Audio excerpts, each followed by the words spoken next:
Hey everyone, welcome back. Quick thanks to the patrons who keep this channel alive. Your requests are what I narrate next.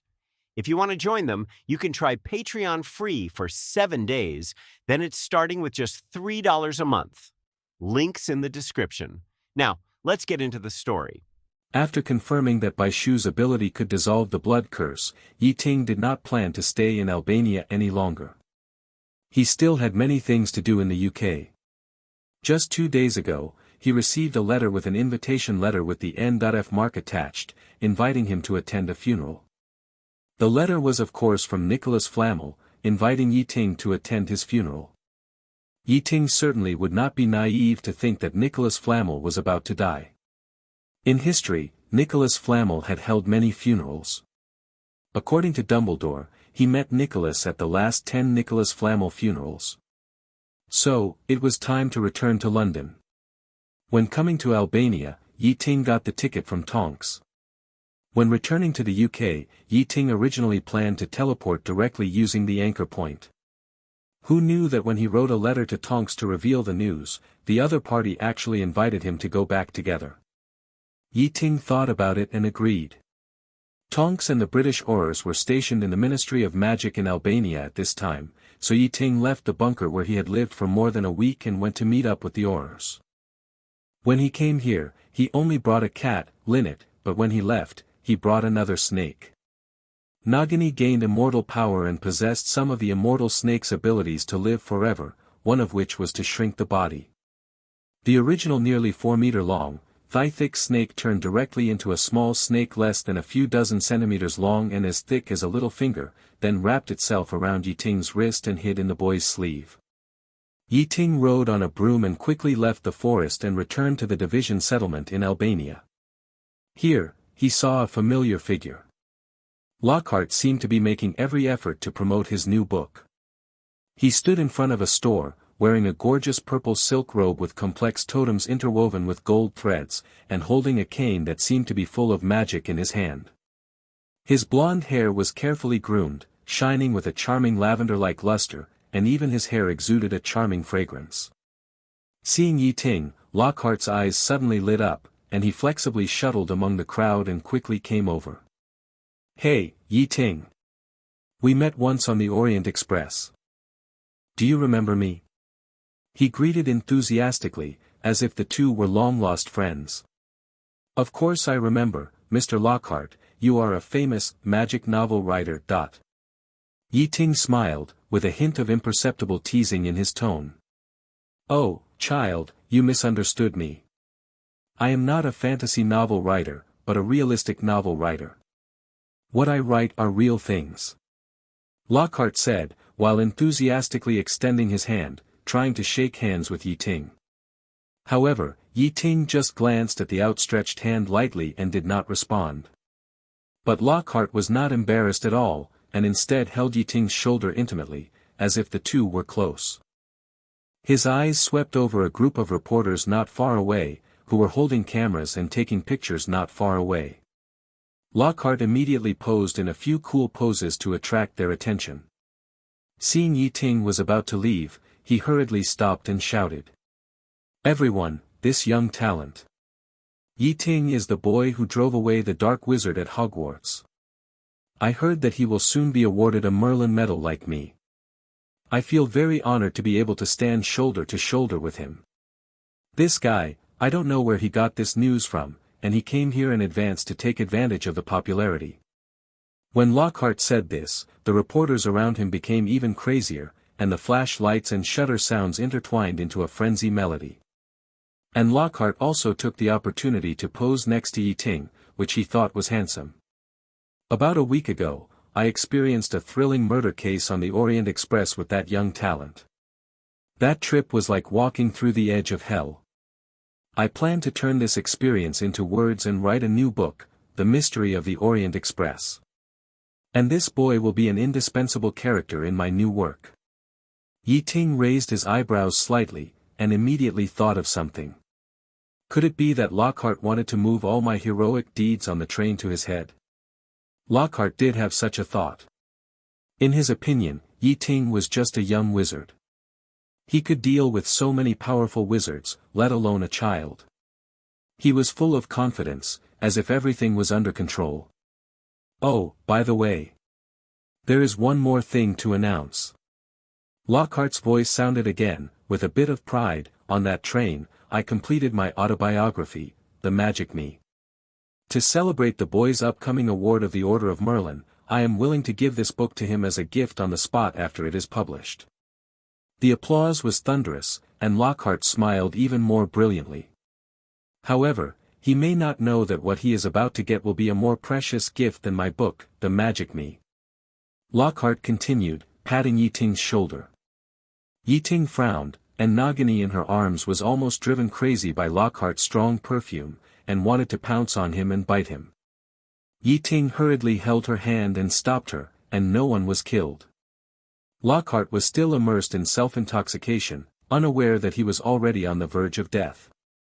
He continued to announce loudly, in fact, he and his classmates will get a real, magical me. That's right, ladies and gentlemen, I am extremely honored and proud to announce that this September, I will become the Defense Against the Dark Arts teacher at Hogwarts School of Witchcraft and Wizardry. In fact, Lockhart did not receive the coveted invitation letter until these 2 days.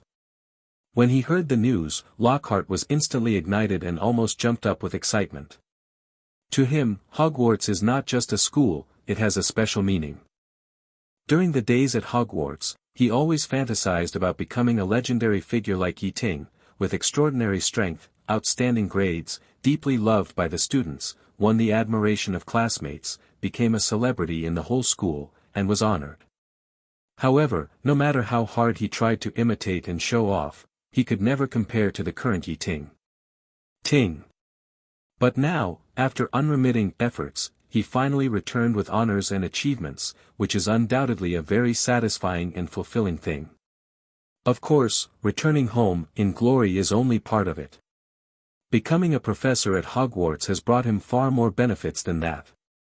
For example, he can make his works become teaching materials for students, sales soar, and at the same time he can add a golden halo to himself.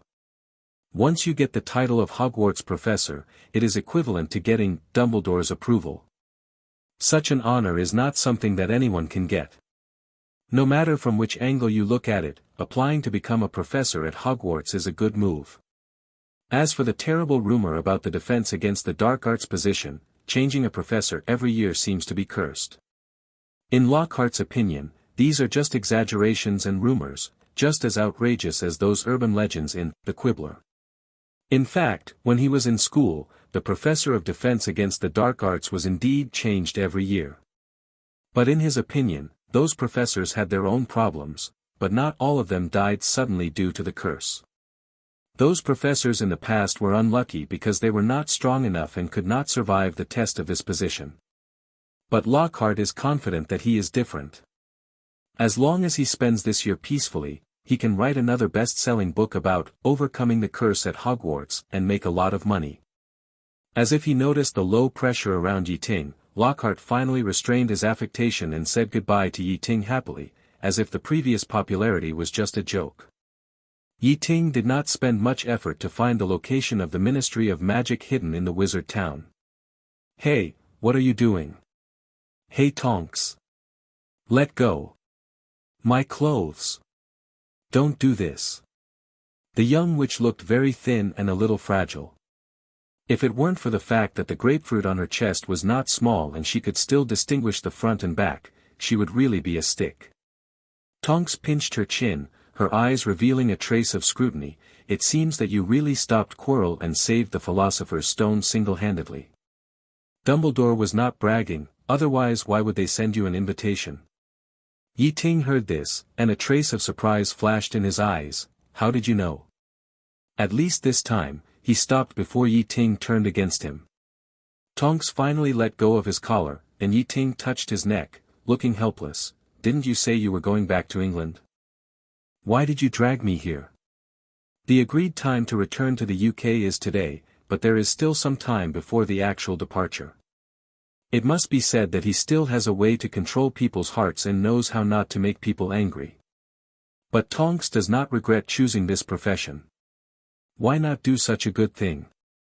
She jumped up from the ground and ran to meet him, stretched out her white and tender hands to grab Ye Ting and took him aside. Who would have thought that she had such great strength, dragging Ye Ting like this, and walking towards the pool at a brisk pace? So, the rumors are true. From a distance, Ye Ting saw a young witch with violet hair sitting by the pool at the entrance of the building, yawning boredly. I have to attend a funeral. Ye Ting answered briefly. The stone drew a beautiful arc in the pool, stirred up 4 or 5 ripples, and hit the inner wall of the tile with a bang. Even if it was true, they would not send me an invitation for such a thing. Ye Ting smiled lightly, picked up a stone and skipped it on the water. I can participate purely because I know Nico. There was a sudden sound of footsteps in the distance. Tonks perked up, looked up, and saw Ye Ting smiling at her. Who else could she be if not Tonks with that lazy look? Well, it's not time yet anyway, just accompany me to relieve my boredom. But at this moment, she was really bored. She picked up a handful of small stones on the ground and threw them into the pool, listening to the crisp sound of water to try to dispel the irritability in her heart. The boy's handsome face was filled with a warm smile, which made her dazed and her heartbeat accelerated a few points.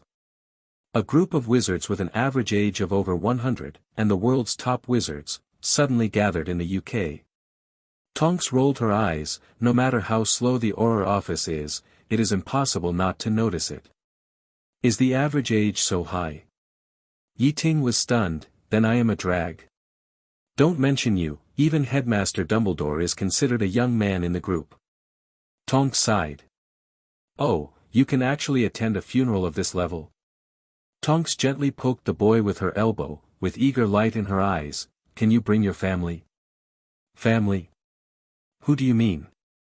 Ye Ting pretended to be confused. Me. Tonks approached with a playful smile. I can be your long-lost half-sister, or your sister, as long as I can get a chance to join the funeral. Ye Ting shook his head helplessly, with a smile on his lips. I'm afraid not. I received the invitation letter seriously this time, not just following others. Tonks sat down by the pool, raised her chin slightly, pointed at the steps. Sit down, the air outside is so fresh, and you can enjoy the night view. Then I'd rather sit on the sofa in the house, drink tea and eat dessert. Ye Ting said disdainfully, but sat down next to Tonks obediently. I have snacks here too. Tonks giggled, took out a handful of potato chips from her pocket and handed them over. Ye Ting took the potato chips and smiled. You are an Auror, and you carry this stuff in your pocket every day. I'm an apprentice Auror, is that not okay? 190 Tonks ate them with a crunchy mouth, looking innocent. You're a temporary worker again. That's not what you said when you lied to me on the train. Ye Ting was amazed. Your career can really change. Why are you in such a hurry to return to England? Tonks didn't say anything, but just blinked her eyes and asked curiously, your summer vacation has just begun, and the award ceremony of the Order of Merlin is not coming so soon. Why don't you take the opportunity to enjoy a few more days here? Sorry, I have been obsessed with the Prison of Hell, Little March and the real war leader Scott these 2 days. I must update more tomorrow. Although the profession of Auror seems to be unlimited, there are actually many pitfalls. Just let anyone come to accompany her sister to relieve her boredom. Could it be? Tonks lowered her voice and said mysteriously, Nicholas Flamel's funeral. For example, there are no holidays, and it is impossible to get off work on time. Wherever there is danger, you have to rush there. As an Auror trainee, Tonks was arranged to come here 1 hour in advance to wait and be ready to deal with any possible emergencies. The wizard settlement in Albania is not large. He really didn't expect that Tonks was so well informed outside the Ministry of Magic. Unlike the UK, the Ministry of Magic in Albania is not located in a Muggle city, but in a wizard town. How old are you? You already know Nico. Tonks curled her lips, the potato chips in her hand crunched. You are such a boaster.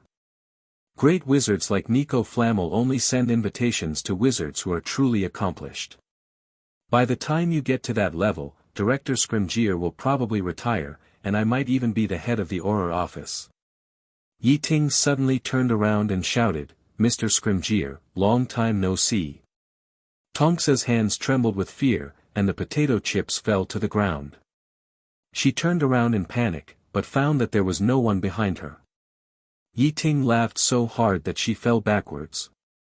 Tonks felt a little embarrassed, her face was stern, and her purple hair turned red with anger.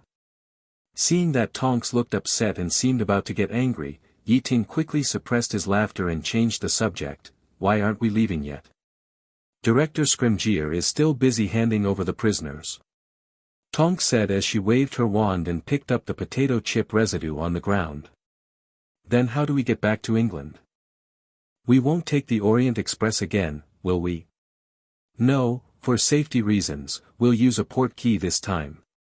Tonks stuffed all the scraps she picked up into Ye Ting's hands, grinning and saying, "The target is Azkaban, are you afraid?" Ye Ting. "Ha, I'm just kidding, don't be nervous." Tonks patted Ye Ting's shoulder and said with a smile, "Ye Ting, you'll have plenty of opportunities to go to Azkaban in the future, maybe I'll send you there myself." Ye Ting rolled his eyes and complained, "Why didn't you come to Albania directly without a port key before? We almost let the prisoner escape. Using a port key across borders is a big project." Tonks said.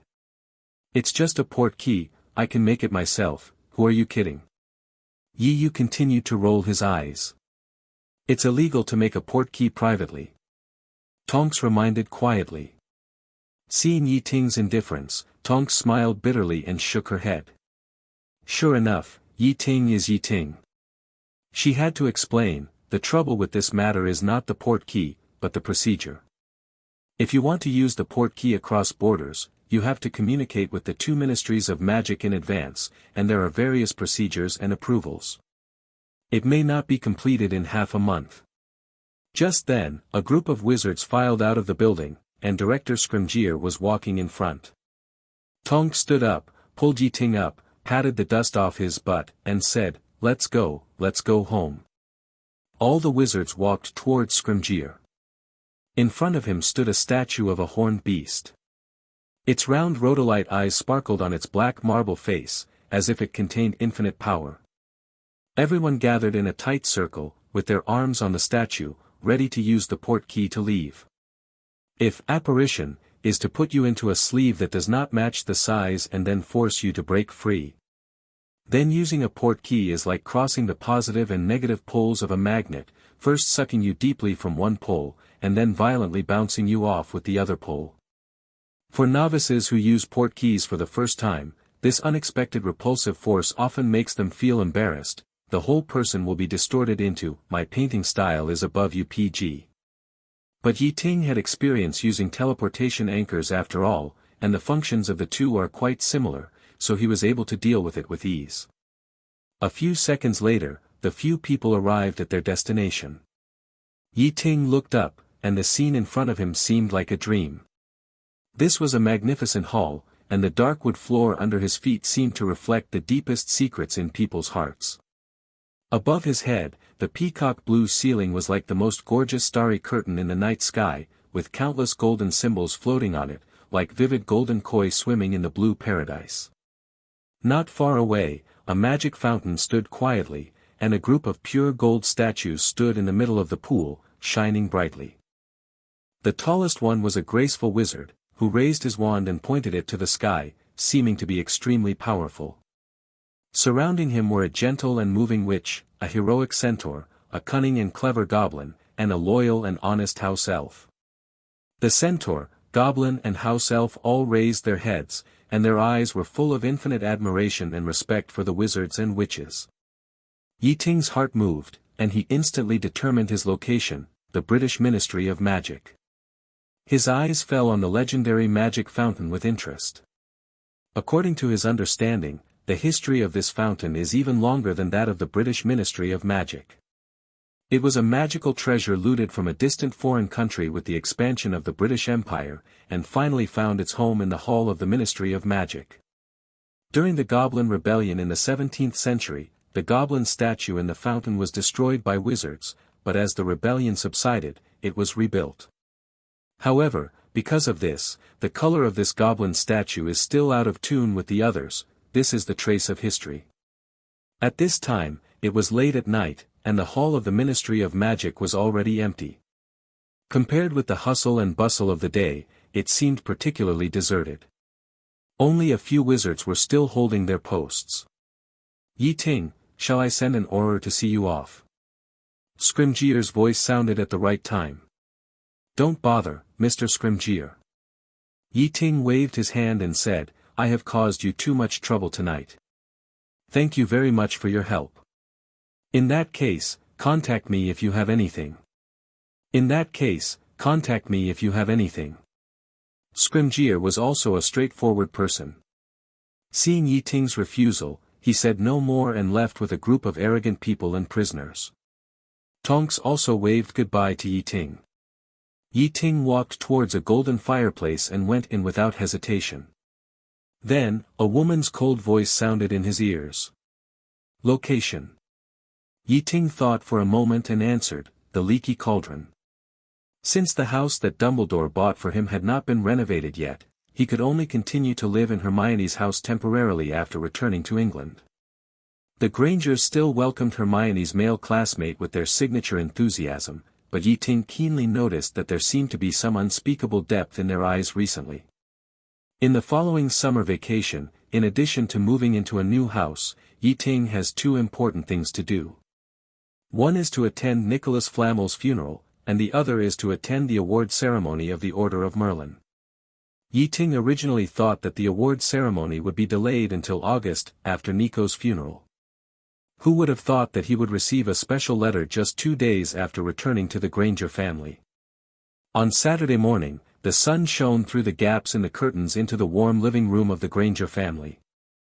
Ye Ting had just finished breakfast and was sitting in the living room with the Granger family, reading a book. Weekend group reading clubs are a unique activity for the Granger family. No wonder this family can cultivate a little witch like Hermione. Ye Ting was reading the Encyclopaedia Britannica that Hermione gave him. He had already read the 8th volume. At this moment, the sound of an owl's wings broke the silence, and a pale yellow letter fell directly in front of Ye Ting with the morning breeze. Since Hermione became a student at Hogwarts, the Grangers have become accustomed to the fact that owls appear near their home to deliver letters. The postmark of this letter is inlaid with an exquisite wax seal with a silver W engraved on it, which looks mysterious and solemn. Ye Ting took out the letter and read it. Chief Wizard of the Wizengamot, Albus Dumbledore, Principal of Hogwarts School of Witchcraft and Wizardry, President of the International Confederation of Magic, President of the Wizards Association, First-Class Wizard of the Order of Merlin. Dear Mr. Yi, we are extremely pleased to inform you that you have been awarded the Order of Merlin, 2nd class. Please come on July 23 to accept this honor. Enclosed are the required clothing, requirements and a door key. Chief Wizard. Sincerely, Albus Dumbledore. Finally. Mr. Granger shouted excitedly, I remember that the Daily Prophet once mentioned that you would be awarded the Order of Merlin, 2nd class. Hermione has always had the habit of subscribing to newspapers. After she returned home, the Grangers also started reading the Daily Prophet. During the days when Ye Ting went to Albania, the newspaper launched a guessing activity about the winner of the Order of Merlin this year. Naturally, the Grangers could not help but pay more attention to Ye Ting's affairs. She held the hardcover book high in her hand and explained incessantly. After thinking for a moment, he slowly said, let me think about it carefully. Hermione, uncle and aunt must be invited. Susan's family must also be given 2 places, but it's a pity that Zhang Qiu's family went on a trip and can't come back for the time being. There are also George, Fred and Mr. Weasley, plus Professor Flitwick and Professor McGonagall. Well, that's about it. Hermione could no longer suppress her excitement. She suddenly stood up and lay on the back of the sofa, putting her head next to Ye Ting. The movement was so big that her fluffy brown hair cascaded down like a waterfall, covering her face. Seeing this, Ye Ting reached out and gently pushed aside her bangs, revealing the girl's eyes sparkling with excitement. When she heard someone calling her, She glanced at everyone in confusion, then lowered her head and continued to indulge in her world of food. Ye Ting suddenly thought of Professor Snape, but soon shook his head again. He knew that the other party would definitely not go, and it would be a pure waste of the place to give it to him. Lynette was sticking out her little butt, secretly enjoying her dried fish. Of course. Her clear voice echoed in the living room. The Order of Merlin is an organization founded by the great wizard Merlin in the Middle Ages. Master Merlin advocated that wizards should coexist peacefully with muggles, so the Order of Merlin established an iron rule that strictly prohibits the use of magic against muggles. In order to commemorate this legendary wizard, the Wizengamot has been awarding the Order of Merlin in the name of Merlin since the 15th century. After reading the letter, Mrs. Granger picked up a map of Britain and tried to find the location of the Ministry of Magic on the map. You need to discuss who to bring. Mr. Granger heard this and said after a moment of silence, "This is indeed an occasion that requires careful consideration." Unexpectedly, Ye Ting frowned and said helplessly, "Only one. So stingy." Mrs. Granger has completely forgotten about the work of the hospital and has not been to work for 2 days. Hermione sat on the soft sofa, opened a thick book, and quickly found the entry for the Order of Merlin on it. A History of Hogwarts has automatically updated Ye Ting's entry, and the short 2 lines below are enough to show his brilliant achievements. Hermione's excitement was beyond words, and she looked as if she had won the medal herself. She knew very well that Ye Ting was an orphan and had no relatives to invite. Mrs. Granger carefully examined the attachment below the letter, and suddenly asked, "The letter says that each medal winner can invite 10 relatives and friends to attend the award ceremony. Ye Ting, who do you plan to invite?" Mr. Granger kept muttering like a spell every day, "Why hasn't it been July 23rd yet?" She handed all the affairs to the interns, and she devoted herself to the busy preparations for the awarding ceremony. She also specially mentioned all the people who mentioned Ye Ting's books were found and read to everyone word by word. Ye Ting nodded. Mr. Granger blinked curiously. "Oh, such a medal is very powerful in the wizarding world." Hermione was immersed in the joy of choosing clothes all day long. This was her first time to participate in such a formal and grand event, and she wanted to make herself look more beautiful. According to the book, there was no such limit on the number of people at the award ceremony at the beginning. However, a case of Reynolds Robert, the winner of the Order of Merlin, in 1865, completely changed this situation. When he attended the banquet that year, he actually brought his neighbors, relatives and friends, totaling more than 200 people, to eat for free. This move alarmed the Wizengamot, so this rule was made that even medal winners cannot invite more than 10 family members. Hearing the boy's words, the Grangers' faces were filled with joy. Ye Ting thought for a moment, and a smile appeared on his lips. "Then we will go with Lynette." Although only Mrs. Granger listened carefully, she still enjoyed it. Winner of the Order of Merlin, 2nd class, and the youngest winner of the Order of Merlin so far, Outstanding Contribution Award to Hogwarts School. Thank you, child. Ye Ting is about to become the first wizard to bring a cat to the Wizard Award ceremony. So, you still have one place left, who should you give it to? Hermione blinked her bright eyes and asked curiously. There are very few winners of the Order of Merlin. It represents the highest honor in the wizarding world, so this quota is also very precious. Hermione slammed the book shut, her eyes shining with admiration. This medal can be compared with our Nobel Prize. And Ye Ting is only 12 years old now. According to the book, he has advanced the record of the minimum age of this medal by a full 10 years, becoming the youngest recipient of the Order of Merlin. It's simply a miracle in the wizarding world. Although they have been prepared for a long time, as the awarding ceremony approaches, the Granger family is getting more and more excited. In this atmosphere full of joy and expectation, July 23rd finally arrived as scheduled. After breakfast, Mrs. Granger looked at her watch and said impatiently, "It's almost time, we have to leave." "How are we going to get there?" Mr. Granger asked curiously. He had never taken a wizard's means of transportation. "Wizards usually apparate or use flow powder," Hermione explained, but considering that our family does not have a FLU network, the Wisengamot sent a door key with the letter, which should be more convenient and safer than the first two. Although I have never used it. Everyone looked at Ye Ting. Ye Ting smiled slightly and took out a golden coin with a striking M engraved on it. With this little gadget, we can go to the Ministry of Magic. Everyone gathered around Ye Ting, looking at the coin with curiosity. Mrs. Granger couldn't help asking, "Where are your friends? Aren't they with us?" Ye Ting shook his head gently and explained, "No, they are wizards, and they all have their own way to go. We rely on this." As he said, he raised the wand in his hand and gently tapped the gold coin. In an instant, a dazzling golden light rose into the sky, covering everyone, including the lazy cat. For Ye Ting, this was the second time he used the door key.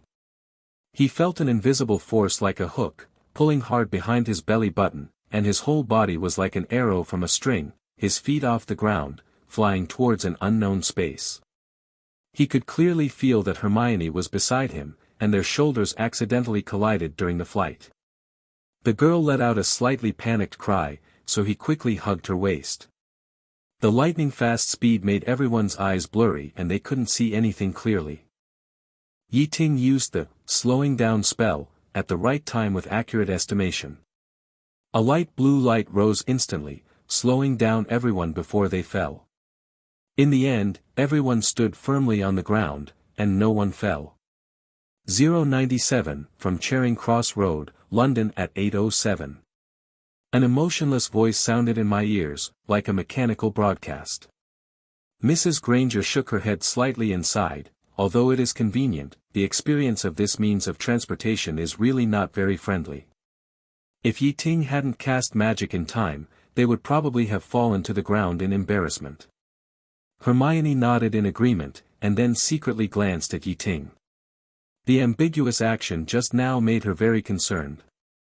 But as soon as she landed, Ye Ting took her hand back. Mr. Granger was a little excited. He hugged Ye Ting's shoulders, as if he had discovered a new world, and couldn't wait to let him cast the slowing spell again. "Hey, I remember Hermione mentioned that young wizards can't wave their wands casually outside, right?" Mrs. Granger suddenly interrupted. "I don't think so." A slightly sly voice came from a distance, interrupting their conversation. "Professor Dumbledore would not be willing to expel a second-level winner of the Order of Merlin. He is not that kind of fool, although he is sometimes a little crazy." Before he finished speaking, a pair of red-haired twins came into their sight. They were George and Fred. "Hey, long time no see, Ye Ting. Did you miss us?" Fred blinked and looked at him expectantly. "Of course not, you are not beautiful women." Ye Ting joked with a smile, and then turned to introduce to the Grangers, "These two are George and Fred. They are about to become fourth-year students. They are good friends of Hermione and me. These two are Hermione's parents. I am staying at their house temporarily recently. Hello, Uncle and Aunt." The twins hurriedly greeted the Grangers politely. However, their eyes soon returned to Ye Ting, with a bit of playfulness. "Oh, this explanation is not simple." Fred squinted his eyes with a wicked smile, "Living in someone else's house or something. Is there any secret we don't know?" And George muttered dissatisfiedly, "BBFJ, Ye Ting, you really make us sad. I am Fred, not George." Ye Ting laughed, "Come on, George, don't try to lie to me." George frowned, looking helpless. "Brother, how do you tell us apart? Even Mom and Dad often can't tell them apart. This is a secret." Ye Ting raised his eyebrows proudly. He would not tell the twins that he secretly put different magic marks on them for this. "Well, you are awesome." George shrugged. "Did you see Susan when you came?" Ye Ting looked around, frowning slightly, a little surprised that the girl was not there. She was so active when replying to her letter. "Oh, she and my father and Ms. Bones are waiting in the lobby of the Ministry of Magic. Come to think of it, I didn't know Amelia Bones was her aunt." Fred scratched his head and said. Then let's move to the front hall quickly, so as not to make people wait anxiously. Ye Ting heard the words. Everyone responded, and the group marched towards the hall in a mighty manner. A few days later, Ye Ting came to the magnificent hall of the Ministry of Magic again. The hall in the daytime is completely different from that at night. At this time, there are people coming and going, and wizards are coming and going, and the scene is very lively. The Granger family's attention was immediately attracted by everything around them, and they looked around curiously. At the same time, Ye Ting was chatting with the twins. He asked casually, "Didn't you write to me before that you wanted to imitate the Marauder's map and make a map of Hogwarts? How is the progress?" George smiled bitterly and shook his head. "When we were doing the experiment, my mother caught us red-handed, and we almost died in the womb." "What about the experimental materials?" Ye Ting asked with concern. "My mother got angry and lost some, but fortunately we were smart and hid most of them under Ron's bed." Fred chuckled. "It's okay, I have plenty of money now."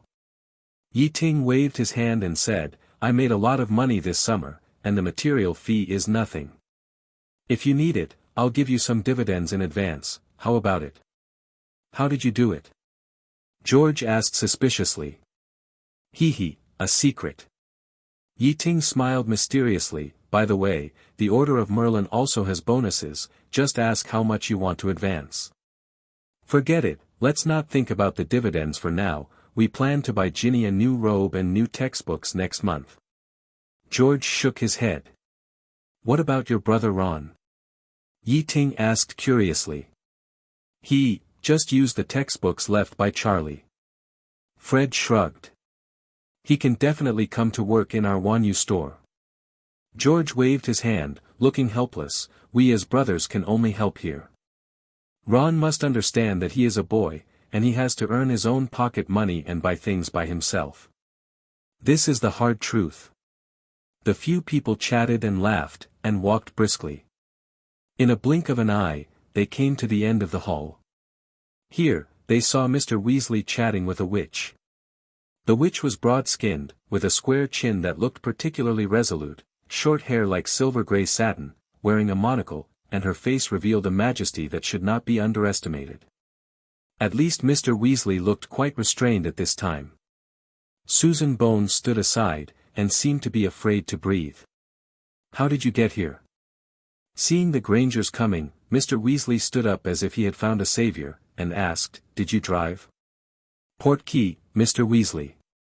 Ye Ting smiled slightly and took out a coin with a golden luster from his pocket.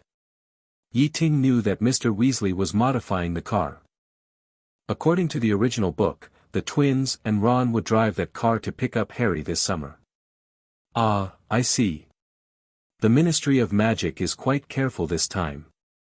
A trace of disappointment flashed across Mr. Weasley's face, and then he was relieved. The last time the award ceremony was held, there were also guests from special areas. Because they didn't issue door keys, a large number of wizards blocked the door of the phone booth and were almost caught by a group of muggles. It was really thrilling. The entrance to the Ministry of Magic is on the streets of London. Although the neighborhoods nearby are relatively desolate, it is in the city after all, and there are still many muggles passing by. If you are not careful, you may really be exposed in broad daylight. Amelia stepped forward gracefully, shook hands with Ye Ting cordially and said, "Ye Ting, thank you so much for taking care of my niece in school. To be honest, I never thought that she could achieve such outstanding results in Hogwarts." As the wand was put on, the instrument began to vibrate slightly, and several narrow strips of parchment slowly came out from the bottom of the instrument. This sounded a bit harsh. As they approached, a wizard looked up and glanced at them, then slowly put down the Daily Prophet in his hand. "Rosewood, Thunderbird tail feathers, 13 inches long. Is the information correct?" The hall was covered with shiny black wooden floors, and the peacock blue ceiling was inlaid with countless glittering golden symbols. These symbols seemed to have life, constantly moving and changing, giving people a mysterious feeling. "Yes." Ye Ting replied. Ye Ting waved his hand modestly and smiled, No, it's all because Susan has talent and is willing to work hard. And wanted to bring his baby daughter Luna with him, but I didn't agree. She glanced at Hermione again, pulled a slightly stiff smile at the corner of her mouth, and then said, to be honest, she might even have a problem passing. Ye Ting noticed that after hearing what Ms. Bones said, Susan's eyes turned red and she seemed to be about to cry again. Ye Ting, Hermione, Susan and others handed over their wands. Everyone took the elevator all the way to the 7th floor. Nothing. Ye Ting smiled at her, you are my good friend. The annual Merlin Medal Award ceremony is a grand event. Senior officials and dignitaries from the Ministry of Magic around the world, as well as the best in all walks of life, are invited to come. On the other side, Mr. Weasley was chatting with Mr. and Mrs. Granger. He especially liked chatting with Muggles. Now he was introducing the award ceremony to the two. At this time, Susan also came up and whispered, "Thank you for inviting me, Ye Ting." Everyone walked towards him as he said. The wizard put the wand on a strange brass instrument. The instrument had a unique shape, like dish antennas of various proportions intertwined together. "Give me the wand." The wizard in the security department finally put down the golden device and stretched out his hand to them.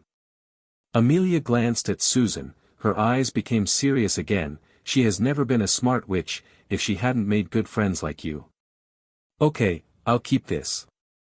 The wizard nailed the small piece of parchment to a small copper nail, then threw the wand to Ye Ting, and said, "Take the wand back."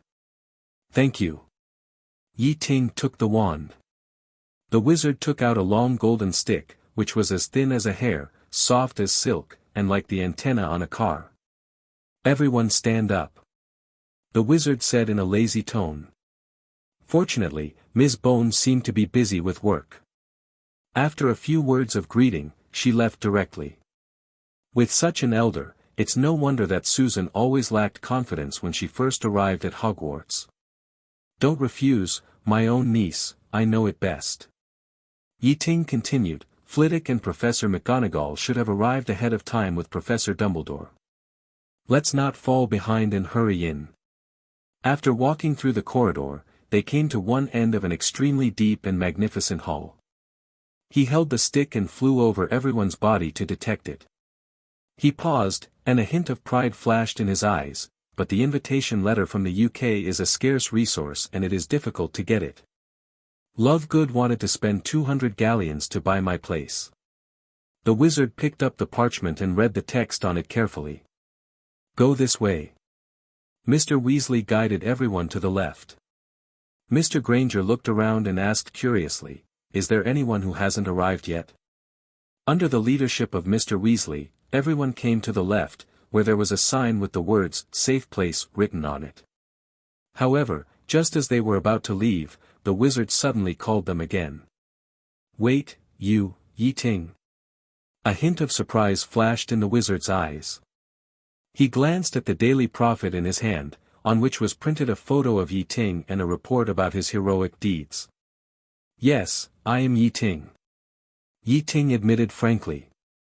"Oh, it was you who captured the dark wizard who attacked Gringotts single-handedly. I heard my son mention your name. My son Ernie from Hufflepuff." The wizard's eyes lit up, and he took out a pen and paper, and seemed to want to ask for an autograph. "Thank you, Macmillan." Mr. Weasley reminded calmly, "But check the other wands quickly, we still have to hurry, we still have business to do." Okay, really impatient." Macmillan muttered, but his hands did not slow down at all, and he quickly completed the inspection of all the wands. "Bertha Kings will take you to the Merlin Award Hall in a while," he then announced. Mr. Weasley raised his eyebrows slightly, obviously dissatisfied with this arrangement. "Oh, don't be like this, Weasley, you know, today is the Merlin Medal ceremony, wizards from all over the world are here, and we really don't have enough manpower here." Macmillan complained, "To be honest, I think there are too many invitations. They should only be sent to the winners and their relatives. I don't know what the Ministry of Magic is thinking when they send so many invitations to politicians and wealthy wizards." "Okay," Mr. Weasley interrupted him, "where's Bertha? She won't get lost again, will she?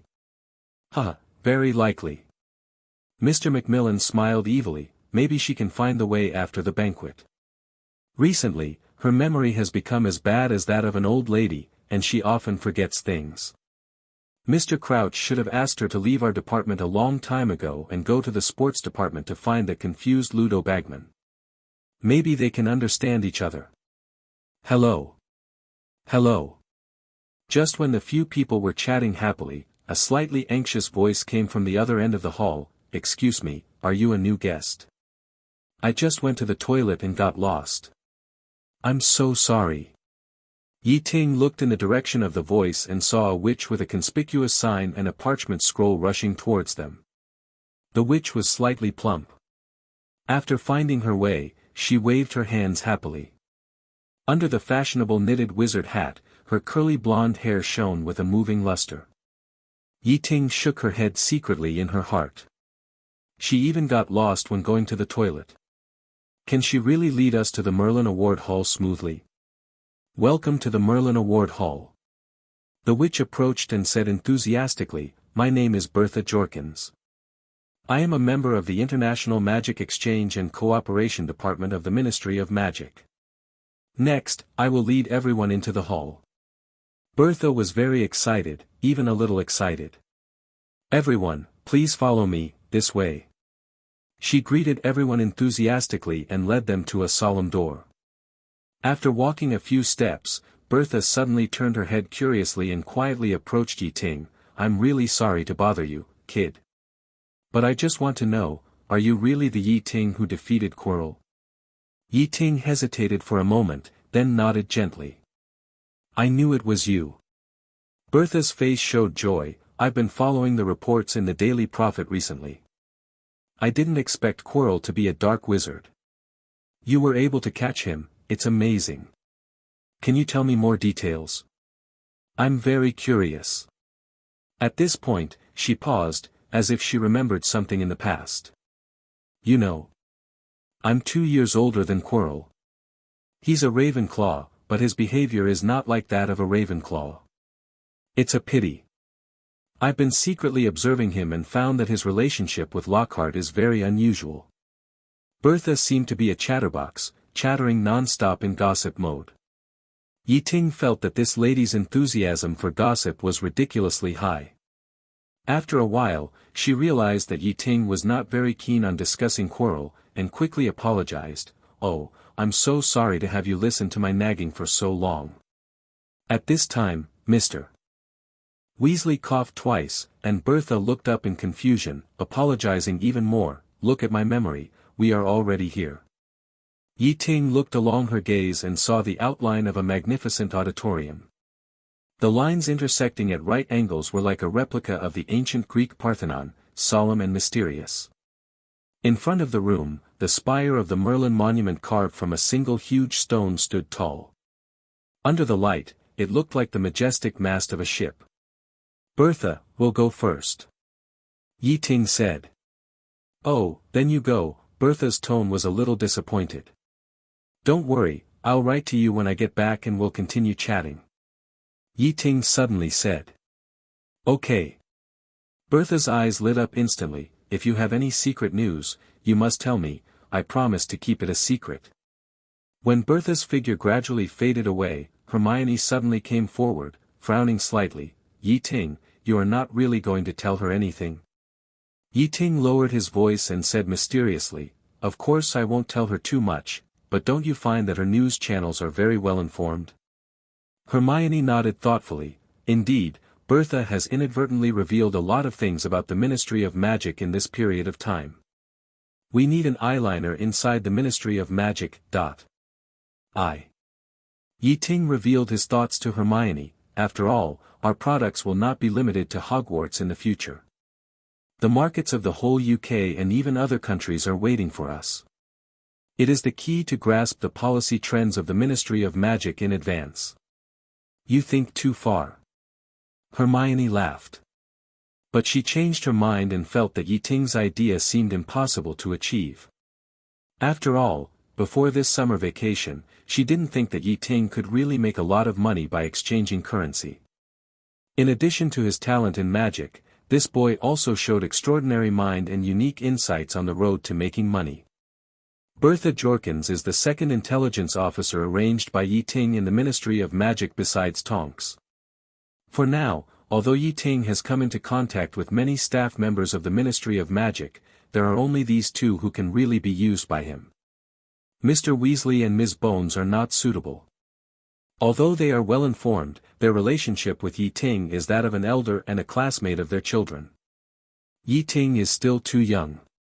Before he makes greater achievements, they can never regard Ye Ting as an equal communication partner. Bertha is a good candidate.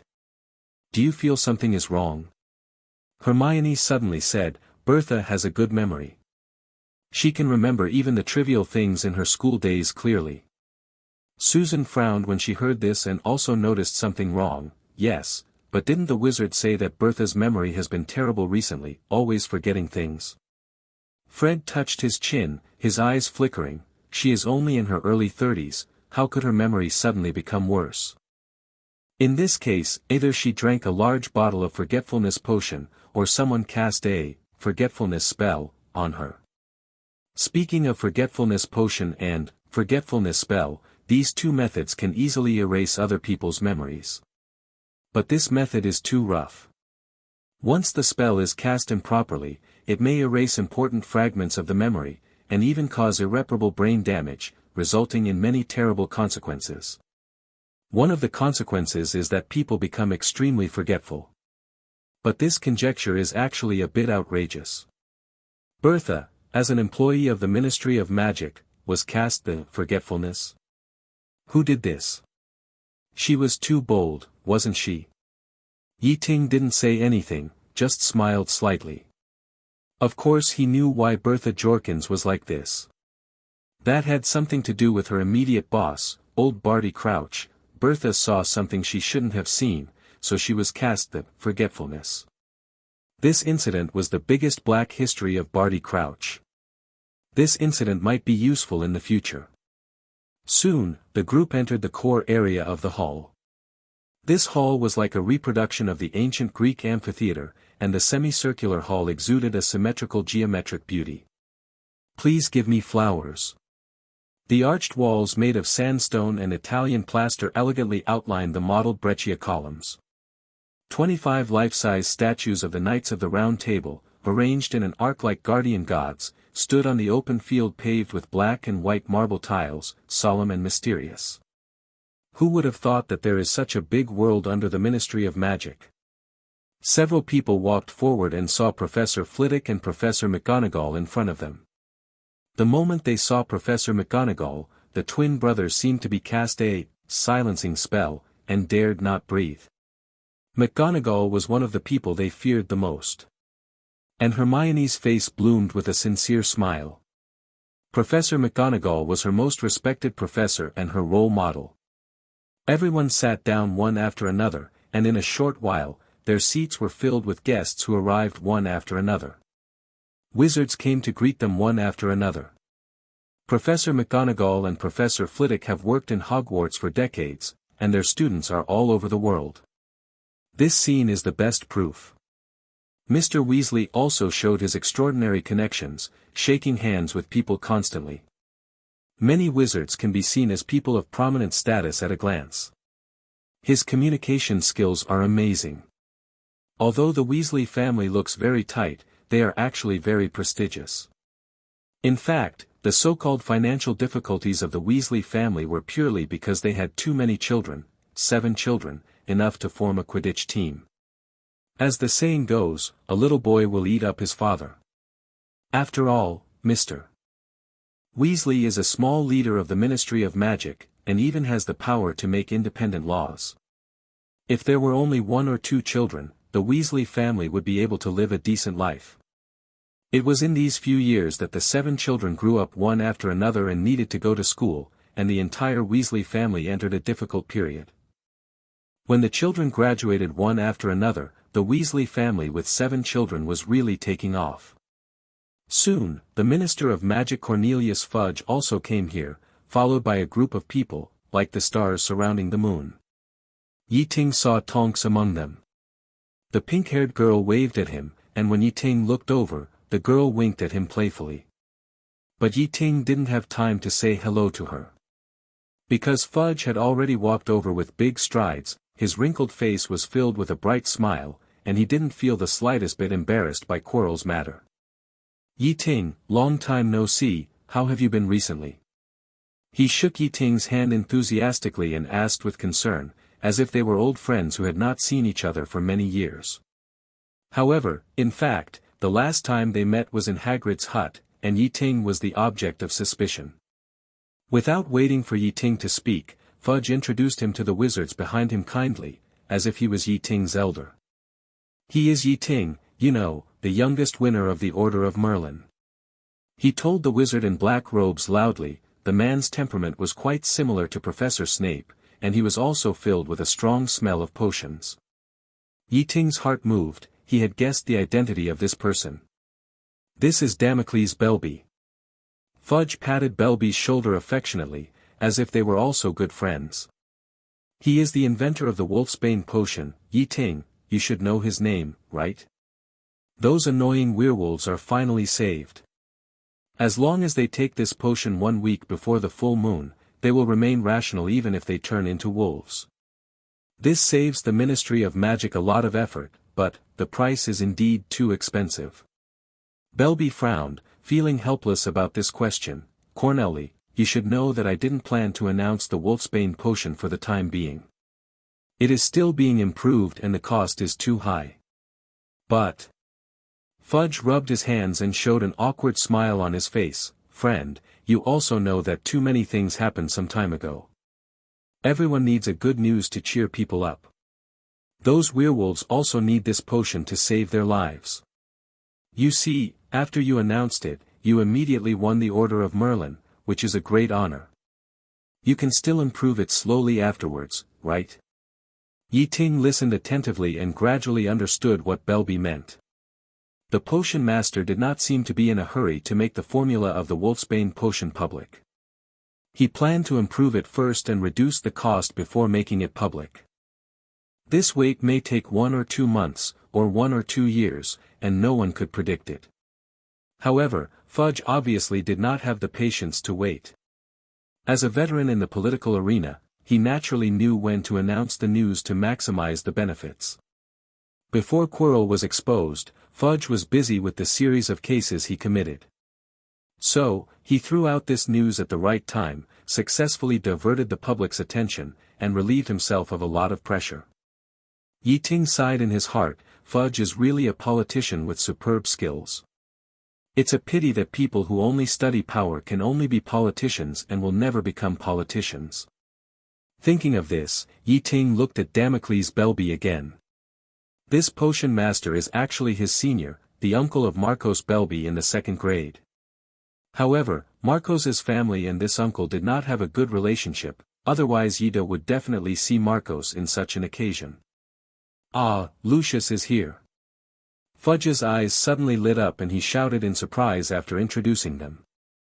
Ye Ting turned his head and saw a father and son with light blonde hair walking slowly. Their slow and leisurely appearance made them look like medieval nobles from somewhere. The man with light blonde hair was well-dressed and aristocratic. He held a magic wand in his left hand. The emerald-shaped diamond on the magic wand was so big that it was comparable to a pigeon egg and blinded people's eyes. The boy behind him is none other than Ye Ting's big client, Draco Malfoy. Obviously, the man in front of him is Lucius Malfoy, the fence-sitter among the Death Eaters. "Ah, Cornelius," Malfoy said as he reached the Minister of Magic, extending his hand, also smiling. "Hello, I don't think you have met my son Draco yet." "Hello." Fudge just glanced at Draco and turned his head. "Come, let me introduce you to the recipient of the Order of Merlin." Malfoy smiled and nodded, obviously not wanting to miss this opportunity to expand his network. Otherwise, why would he come to this party? He was listening to Fudge's introduction, and suddenly, his eyes froze, as if he was pricked by a needle. He saw Mr. Weasley. The two people's eyes met in the air, as if they had thousands of words to say. They stared at each other for 20 seconds, and no one was willing to look away first. The atmosphere was so tense that it seemed as if the air was about to solidify. Malfoy gently inserted his wand into his pocket, as if he wanted to fully demonstrate his fighting skills. How could Mr. Weasley show weakness? He leisurely loosened his collar, and the posture seemed as if he was about to take off his new robe at any time because of a fight. However, at this tense moment, neither of them acted rashly. After all, Minister of Magic Fudge was still there. Whoever took action first would lose the initiative and would not be in the right. But their eyes flashed the same meaning, "Come here." Don't do that." Fudge hurriedly stood between the two of them, lowered his voice and said sternly, "You will make other foreign guests laugh at you." The two snorted coldly and took a half step back, but the sparks of their eyes and hands did not go out. Fudge patted Mr. Weasley on the shoulder and said earnestly, "Arthur, don't quarrel with Lucius anymore. He donated a lot of galleons to the Ministry of Magic some time ago. He is a VIP I specially invited. It is rare for someone to donate to the Ministry of Magic, and he obviously doesn't want to embarrass the sponsor too much." Mr. Weasley forced a smile on his face, but there was a bit of sarcasm in his words. "Of course I am very grateful for Mr. Malfoy's donation. I think he definitely doesn't want to go to Azkaban to enjoy a few days of special treatment." Malfoy's face became a little ugly. Being slaughtered as a pig by the Ministry of Magic was not something worth being happy about even if he was rich. "Oh my God, Arthur." Lucius Malfoy exaggeratedly pulled the corner of his mouth, and the sarcasm was overflowing. "Donating money to the Ministry of Magic is my own choice. However, I am really curious, what treasure did you sell to get this invitation to the Merlin Medal Award? Did you sell your house? But then again, your broken house should not be worth so much money, right? Mr. Weasley doesn't need to sell his house at all. He is the VIP I specially invited." Before Mr. Weasley spoke, Ye Ting smiled faintly and continued, "The winner of the Merlin Medal has the right to invite 10 guests. Mr. Malfoy has never won the Merlin Medal, so he naturally doesn't know this rule.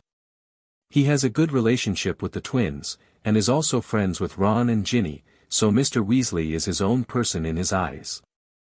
So at this time, of course, he has to stand on his own side."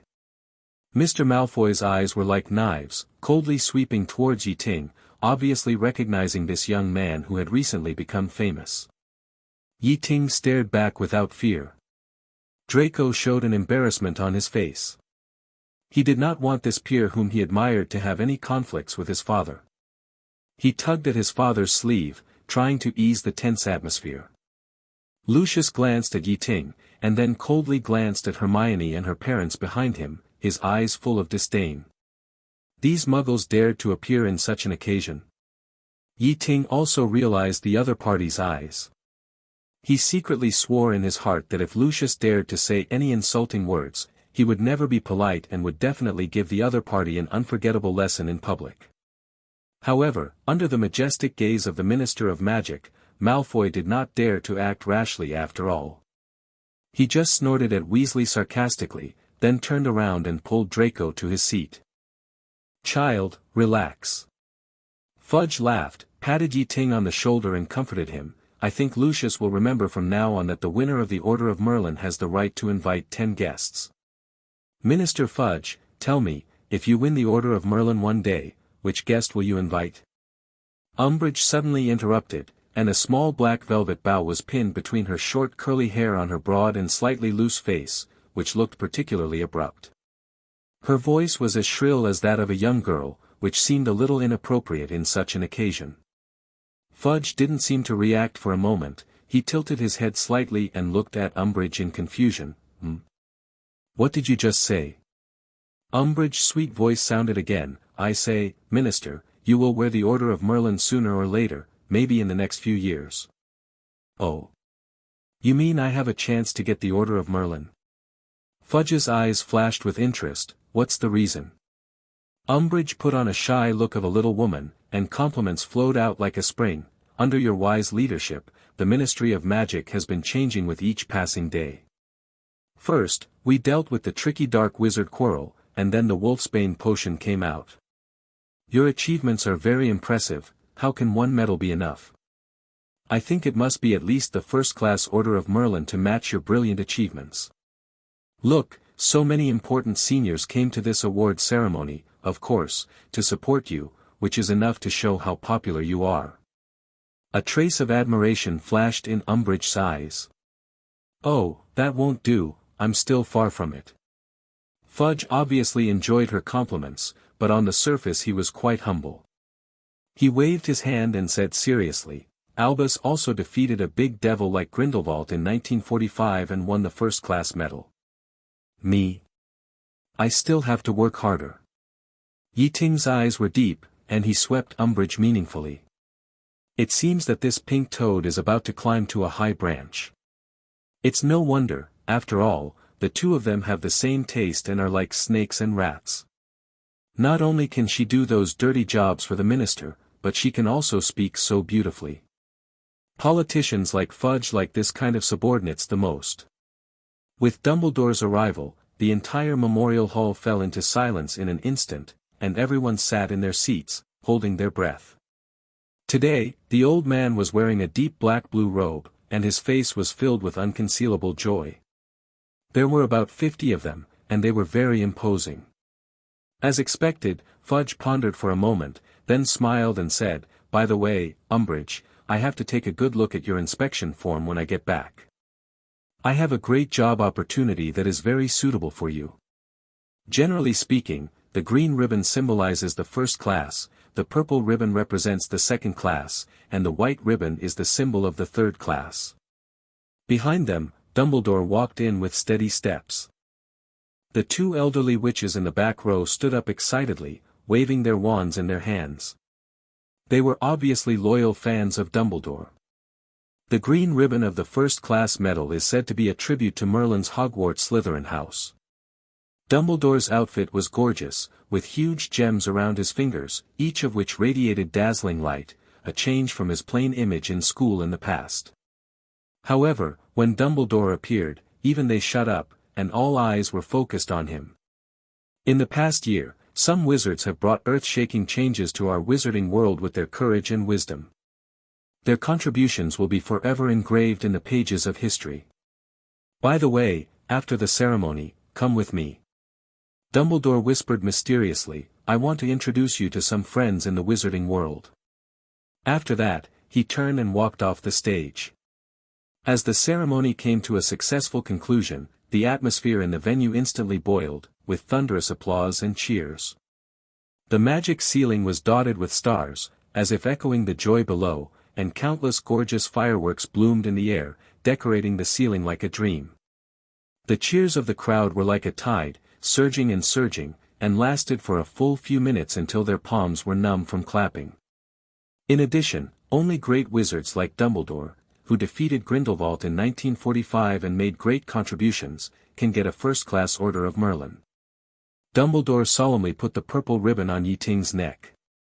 Thank you, Professor. Ye Ting shook hands with Dumbledore gently, but was hurt by the ring on the other's hand. Sir, the Order of Merlin, second class. As for others, most of them can only get second-class or third-class medals. At this moment, members of the Waymore slowly walked into the hall. Dumbledore continued to read the long manuscript, deeply praising and retelling the winners. They wore purple-red robes with an exquisite silver W badge embroidered on the left chest, and sat down on the chairs one by one. This kind of medal is usually awarded posthumously to wizards who have died heroically or are about to enter old age. Dressed like this, he fully embodied the aura of the strongest white wizard in the world. Thank you very much, Minister. Umbridge's voice became softer and softer, as if water could drip out. Under the effect of magic, Dumbledore's voice was as loud as a bell, echoing throughout the hall. Good morning, ladies and gentlemen. Welcome to the Merlin Award Hall to witness this solemn and significant awarding ceremony. The members of the Wisengamot were originally whispering to each other, and the sound of discussion came one after another. Unfortunately, in most cases, it is difficult to get one. It is harder to get the first-class Order of Merlin than to ascend to heaven. He walked slowly to the podium, raised his head, and scanned the crowd with sharp eyes through the half-moon glasses on his hooked nose. His long silver hair and beard flashed dazzlingly under the reflection of the torch. Ye Ting responded modestly, all completed under the careful guidance of your professor. Every year when Hogwarts welcomes new students, the little snakes always promote it like this. As for whether the legend is true, it depends on one's own opinion. Dumbledore's eyes were gentle, and he whispered, "Child, thank you for everything you have done before." Finally, he solemnly announced, "Everything is ready. Please go to the awarding position and accept the honor that belongs to you." Ye Ting moved his body and walked forward through the crowd with big strides. Among this group of older and even elderly wizards, his presence is very strong.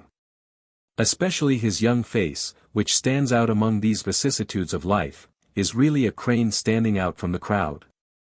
This year, there are very few wizards in the UK who can receive the Order of Merlin. Only Ye Ting and Damocles Belby have the honor to receive this honor. Dumbledore first awarded the medal to Damocles, and then came to Ye Ting. On behalf of the Order of Merlin and all the people in the magic world, Dumbledore said solemnly and majestically, holding the exquisite and luxurious silk ribbon in his hand, "I have the honor to award Ye Ting." The Order of Merlin is composed of a majestic gold medal with a ribbon. The noise in the hall gradually subsided, and the medal awarding ceremony was about to begin. Therefore, when Umbridge suggested that Fudge could get a first-class medal, it was really a very shameless suggestion. The two smiled tacitly. Next, each winner stepped to the front and gave a speech. This routine is indeed somewhat similar to the Nobel Prize. As soon as Ye Ting opened his mouth, he made a shocking statement. He encouraged everyone to abandon their prejudice against Muggle-born wizards and jointly promote harmonious coexistence in the wizarding world. This statement is simply the political correctness of the moment, and it is also in line with his identity as a Muggle-born, which drew thunderous applause from the audience. However, Ye Ting's speech did not stop there. He also added a little of his own private goods. At the end of the speech, he hoped that the British wizarding world would soon eliminate the poor population and achieve the brilliant achievement of a well-off society in all respects, leading the wizards of Rongwa to move towards a future of common prosperity. Such a profound topic, most of the people present were stunned, only Ms. Bones and several wizards had strong interest in their eyes. When it was time for dinner, Ye Ting became the focus of the whole audience. The wizards came forward to congratulate, among which Dumbledore's figure was particularly conspicuous. He took Ye Ting around, enthusiastically introducing the wizards he knew, as if he wanted to take him to meet all his connections. Seeing this scene, Fudge realized that this boy was very important to Dumbledore. So, he became even more enthusiastic about Ye Ting. He even hinted to Ye Ting that he intended to propose that he be elected as the representative of British teenage wizards in the Wizengamot. This title is a high honor given by the Wizengamot to some underage wizards in the UK. Back then, Dumbledore was awarded this honor when he graduated. According to convention, this title is only awarded to outstanding wizards between the ages of 16 and 17. But Ye Ting's brilliant achievements in the Order of Merlin, even though he was only 12 years old, were enough for everyone to recognize that he had won this honor. Lockhart really came to join in the fun. Ye Ting was entangled by Lockhart and took a lot of photos. The other party also promised to give Ye Ting a set of his works. Dumbledore introduced a few more wizards to Ye Ting, but soon, he saw an unexpected person. He was an old man who was older than Dumbledore, thin, wearing a grey robe, and even his eyes were grey, but he looked very energetic. The old man took the initiative to say hello, "Hey, Ye Ting." Ye Ting was stunned for a moment, and he responded with some surprise, "You are, Principal Dip-Pet." Armando Dip-Pet, Dumbledore's predecessor as the headmaster of Hogwarts, was a legendary figure who served as the headmaster when Tom Riddle was a student. It has been almost half a century since he retired and handed over the scepter of Hogwarts to Dumbledore. Ye Ting sighed in his heart, he didn't expect that the old headmaster was not alive. He wanted to blurt out, "You are not dead yet," but he swallowed the words back when they came to his lips. He wanted to change his words to, "You are still alive," but thinking about it carefully, the meaning of these two sentences seems to be similar. Ye Ting froze in place, racking his brains to think of a more appropriate wording. At this time, Dip Pet stretched out his age-spotted hand, gently patted his shoulder, and said with a smile. "Don't be nervous, kid. I've heard my portrait mention you many times. Although this is the first time we meet today, we are actually old friends. Relax. You did a great job with the Chamber of Secrets. I failed to discover Tom Riddle's abnormality, which led to the tragedy of Myrtle Warren. I really thank you for catching the basilisk. You're too polite." Ye Ting waved his hand quickly. He was indeed a little nervous. After all, a being you thought had died decades ago suddenly stood in front of you one day. This kind of shock would make anyone panic. "Thank you for sending today's protagonist, Dumbledore. You can retire now," Principal Armando said to Dumbledore again. Ye Ting keenly caught it. Dumbledore seemed a little embarrassed. However, Professor Dip Pet didn't care at all, and directly pulled Ye Ting, striding towards a corner of the hall. "Come on, come and chat with us old antiques, many people want to see you." Ye Ting was pulled forward, and his curiosity could not be stopped. He asked carefully, "Professor Dip Pet, I dare to ask, how old are you this year?" "About 300 years old." Dip Pet laughed and shook his head when he heard this. "Oh, I can't remember the exact age, I just remember that the year I was born, Ferdinand III ascended the throne as the Holy Roman Emperor. It was a turbulent era." As he was speaking, a portrait of a knight on the wall of the hall suddenly spoke, his voice as loud as a bell. "Sir, Ferdinand III ascended the throne in 1637, and I happened to die heroically on the battlefield that year." "Oh, it's really touching." Professor Dip Pet sighed softly, with a flash of nostalgia in his eyes. Principal Armando led Ye Ting all the way and finally came to a corner of the hall. Ye Ting saw that there were indeed many very old wizards gathered here. He spotted Fudge here with his sharp eyes. The Minister of Magic was shamelessly trying to strike up a conversation with these old seniors, but these old men obviously didn't like him and ignored him one by one. These people should be the old seniors who came to support Fudge, mentioned by Umbridge, right? But looking at the situation in front of us, there seems to be some unknown misunderstandings. "Armando, is this the young man that Nico often mentioned?" A wizard suddenly asked loudly among the old men and women. That was also an old man, almost the same as Adu. His cheeks were sunken, his eyes were like deep pools, his hair and beard were sparse, and only a few strands of silver hair floated above his ears, which made him particularly eye-catching. "That's right, he just won the Order of Merlin," Armando explained with a smile. "At such a young age, he has already won the Order of Merlin, second class. It's really formidable. The last time I saw such a young talent was probably a transfer student a century ago." The bald old man was full of emotion. He stared at Ye Ting with wide eyes and suddenly asked, "Boy, you didn't perform magic outside of school during the summer vacation, did you?" Ye Ting was speechless for a moment and didn't know why he did this. "Kid, don't pay attention to his clichés." At this time, a short, hunchbacked witch walked slowly over, interrupting the slightly awkward atmosphere. The witch was also old, with wrinkles on her face, like an intricate spider web, recording the vicissitudes of the past. She stretched out her skinny hand and said gently, "I am very happy to meet you. I am Griselda Marchbank, the backbone of the Wizarding Examinations Authority. I will personally supervise your future OWL and NEWT exams. I hope you can shine in my exams." Ye Ting's heart was moved when he heard this. Of course he knew Griselda Marchbank. He stretched out his hand and said sincerely, "I have read about your deeds in books. You are an old veteran in the education field. I heard that you arranged Professor Dumbledore's NEWT exam. You are really admirable. Little guy, guess who I am? If you guess correctly, there will be a reward." The bald old man interrupted again with a grin.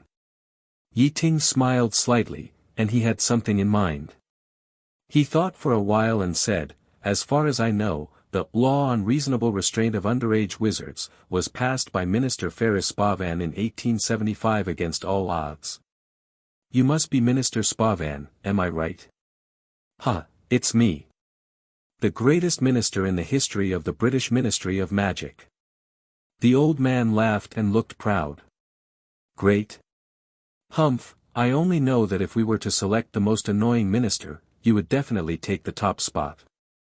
Marchbanks sneered mercilessly, with a flash of disdain in his eyes. If it weren't for our Wisengamot's firm opposition, you old thing would still be planning to stay in the position of minister. How could this be possible? Ferris Spavan took the throne of minister in 1865. At that time, he was already 109 years old, but he stayed in office for 38 years, becoming the longest-serving minister in history, which is simply a legend. The deputy minister at that time, looking at Spavan's white hair, was calculating in his heart. This old man will have to go to see Merlin in 2 years at most, and then I, the deputy minister, will be promoted naturally, so happy. But who knew that Minister Spavan seemed to have taken an elixir of immortality, and stayed in office from the 19th century to the 20th century. Before his death, the deputy minister left a famous last words: how can there be a deputy minister for 38 years in the world? Then, Ye Ting met many old men and women. Tonks was right. Not to mention Ye Ting, even Dumbledore and other respected figures in the wizarding world seemed a little young in comparison. Those wizards who could only be seen in the history of magic, textbook or newspapers, and even the old predecessors who he thought had died long ago, appeared in front of him alive and kicking. Miranda Goshawk, the witch who compiled the spell textbook Standard Spells, was also the witch most respected by Professor Flitwick. As soon as she saw Ye Ting, she pulled him to ask if there were any mistakes in the textbook, which made Ye Ting a little embarrassed. There was also Yacelid Wadcock, the goal record holder of the British Quidditch League in the 20th century. He also took the initiative to chat with Ye Ting and taught him some ball skills. I heard that Ye Ting was on the Ravenclaw Quidditch team, and they enthusiastically invited him to participate in the club's trial. This bunch of wizards who became famous dozens or hundreds of years ago were all chatting with Ye Ting enthusiastically, and each of them was a historical figure that appeared in the book. In the end, Ye Ting was numb. Ye Ting's Order of Merlin, second class, would be a shining honor anywhere, but it had no weight at all in this small corner. For the people here, those who haven't received the Order of Merlin are embarrassed to say hello to others. This feeling is like suddenly breaking into the conference site of the Huxia Academy of Sciences, with a lot of academicians and Yangtze River scholars, and the worst is the level of excellent young people. Even the younger brother who served tea and water had a youth fund in his hand. Among them, Ye Ting can only be young. No wonder Minister Fudge was proud of these old people attending the award ceremony. These people usually hide in some corner and rarely show up. Just like the feeling Ye Ting had when he saw Principal Armando Pettit, these people are no different from dead to outsiders, not to mention participating in any activities. Today, they suddenly came out in groups to participate in a seemingly ordinary Merlin Medal Award ceremony, which is quite abnormal. No wonder Minister Fudge had some misunderstandings. In other words, compared to Fudge, these big guys seem to be more interested in Ye Ting, a little guy. As soon as the boy entered this circle, he was surrounded by them and asked questions like checking the household registration. The scene was even more lively than an interrogation. But soon, these big guys in the magic world found that Ye Ting was indeed worthy of his reputation. These big guys have a pivotal position in their respective professional fields, have made countless achievements, and have a very high prestige. However, Ye Ting, a little wizard, can chat with each of them enthusiastically.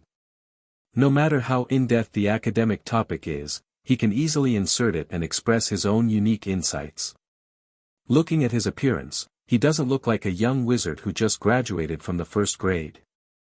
He is simply a senior scholar, full of knowledge and profound knowledge. In fact, this meeting was promoted by Dumbledore and Nico, just to allow Ye Ting to integrate into their circle. If you want to enter a circle, you have to show your strength and value and prove that you are not a vegetarian. Although Nico and Dumbledore have made guarantees for Ye Ting, these bigwigs still have their own concerns. After all, Ye Ting is too young, and Nico's evaluation of him is so high that it is like bragging, which is unbelievable. After all, he is too young, and what he said is too shocking. But after an in-depth exchange, everyone's impression of Ye Ting has changed 360 degrees. This young man is a true all-rounder, a genius in all subjects. He is not a fake all-rounder, who only knows the basics and only tries a little, but a true genius in all subjects, who can do everything and is proficient in everything. Whether it is transfiguration, magical zoology, or charms, he seems to have no field that he is not proficient in. Even though he is a little immature in some aspects, his talent and superior memory are enough to make people's eyes light up and realize that he has a promising future. Especially in charms and alchemy, Ye Ting is no longer a rookie who needs to look up to his predecessors, but an expert who can sit on an equal footing with the big guys and discuss together. Looking at Ye Ting's confident and calm appearance, talking freely, everyone gave him a thumbs up. There was even a wizard who was very interested in introducing his great-granddaughter to Ye Ting. Ye Ting was interested in this kind of thing at first. But when he heard that the other party was in his 20s, he immediately chose to decline. Just kidding, he is young, but he is not interested in old ants. After dealing with those annoying old men and women, Ye Ting finally got away and returned to his companions. At this time, the banquet had already begun, and the whole venue was very lively. The house elves in the kitchen seemed to have done their best. There were a variety of dishes on the long table, half of which were exotic dishes, making people salivate. Ye Ting was hungry, so he picked up a piece of steak and chewed it. He was starving. Ye Ting, where did you go just now? We have been looking for you for a while. Susan came over, moved her nose, and sniffed his hand like a curious kitten. Why do you have a special fragrance on you? Is there? It may be from some wizard. Ye Ting smiled, not paying attention to her vigilant reaction, and began to talk about the adventure just now. Do you know? I was dragged by Dumbledore to meet some old seniors just now. To be honest, there are several of them. I thought they were long gone. This explanation is true, some old wizards do spray a lot of perfume on their bodies to cover up their old smell. But Hermione and Susan looked at each other, both narrowed their eyes, showing a suspicious look. You said you met Headmaster Armando Dippet, Yosled Wadcock, Miranda Goshawk. Why didn't you say you also met Newt Scamander? 11. Hermione looked at Ye Ting with a strange look, as if he was joking. But I really met those people. Ye Ting took a lot of effort to make Hermione believe that he really met those people who were usually only seen in History of Magic and Chocolate Frog pictures. Hermione screamed upon hearing this, ignoring the curious looks from all around. She grabbed Ye Ting and hurried to the previous corner. However, when they hurried back to the corner, they found that the old people, including Principal Armando, had disappeared without a trace, as if the only reason for their trip was to see Ye Ting. If it weren't for the arrangement of the tables and chairs and the slightly messy furnishings here proving that someone had stopped here, Hermione would even suspect that Ye Ting was making up a story. Oh, what a pity. Hermione sighed softly, looking at Ye Ting with envy and yearning. If only I could see them, even if I could only see them from a distance. Don't worry, there will be a chance. Ye Ting smiled and promised, if I see them again next time, I will definitely get their autographs for you. Then it's a deal. Don't forget it. Hermione finally smiled. The banquet finally came to an end in the evening. Ye Ting was about to leave with the Grangers, but was stopped by Dumbledore. Nico's funeral will be held the day after tomorrow. We might as well go to Nico's manor tonight to make some preparations.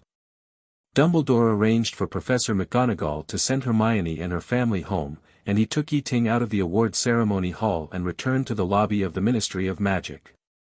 Dumbledore and Ye Ting walked towards a golden fireplace. As soon as they stepped in, a cold female voice sounded in the air. Destination. Her voice was emotionless. Dumbledore thought for a moment and said, Plymouth Central Park. As soon as the words fell, a green flame rose in the fireplace. Ye Ting felt dizzy, as if he was caught in a vortex of time and space. When he opened his eyes again, he was already in a blue police booth. Ye Ting walked out of the police booth and saw Plymouth Central Park not far away. Plymouth is one of the only 2 cities in Devon. Plymouth Central Park is located in the city center of Plymouth, adjacent to Plymouth's Home Park Stadium. Home Park Stadium is the home stadium of Plymouth football team and is considered one of the most important stadiums in the city. Even at night, this area is still very lively, with citizens and tourists coming in an endless stream. How should we get to Nicholas Flamel's manor? Ye Ting asked curiously. Don't worry, take out the invitation letter, and there will naturally be a guide to take us there. Dumbledore smiled. The 2 took out the invitation and sat leisurely on the bench in the square. They waited for the unknown guide leisurely while teasing the seagulls circling in the air. Plymouth is a city with a rich maritime history and the home of the British Royal Navy. Seagulls are the most common birds in the city and are very rampant. For food, they even dare to attack tourists. Time passed by minute by minute. Just as Ye Ting and Dumbledore were enjoying this rare tranquility, a black car came like a ghost and stopped steadily not far away. It was an old car with smooth lines, a flat and wide body, exuding a classical and elegant atmosphere, as if it had traveled from 50 years ago. You are finally here. I have been waiting for you here for a long time. Nicole Flamel's English with a French accent came from the car. Ye Ting looked up and saw that the driver was not the house elf butler Hyperight last time, but Nico himself. He had a cigar in his mouth, and his black sunglasses covered half of his face, looking very cool. Nico, why are you here in person? Dumbledore was surprised and happy, and hurried to greet him. Nico, dressed in a white robe, got out of the car gracefully, stretched out his hand to Dumbledore, and said with a smile, "Of course I'm here to greet you. I guess you just came from the Ministry of Magic, right?" Dumbledore seemed to be afraid of hurting this old friend, and shook hands with Nico carefully. "And you, long time no see, kid." Nico turned to Ye Ting and extended his hand to him, "Congratulations on winning the Order of Merlin." "Hello." Ye Ting imitated Dumbledore and gently held Nico's hand, but unexpectedly the old man still took a breath of cold air. Ye Ting quickly let go and apologized. Nico rubbed his palms, blinked at the boy, and teased, "Sorry, I haven't taken medicine for a while." For an old man over 600 years old, his body is not as good as you young people. After that, he waved his hand casually, "Let's go, I'll take you to the manor." Nico Flamel leisurely sat in the driver's seat, Dumbledore and Ye Ting followed closely behind, and got into the back seat of the comfortable and luxurious car. Although this car looks full of retro charm, it is completely different from H's frozen Citroën model. However, in terms of the luxury of the interior, it is even better than the Citroën. The car was cast with the traceless extension spell, which looked like a small house, with small bookshelves arranged in an orderly manner, a variety of pastries and a freestanding magic wine cabinet, which could be said to have everything you need. In the wine cabinet, there were several bottles of 1982 Lafite lying quietly. Ye Ting looked at the year, it was not 1982, but 1882. Ye Ting couldn't help but be amazed. As expected of Nico, he really enjoys top treatment wherever he goes. His homes are all over the world, and he can live such a luxurious life wherever he goes. The car was like a black lightning, and it instantly drove away from Plymouth Central Park and sped on the wide avenue. Ye Ting pressed against the car window, his eyes penetrated the passing scenery, and the outlines of Smeaton Tower and Plymouth Highlands in the distance were looming in the haze. "Nico, you are still so good at racing." Dumbledore couldn't help laughing. "I'm still old. At least I've been more restrained in recent years." Nico leisurely picked up a cigar and lit it gently. Now, the boy walked towards Dumbledore's room and pressed the doorbell. However, after pressing it several times, it seemed like a stone fell into the sea, and there was no response at all. He lifted the quilt, gently pulled open the bed curtains, stepped barefoot on the cold floor tiles, and walked towards the window. This sudden change made Ye Ting's heartbeat accelerate instantly. Many of these rooms have traces of use. It seems that there are many guests who come to attend the funeral. Large clouds of smoke lingered around him, but strangely kept a subtle distance from the back seat, as if separated by an invisible barrier. It seems that Dumbledore is no longer in the room. It is worthy of being a vehicle modified by Nico himself. Ye Ting was about to praise Nico's driving skills, but before he opened his mouth, the car had already arrived at the seaside, and then rushed out of the coast and headed straight for the high city. What kind of car is this? The boy's curiosity was aroused. He just took a look at the car logo, but he couldn't recognize it. Nickel Flamel smiled and said, "Nico's driving skills are indeed first class." He stepped on the accelerator suddenly, and the car rushed towards the harbor like a wild horse.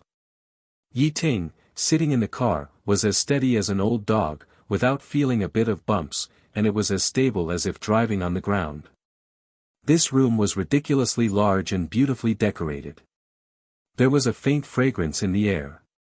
He was lying on an antique bed, with an incredibly soft velvet bed under him and a fluffy goose feather pillow behind his head. These rooms are all prepared for guests. In the early morning, when the first ray of sunlight quietly entered the room, Ida slowly woke up from his deep sleep. Under the protection of magic, the Muggles turned a blind eye to this old car drifting on the water. It flexibly shuttled between the busy transport ships in Plymouth Port, just like overtaking on the road. All the beautiful scenery was in full view, as if a series of elegant impressionist paintings were slowly unfolding in front of him. Since Brezhnev left, I've rarely raced. He was such an interesting car buddy. Nico's eyes flashed with a trace of nostalgia. The car sped on the sea, and Ye Ting looked through the car window to enjoy the beautiful scenery of the Plymouth coast, which was surrounded by water vapor and beautiful scenery. Ye Ting was shocked when he heard this. He certainly knew that Xuanzong was a collector who had a fanatical pursuit of cars, but he never expected that he and Nico Flamel had such a car buddy relationship. The car landed lightly on the sea, like a small boat, but the whole body was as stable as a rock. "Welcome to my manor." At this time, the elf butler Thomas came over and led Ye Ting to the east through a vaulted corridor and entered a gorgeous gatehouse decorated with Italian scorpions. Compared with the manor in France, Nichols' manor in Devon is indeed smaller, but as the saying goes, small but complete, the luxury of this manor is not ambiguous at all. As expected of Nico, the Studebaker is a more ancient and precious classic car than the Citroën DS19. It is almost the top of the classic cars. As the sky gradually darkened, Ye Ting walked straight to the guest room and plunged into the soft quilt. Ye Ting pulled open the heavy brocade curtain, stood by the window, and looked out the window. King Qian's horizon, the morning glow gathered like a sea of clouds, and the sun sprinkled on the river in the distance, sparkling, like countless grains of gold jumping and flashing. Looking down from a slightly higher angle, the interior of the entire manor is also breathtakingly beautiful. In the middle, a building shines brightly in the sun. It is an exquisite little tower. Looking down from a slightly higher angle, the interior of the entire manor is also beautiful. In the middle, there is a magnificent building shining brightly in the sun. It is a small tower. Ye Ting admired it for a moment, then turned and walked to the bathroom to wash up. The bathroom was already equipped with hot water and a variety of toiletries, and everything was arranged in an orderly manner. The person in charge of all this is a house elf butler. It is not Hyperight, but a guy named Thomas. According to Thomas, Nicole has several house elves in each manor, and when Nicole and his wife are not there, they are responsible for maintaining everything in the manor. And he, Thomas, is the exclusive butler of this Devonshire manor. Ye Ting changed his clothes and walked out of the room leisurely. In front of him was a long and spacious corridor with mahogany doors on both sides, exuding an ancient atmosphere. Although the bed curtains had been gently lowered, one could still vaguely see the exquisitely carved bedposts and the velvety and gorgeous ceiling above his head. This is the Studebaker sedan that I have collected for many years. It was a custom model back then.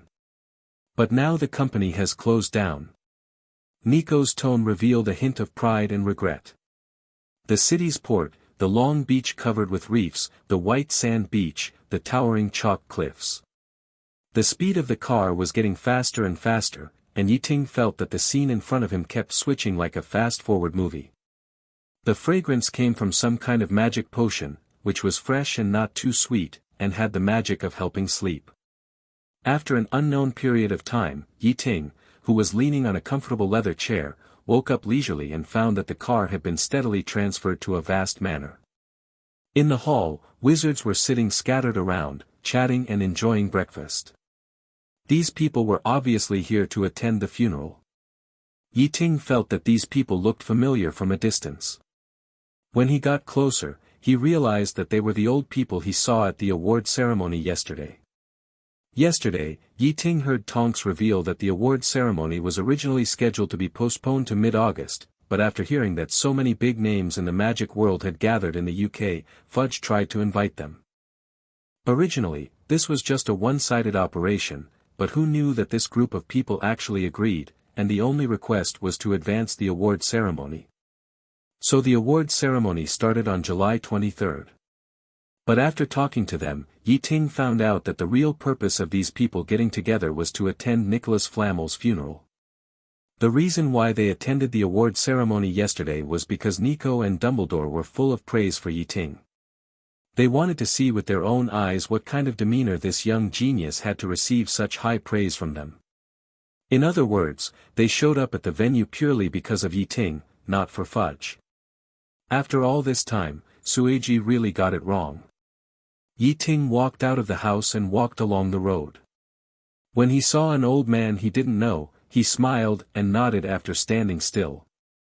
After all, they were all elders, just smile and that's it. Ye Ting strolled leisurely in the garden, but his main goal was the towering golden tower in the heart of the manor.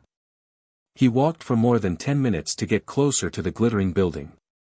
Standing next to the tower, Ye Ting reached out and touched the wall. He thought that the tower was built of nothing more than golden bricks, but the touch and the luster were clearly gold. Considering that the philosopher's stone can make gold, this tower must not be as simple as gold-plated. Ye Ting's heart suddenly moved. Could this tower made of pure gold also be considered a pyramid? Thinking of this, Ye Ting felt that he was missing a golden wolf god's eye. Ye Ting walked around but couldn't find the entrance to the tower. He could only walk around the pyramid. He raised his head, savored the words and symbols on the tower carefully, and began to use the magic knowledge he learned in Nico's French manner to interpret it. This was not difficult for Ye Ting. When he was studying alchemy in Nico's French manner, Nico prepared several kinds of magic information for Ye Ting. The only problem is that there are too many kinds of magic on this tower. As if to show off his skills, there are no less than 5 kinds of magic on this tower, including the most common runes, ancient Latin magic, ancient Egyptian holy book magic, wedge magic, etc. Several kinds of magic are mixed together, and they cleverly influence each other to produce subtle magic effects.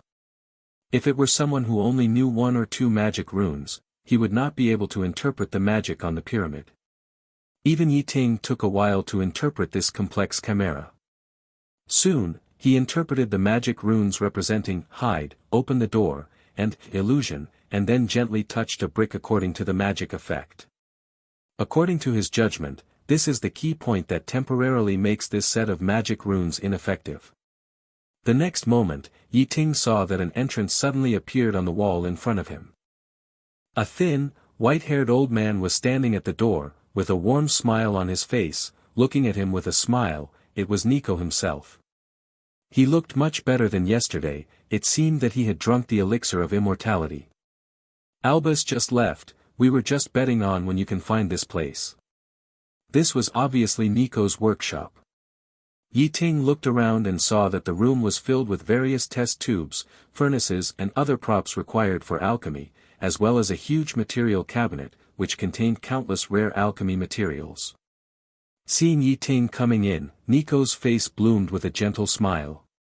He waved his hand and cleared a desk, and then enthusiastically invited Yi Jian to sit down and drink tea. There is no way, your tower is too conspicuous, anyone who sees it for the first time will not be able to help but come and take a look. Ye Ting smiled and joked.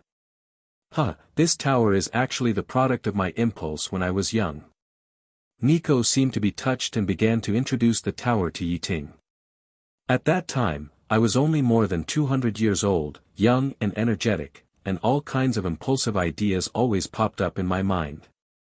I remember that when I was in England, I met the great alchemist Newton. He boasted to me that he was in charge of the coinage work of both the Muggle and the magical world, and he had more gold in his hands than anyone else. I was not convinced when I heard it, so I impulsively used the Philosopher's Stone to build this tower. 200 years old is still called young, what level of mortal is this? Ye Ting heard this and could only smile helplessly. Ye Ting's heart moved, and suddenly took out a piece of almost faded red stone from his pocket and handed it to the old man in front of him. This is the Philosopher's Stone I took back from Voldemort. I forgot to give it to you before. Sorry. Nico smiled faintly. He took the Philosopher's Stone, but his eyes did not stay on it for a moment, and he returned it casually. You keep it. Ye Ting was slightly surprised. He had actually guessed that Nico might not care too much about the Philosopher's Stone, so he collected it without authorization. However, he never expected that Nico's indifference would reach such a level. Nico saw the doubt in the boy's eyes and couldn't help laughing. Are you surprised by my attitude? Do you think I can easily give such a precious Philosopher's Stone to others? Ye Ting nodded. Come with me, you will know after you see it. Nico took Ye Ting into the inner room of the room and came to a transparent glass cabinet. When Ye Ting saw the scene in the cabinet clearly, his eyes suddenly widened and his face was full of shock. There were dozens of Philosopher's Stones in the cabinet, and they were of different sizes. The big ones were as big as fists, and the small ones were as big as thumbs. These Philosopher's Stones were just like ordinary stones, randomly piled together, without any order. The visual impact of this scene on Ye Ting was no less than that of Loki seeing a whole drawer of infinity stones in the staff office of the Time Administration. Ye Ting squatted down and curiously checked every stone in the cabinet. Are these all Philosopher's Stones? Nicole walked to his side, stretched out his hand to open the cabinet, took out a few stones and handed them to the boy. To be precise, only part of them are Philosopher's Stones, and part of them are Philosopher's Stones whose magic power has been exhausted. To me, they are just like a battery that has run out of power. Voldemort hid in the back of poor Quirrell's head, endured humiliation for a whole year, and was beaten countless times, just to steal the precious Philosopher's Stone and try to brew the elixir of immortality. Regaining his glory.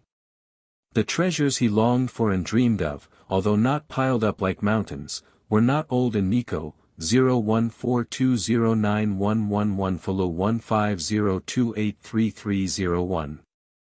If Voldemort witnessed this scene, what would he think? Is the Philosopher's Stone really that difficult to make?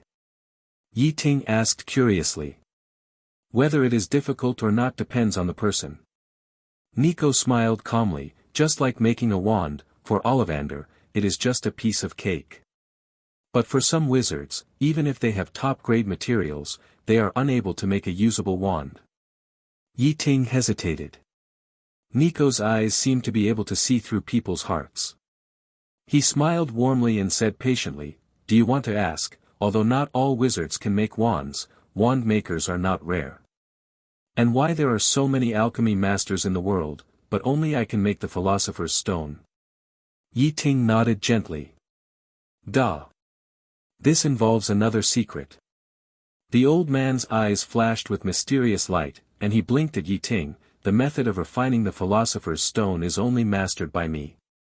Other alchemists can't get a glimpse of the way of the Philosopher's Stone even if they spend their whole lives.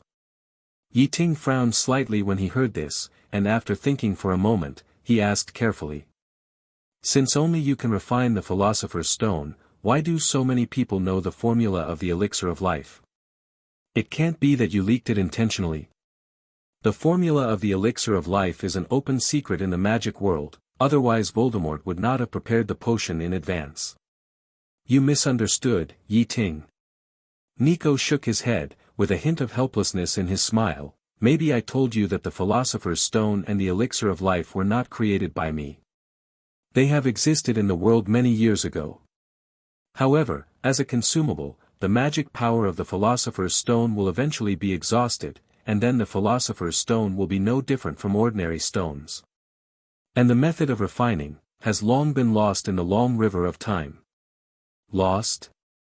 Ye Ting's eyes widened in surprise. That's right. Nico sighed softly. When I was born, the method of brewing the elixir of life still existed, but the refining process of the Philosopher's Stone was no longer known. I myself discovered this lost secret in an ancient alchemy book by chance, and thus became the only alchemist in the world who could make the Philosopher's Stone. As he spoke, Nickel Flamel mysteriously took out a notebook from his arms and carefully placed it in front of Ye Ting.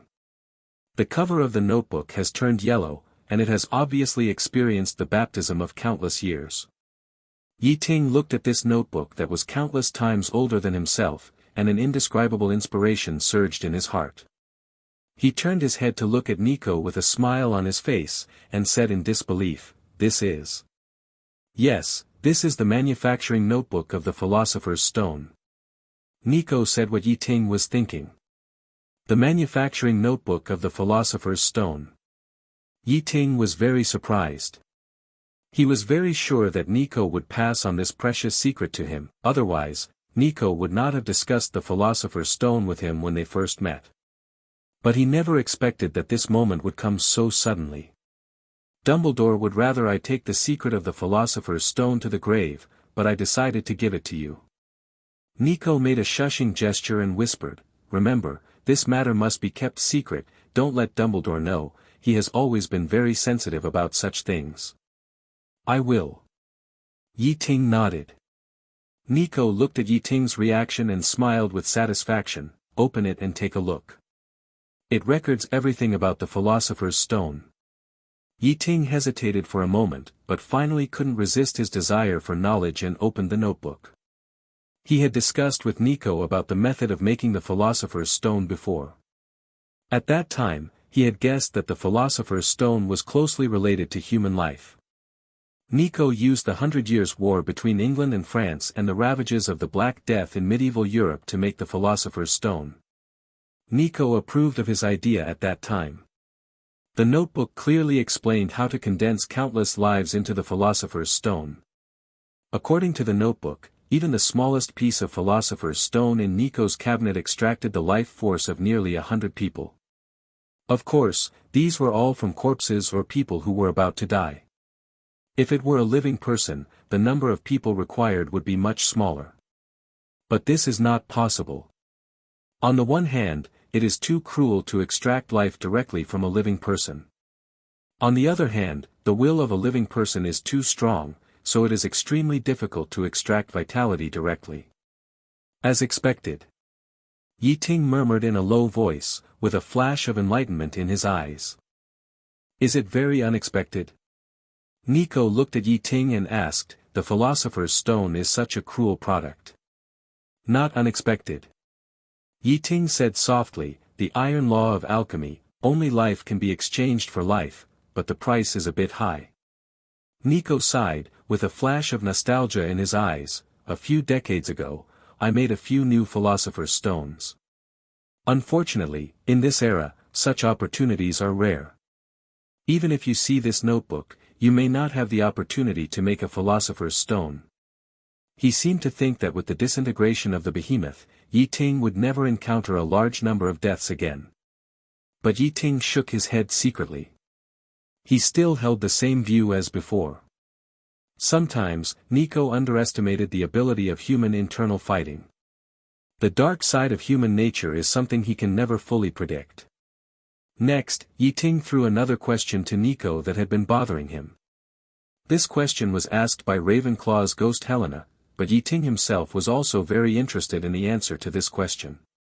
"Nico, can you make magic creatures have the ability to cast spells like a wizard?" As long as this problem is solved, Ye Ting can create a body with the ability to cast spells, so that Helena can come alive and gain the abilities she had before she died. And he himself will be able to create a clockwork doll with the powerful abilities of a magician.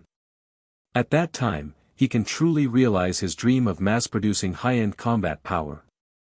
Hearing Ye Ting's question, Nico did not give an answer immediately, but led him into a room with a mysterious smile. This room seems to be a special laboratory. In the center of the room, a dozen huge glass balls are quietly suspended. Ye Ting approached a glass ball and looked inside. The interior of the glass ball was cast with the space extension spell, becoming extremely huge, with a diameter of dozens of meters, as if it were a miniature world. He stared at the scene inside the glass ball and was suddenly startled. He saw lightning and thunder, violent storms and rainstorms inside the ball, like the wildest ocean. Ye Ting turned to the second glass ball again. This time, he saw a clear spring, but black smoke billowed out of the water, with some hot air. "Do you know what you just saw?" Nico's voice suddenly sounded behind him. Ye Ting frowned. "I seem to have seen it somewhere." He suddenly remembered some content he had read in the Encyclopedia Britannica that Hermione gave him before, and suddenly realized it. The content inside this ball is primordial soup. The so-called primordial soup is actually a bold peek into the mysterious veil of the origin of life by humans. Scientists believe that as early as 4.5 billion years ago, lightning on the Earth reacted chemically with methane, ammonia and hydrogen in the primitive atmosphere, and the earliest organic molecules were quietly born in the thunder and lightning. And the ocean at that time was the so-called primordial soup. Yes, that's it. Nico's eyes sparkled, and he praised Ye Ting. "You are indeed knowledgeable, and you know the knowledge of the Muggle world very well. I remember that this conjecture was proposed by Darwin, right?" Ye Ting said uncertainly. "Your memory is really enviable." Nico chuckled and revealed a dusty past. "Indeed, a century ago, I was a botanist in the Muggle world under the name of Joseph H****************. At that time, I had frequent correspondence with Darwin. In his letter, he mentioned a fascinating conjecture: if there is a warm little pond that gathers all the elements of life such as ammonia, phosphate, light, heat and electricity, it may be able to produce organic matter similar to protein. After countless complex and subtle changes, the fire of life may quietly ignite in this pond. Just like this. Nico took out his magic wand and pointed at the glass ball in front of him. The scene in the ball seemed to have been rewound, and it changed rapidly, and then the original picture of the primordial soup appeared. The volcano roared, the magma gushed out like an angry dragon, and slammed into the sea. Above the sky, lightning and thunder intertwined into a terrifying net, as if the whole world was shrouded in chaos and violence. This is what he imitated, the magnificent and wild scene of the early Earth. At that time, Muggle technology could not simulate this scene, but magic could. Nico smiled slightly. According to his idea, I used alchemy to seal the cornerstones of life, water, methane, ammonia, hydrogen and carbon monoxide, in the magic ball to simulate the lightning environment. In this way, I tried to replicate his primordial soup experiment and tried to create life with my own hands. But, alas, it all came to nothing. Nico sighed, walked towards the second glass ball, and whispered, "Inside, there is a sulfide acid hydrothermal fluid that keeps gushing out from the deep sea. Once it meets water, it will turn into wisps of black smoke. With your knowledge, you should be able to recognize that this is the black chimney theory, proposed by Muggles more than a decade ago, another hypothesis for the birth of life. From the Philosopher's Stone, I glimpsed the essence of life, but the existence of the Philosopher's Stone makes me more confused about it." Nico's smile gradually disappeared, replaced by confusion. "I have lived for more than 600 years, and have been pursuing for more than 600 years, just to uncover the two eternal mysteries in the hearts of mankind." Ye Ting pondered for a moment and slowly said, "Where do we come from and where are we going?"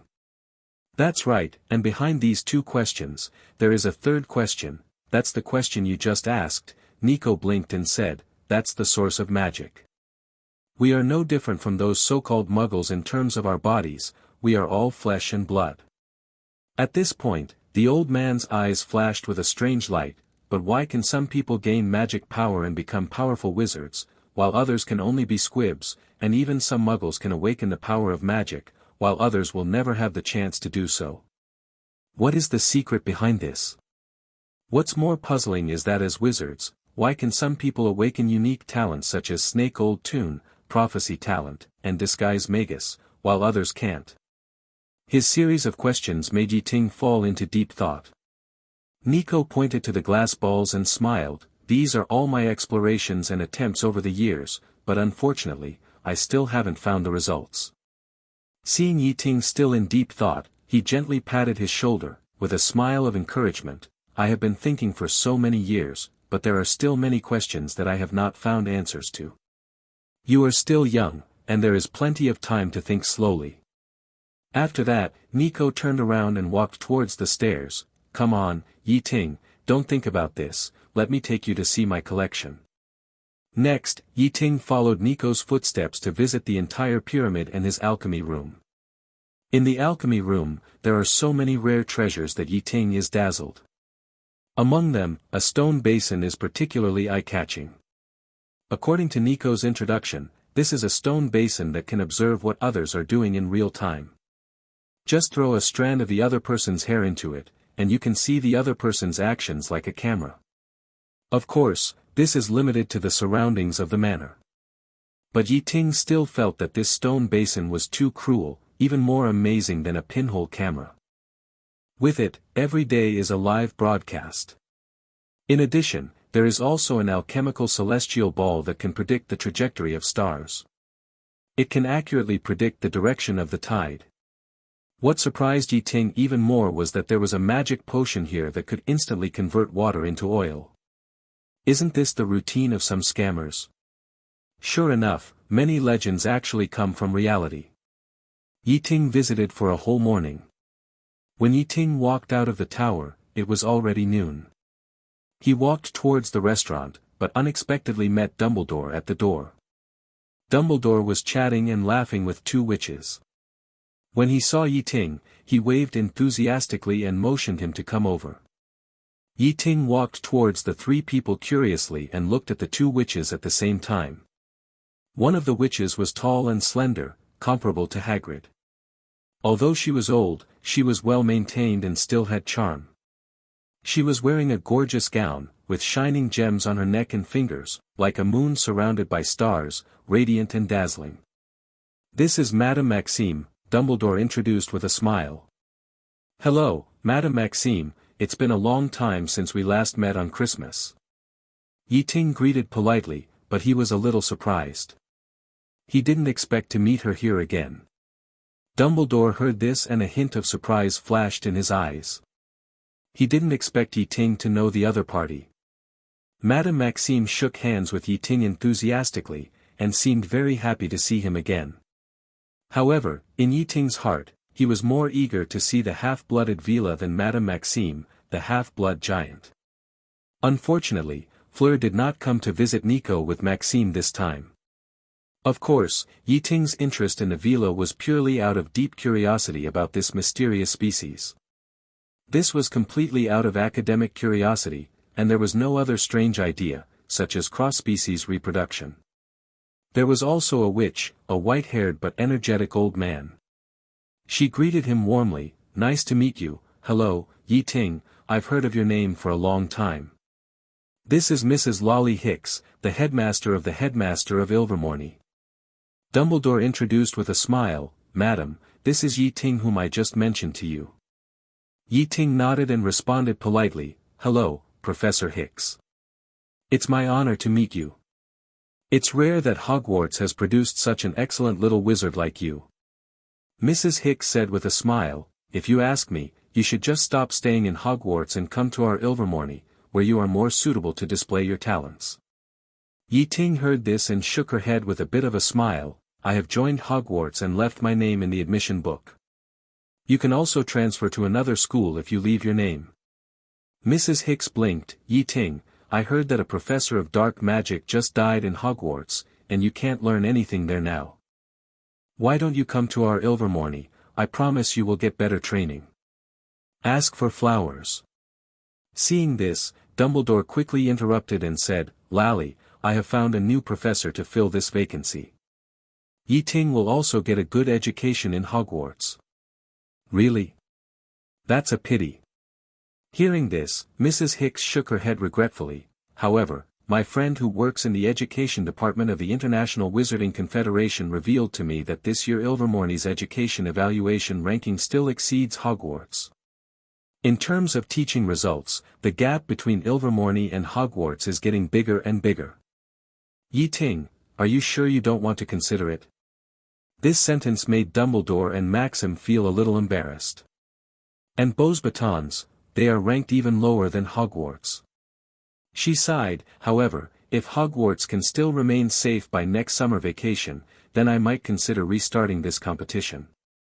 However, Hicks smiled and shook his head. "No, we have to observe for another year. I can't let my students go to a dangerous school for a whole year." However, things change, and now Ilvermorny has become a latecomer and has emerged in the education field, even surpassing the historic Hogwarts. It was called a funeral, but it was more like a gathering of old friends. He naturally cannot understand this psychological state of indifference to life and death, and only feels an inexplicable melancholy in his heart. "Oh, we are talking about the Magic School's Potion Championship." Mrs. Hicks responded, "We are preparing to restart this competition."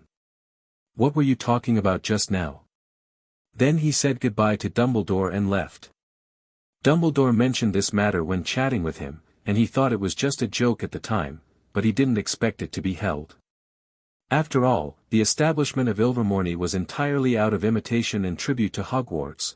This school was founded by a Hogwarts graduate who was full of admiration. The funeral lasted for 3 days before it slowly came to an end. Ye Ting scratched his head when he heard this. 0. The 4 colleges of Ilvermorny are a 1-to-1 replica of Hogwarts. If the effect is good, then the restart of the Triwizard Tournament will be just around the corner. However, they are not shy about it, and some wizards are even betting on who will die first. Undead students may be easy, but if you want to make the position of defense against the dark arts professor no longer a high-risk job, this is embarrassing for me, Fat Tiger. And Dumbledore had long been aware of Hogwarts's predicament. So he took advantage of Nicholas Flamel's funeral to meet with the 2 principals and prepare to restart the Magic School Potion Championship. After the funeral, Ye Ting stayed in the manor for another 2 days. Seeing this, Ye Ting cleverly changed the subject and tried to ease the delicate atmosphere. "The later you die, the more you lose." This bet sounds absurd and helpless.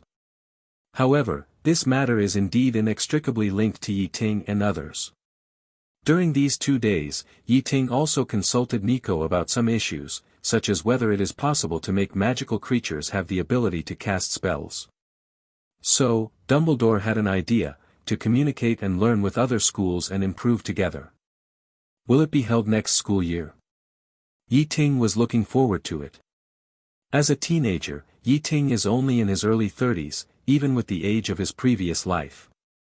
Perhaps because everyone is old, death is like finally being able to go to bed after a long day, and it is quiet and natural. For those older wizards, this farewell may be a farewell forever. Before leaving, Dumbledore brought Ye Ting an exciting news: his residence in Ottery St. Catchpole village has been completed. Or, the next time they meet, it will probably be at each other's real funeral. Ye Ting was stunned when he heard this. He and Hermione had written to Dumbledore many times, mentioning the problem of Hogwarts' education level. He knew very well that the current Hogwarts was already slightly inferior in terms of teaching level, at least compared with Infamy. It had already opened up a big gap.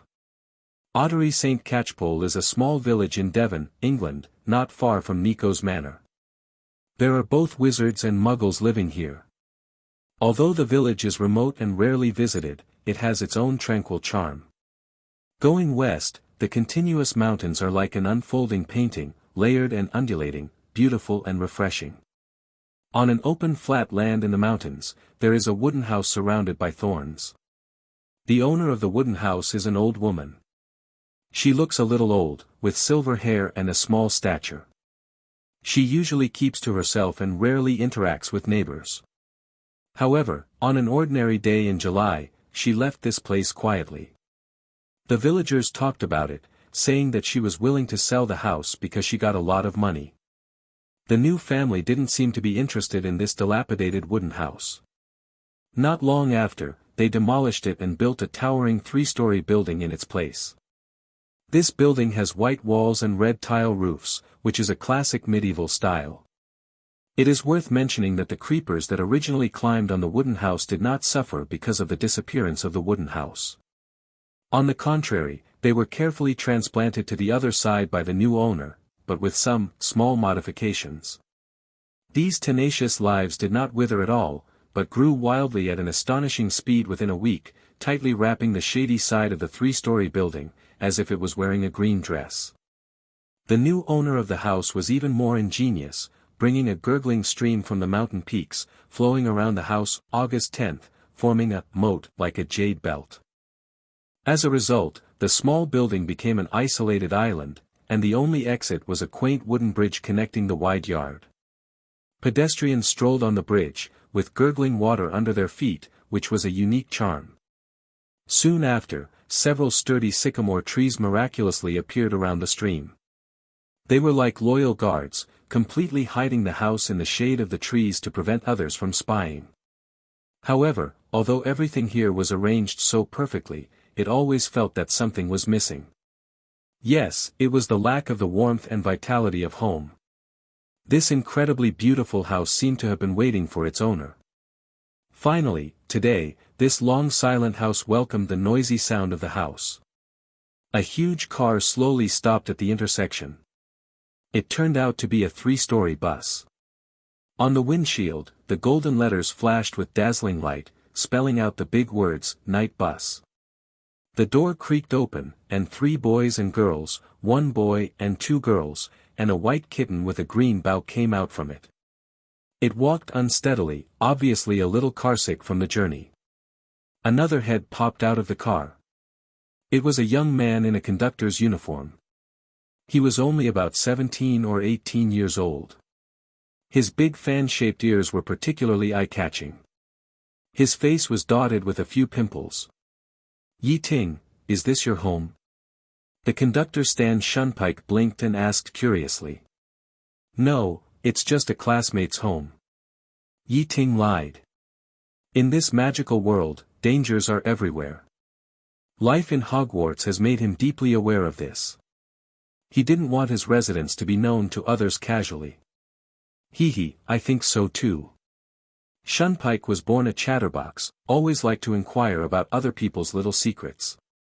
"I'm wondering, why don't you even bring any luggage when you go out?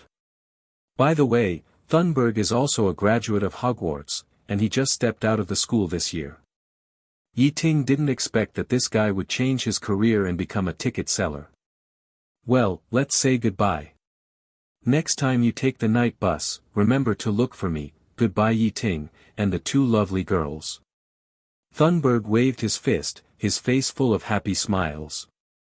The driver stepped on the clutch, the door slammed shut, and then there was another loud bang, and the car roared onto the narrow country road. "I don't want to take this night bus again." Susan covered her mouth and said painfully. "Although the night bus is fast and convenient, the ride is really bad." She was upset in the car just now, and the feeling was even worse than eating expired magic potion. Duh. Hermione raised her eyebrows, who was the one who enthusiastically suggested taking the night bus. "And told Ye Ting, I've never taken a night bus before, so I want to try it." "You didn't object, you were even more excited than me.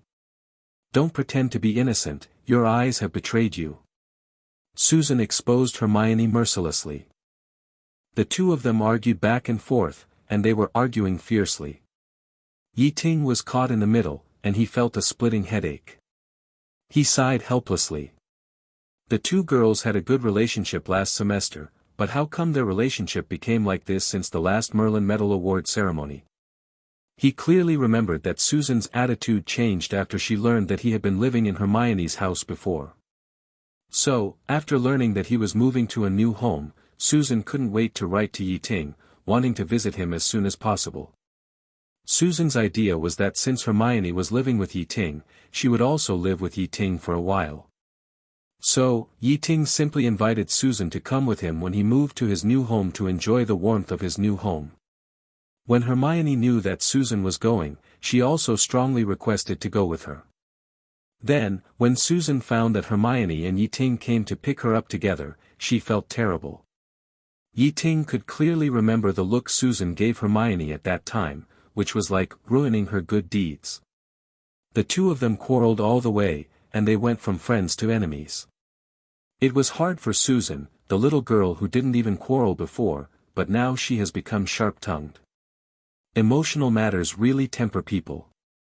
What's the point? Ye Ting ignored the two people who were arguing beside him, stood alone on the road, looked into the distance, and cast his eyes on the village of Ottery St. Catchpole in the distance. Under the afterglow of the setting sun, the village seemed to be coated with a layer of golden light, like a toy house in a fairy tale world. This place is simply a paradise. Ye Ting secretly admired in his heart. Ye Ting suddenly turned around, interrupting the quarrel between Hermione and Susan, and announced loudly. "Okay. My new home is in front of us. We will live here for the next summer vacation." The two girls were immediately diverted when they heard this. Soon, they ran towards the wooden bridge like two happy deer, with laughter all the way. "I'll go in and explore the way first." Hermione laughed crisply. "Don't be too proud, I won't let you get ahead." Susan did not show any weakness, and her pace even quickened. The two chased each other, refusing to give in, and a silent contest quietly took place on the bridge. Susan quickly got ahead and almost left Hermione behind. The latter grabbed the corner of Susan's clothes in a hurry. Unexpectedly, the force was too strong, and Susan's short sleeves were directly torn, revealing a jade-like white shoulder and a slender shoulder strap. What was even more embarrassing was that through the torn cloth, Ye Ting accidentally glimpsed the side of the girl's slightly exaggerated grapefruit. Susan's cheeks instantly turned red, and her eyes seemed to be dripping with water. She was ashamed and angry, and she couldn't help but have an urge to cast a curse on Hermione. Noticing Ye Ting's gaze, she hurriedly turned back, while the latter quickly looked away, pretending to concentrate on the river, as if everything just now was just an illusion. Since he obtained the eye of the grass element god, the growth rate of this flower bud is like wings, far exceeding his expectations. Ye Ting can make it by himself, how convenient. For example, he turned an ordinary aluminum table into a copper table with 4 dragons and 4 phoenixes inlaid with gold and silver. For ordinary wizards, building a simple shack like the Weasleys is enough. Of course, it costs a lot, but it is only relative to the standards of the wizarding world. In the wizarding world, whether it is building a house, decorating, or arranging furniture, this series of expenses is actually relatively low compared to 1.0, at least much lower than the Muggle world. After all, wizards have magic, and they can easily do plastering, decoration, furniture making, etc., without too many professional workers and equipment. It is too convenient to use magic to do such things. As for decoration and furniture, Ye Ting never pursues those flashy appearances and exquisite carvings. In particular, he is also a master of alchemy. In his opinion, some things in the magic world are indeed backward and make people shake their heads, but some things are so convenient that they make people astonished. Take washing dishes for example. Muggles have to spend money to buy expensive dishwashers, and they may not be able to wash them clean. But what about wizards? A cleaning magic can easily handle these trivial matters, how worry-free. Now the diameter is half a meter long. But what about wizards? The two girls and a cat went to visit the house, while Ye Ting stayed alone on the bridge. His eyes penetrated the water, observing the small fish in the stream. The duration of transfiguration is usually related to the wizard's transfiguration ability and the extent of the transformation. The dispute between the two girls was finally settled. Beside the path, all kinds of exotic flowers and plants compete for beauty, but this is not a masterpiece of nature, but a product of magic. Just the deformation of details and surface materials, Ye Ting can maintain it for a long time at a time. This transfiguration can last at least 50 years without changing back to its original state. On the right, a grapevine is lush and growing well. Grow up quickly, little guys, when you grow up you can eat. According to Ye Ting judged that the bud would soon grow to its limit. It would not be long before he could see what would grow out of the bud. Nagini had long since left Ye Ting's wrist and returned to its original size. She was leisurely climbing on a branch, spitting out her tongue and spying on everything below. Hermione and Susan came to the door of the villa again, and their eyes were attracted by a large empty doorplate. So, the two began to argue about the naming of the house. Ye Ting thought for a moment and said, "Let's call it Windy Manor." Windy Manor, what does that mean? Hermione said puzzledly. Ye Ting just shrugged without further explanation. He naturally would not tell them that the design inspiration of this manor came from a certain Mon-style house that he had referenced, which was given as a gift from the first cave of a Chingapot, Windy Manor spirit. The group of people were arguing, and Ji walked into the house certificate. With the help of the space extension spell, the interior space of this house is much larger than it looks from the outside. Although the interior decoration is not as luxurious as Nico's house, it has its own flavor. It is small but complete. The living room on the first floor is spacious and bright, and is a great place to receive guests. He took out a handful of fish food from his hat like magic, gently sprinkled it into the water, and the fish in the water immediately tumbled and danced. Next, Ye Ting checked the plants in the yard. At this moment, Lynette stepped onto the wooden bridge gracefully at a leisurely pace, completely ignoring the three people behind her, and was the first to enter the garden. No matter what kind of plant it is, the growth is far beyond the normal growth process. The second floor is full of bedrooms, warm and comfortable, each with a balcony overlooking the garden and the green grass that extends diagonally to the river. Ye Ting spent a lot of galleons to decorate this house. Of course, there is also a large fireplace in the living room that is connected to the flow network. The pavilion under the vine is even more unique, with the mistletoe corolla covered with crystal white beads, shining with an attractive luster. In addition, the house also has a bathroom, wine cellar, food storage room, wardrobe, kitchen and dining room, etc., with all living facilities. The study on the third floor is filled with books for his daily study and research. The basement is at the bottom, which is Ye Ting's alchemy laboratory and potion brewing room. The picture shows Xiangfeng's manor. Fortunately, his financial resources are now quite strong, otherwise he really can't afford such a residence.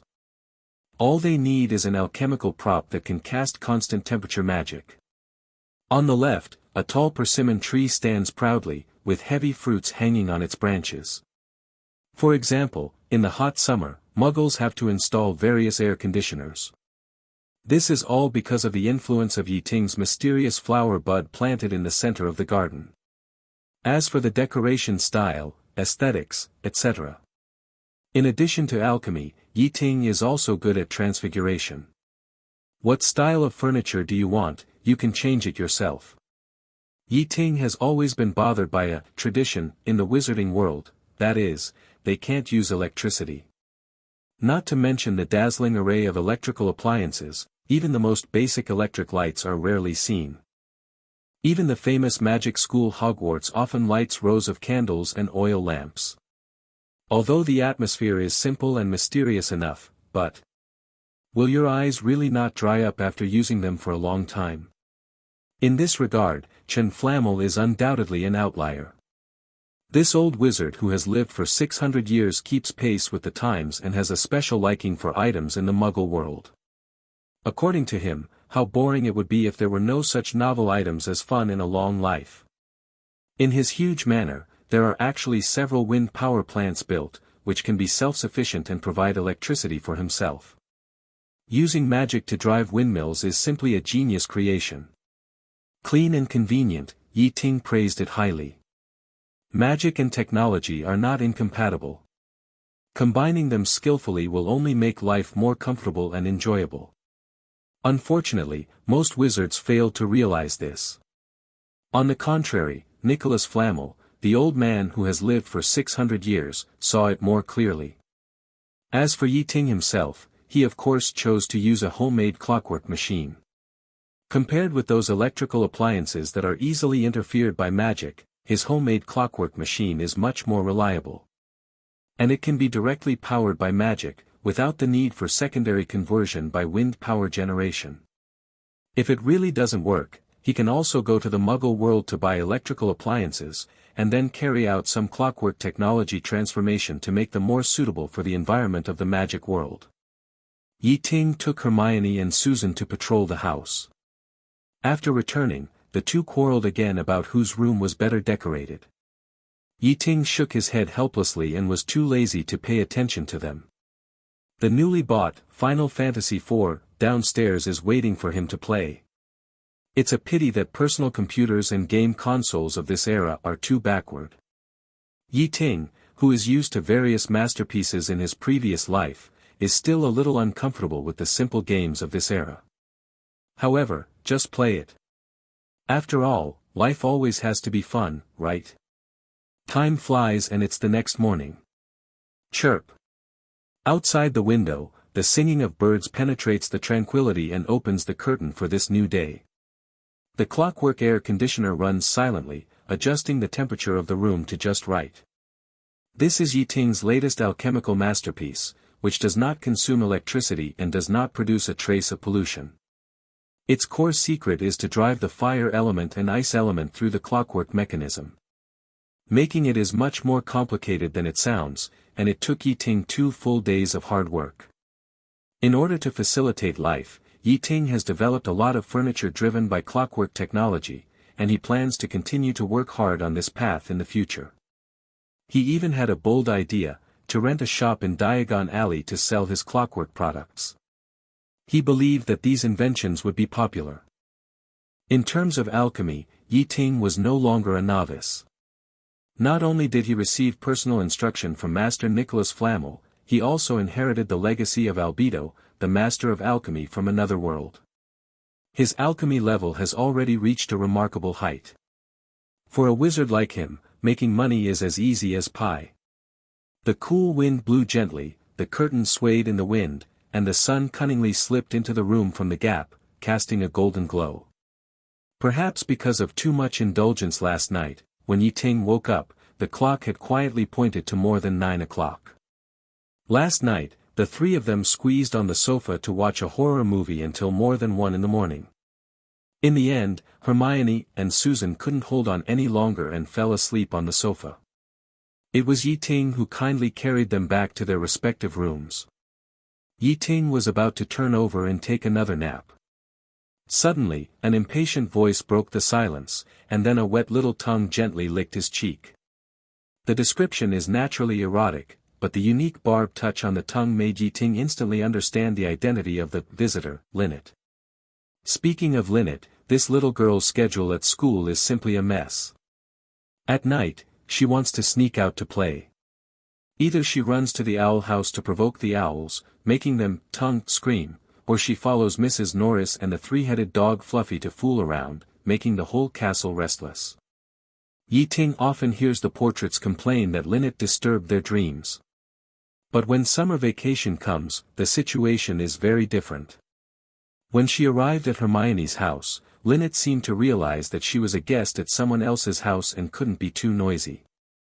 So, she miraculously maintained a good schedule, going to bed obediently at 11 o'clock every night and getting up on time at 8 o'clock in the morning. Going to the toilet, stepping on milk, taking a walk, a set of procedures, and then going to enjoy breakfast. It is the same now. It is obviously past mealtime now. If Ye Ting doesn't get up, it means there will be no food. Lynette will naturally come to find Ye Ting, the shit shoveler. Lynette almost never eats cat food.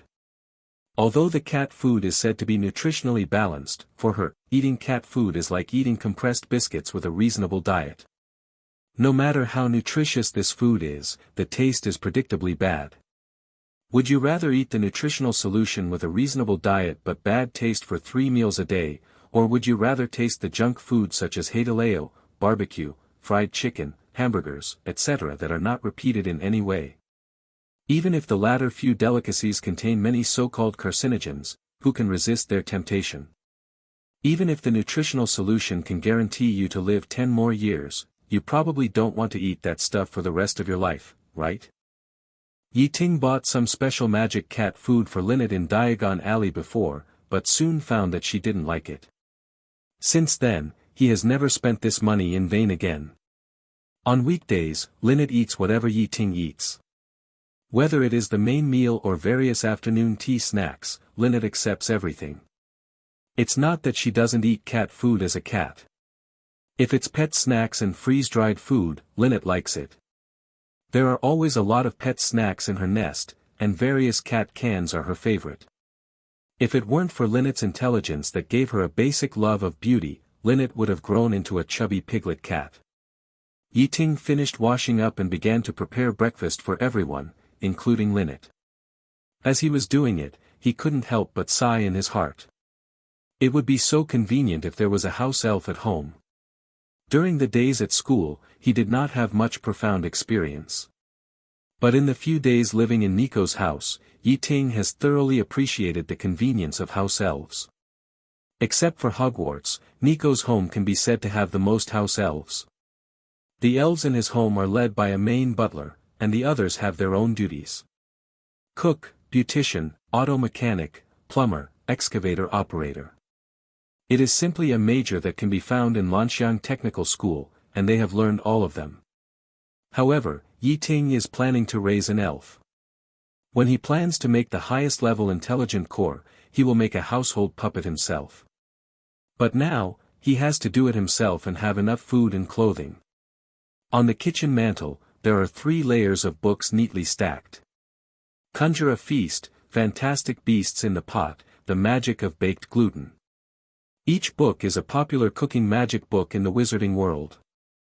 Ye Ting had never tried to cook with magic, which was undoubtedly a new challenge for him. At this moment, Hermione rubbed her sleepy eyes and hurried down from the 2nd floor.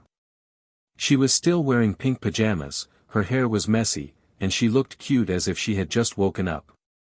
Ye Ting was no longer surprised by Hermione's defenseless look. When she was at Hermione's house before, the girl often did this, which made the Grangers very worried.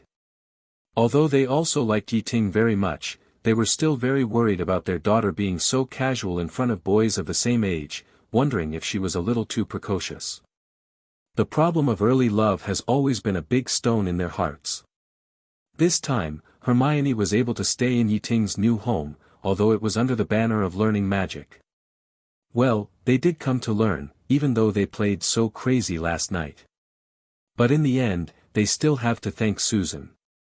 If the Grangers hadn't learned that in addition to Hermione, there were other young wizards living in Ye Ting's house, they would never have dared to let their daughter and Yi Jian leave alone. Living together before the age of 13. How shameful.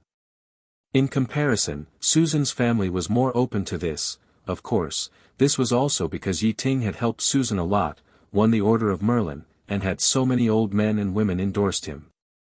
At the award ceremony, Amelia Bones saw with her own eyes that Ye Ting was surrounded by the group of old seniors. As the director of the Department of Law Enforcement, the 2nd highest official in the Ministry of Magic after Fudge, she knew better than anyone what this meant. Letting her daughter be friends with such a young wizard with great potential, even if it was a little risky, it was worth it. What's more, she trusted Dumbledore more, and Dumbledore obviously valued Ye Ting. This is enough to guarantee Ye Ting's character, maybe. Hermione picked up Lynette and didn't allow it to eat at the table.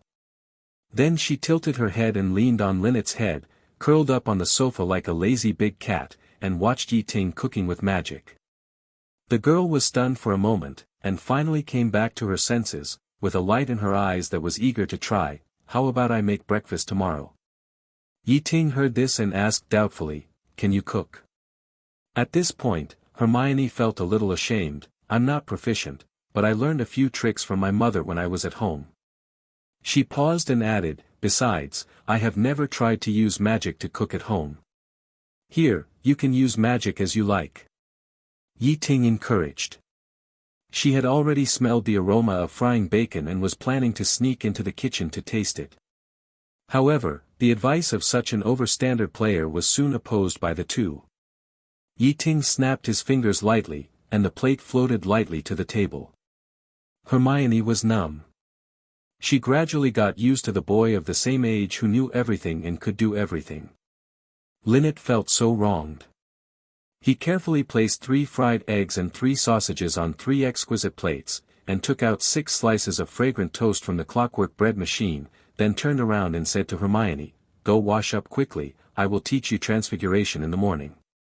According to the schedule we planned before, by the way, go wake up Susan as well." Hermione nodded happily, but hesitated. Ye Ting's level was too unbalanced. Whoever he gave more advice to would immediately gain the advantage, and in the end it would only become Ye Ting fighting himself, and they had no sense of participation in the game. What if Susan refuses to get up? He had excellent grades, superb magic skills, and could even cook. In the past, she had seen her mother busy in the kitchen, and she could help, such as cutting vegetables and memorizing recipes. On the chessboard, Hermione and Susan had a fierce battle, while Ye Ting watched leisurely on the side, sometimes giving advice to Hermione and sometimes giving Susan guidance. In this case, whether the child can use magic depends entirely on the supervision and self-consciousness of the parents. Wait, does this count as living together? Hermione stared at Ye Ting in a daze, with mixed feelings in her heart.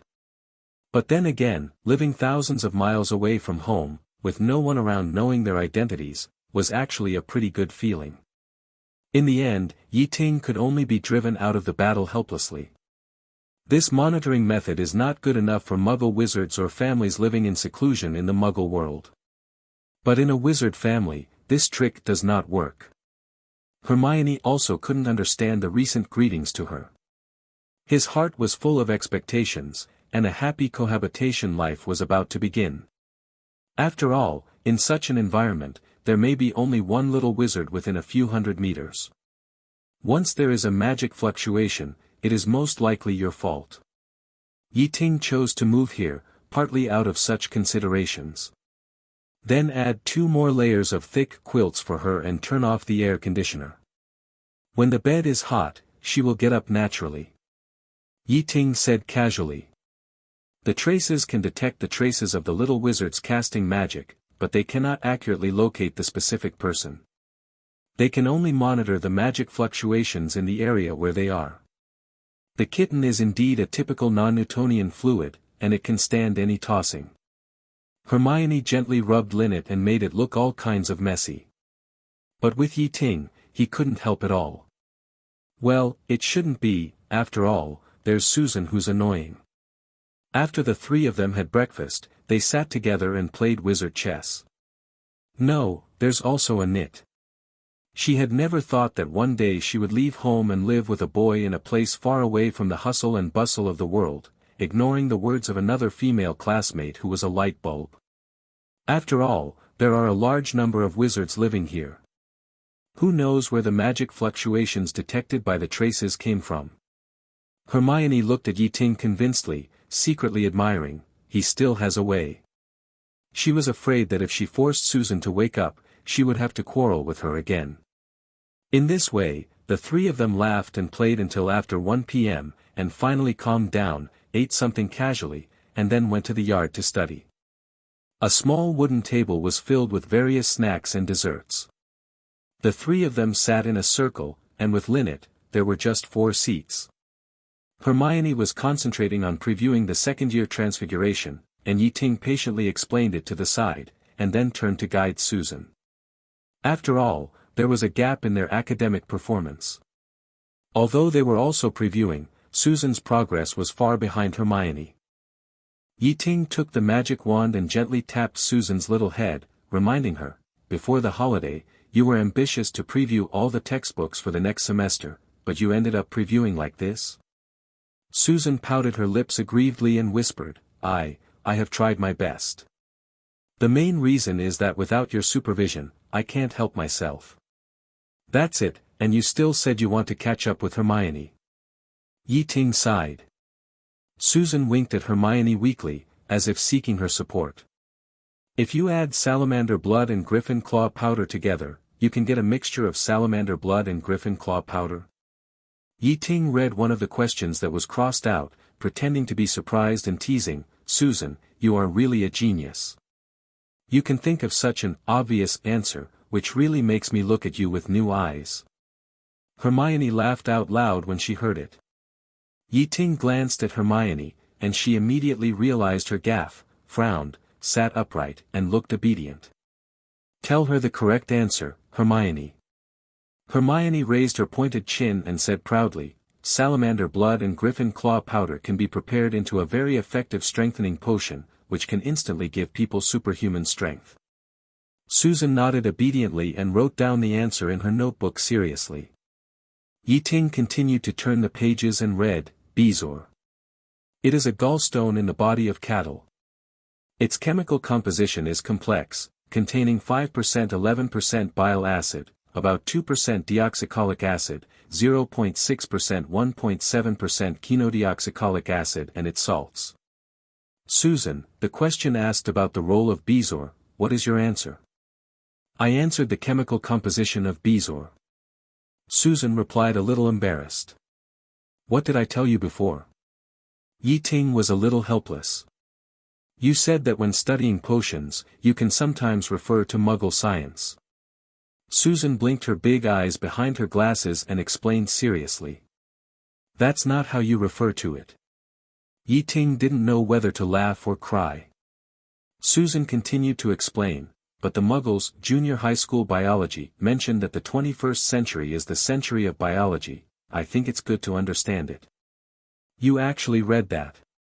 Ye Ting's mouth curled up into a bitter smile, but a warm current surged in his heart inexplicably. This girl actually remembered his words in her heart, although her method was a little wrong. He could only persuade her earnestly, Susan, don't listen to that kind of book nonsense.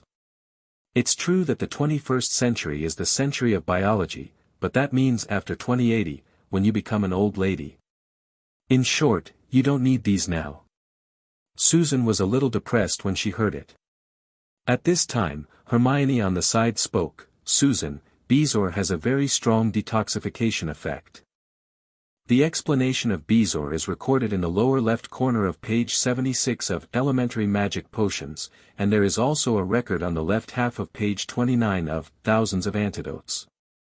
Okay, stop showing off. Ye Ting hurriedly stopped Hermione from further undermining Susan's confidence. He sighed helplessly. This is the child of other people's families. Hermione had memorized 1,000 magical herbs and fungi by heart during the summer vacation before entering school last year. Ye Ting looked at the red words on that page of Susan's notebook and couldn't help but feel a headache. Susan, your preparation results are not good enough. If you don't work hard during the holidays, your boast of getting the first place in the final exam will become empty talk. Susan blinked her light blue eyes, clasped her hands together, tilted her head, and smiled, then I can only rely on you, the great God, to save me. You really know how to find a backer. Ye Ting muttered to himself, but said earnestly, in this case, follow me and fight hard during the holidays, and strive to make a big splash, how about it? Of course. Susan patted her chest, stirring up a wave. By the way. Ye Ting suddenly remembered something, didn't you mention that your aunt would prepare a potion that can increase your magic power for you? Haven't you drunk it yet? No. Susan shook her head, my aunt said that this potion is quite complicated to make and takes a long time to prepare. It has to wait until the end of summer vacation. Well, this potion may help your grades. Ye Ting resisted the urge to ask about the potion formula. Although Susan is usually inconspicuous, the Bones family is also a family of loyal and brave people, but this is a pure-blood family after all. This kind of magic potion is not mentioned in ordinary magic books at all. It is obviously the exclusive secret recipe of the pure-blood family. The background of the pure-blood family should not be underestimated. This potion may not be effective for Ye Ting, but he is still very curious about it. Of course, he will not ask before he has a good relationship with the Bones family, otherwise it will be impolite. In the following time, Ye Ting was very busy. While answering Hermione's questions, he also had to give Susan a special lesson. In comparison, Hermione's self-study ability is obviously more outstanding, so he had to focus more on Susan. Just then, a breeze blew gently, and a string of magic wind chimes hanging on the eaves rang leisurely, crisp and pleasant. This string of wind chimes is Ye Ting set up the doorbell himself. Once someone approaches the house, the magic will be triggered, making the wind chimes emit melodious sounds.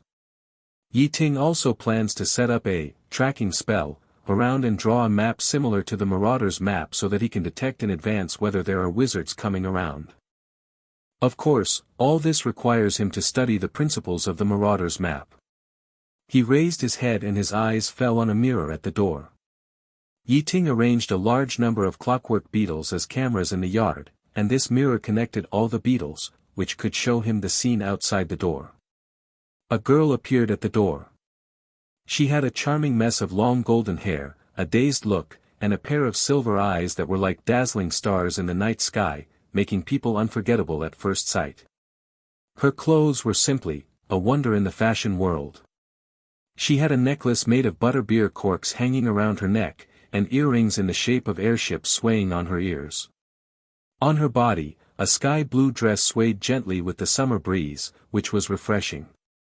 She carried a small basket covered with red and white checkered cloth. Who else could this be but Luna, whom I met by chance in the car before? At this moment, she was sitting by the stream, her feet bare, splashing in the water happily. The fish in the river thought someone was feeding them, and they gathered by the river, circling around her feet. Luna was amused and giggled, and her laughter was as clear as a bell, very pleasant to the ear. Ye Ting expressed his envy of these fish, and even wanted to join them.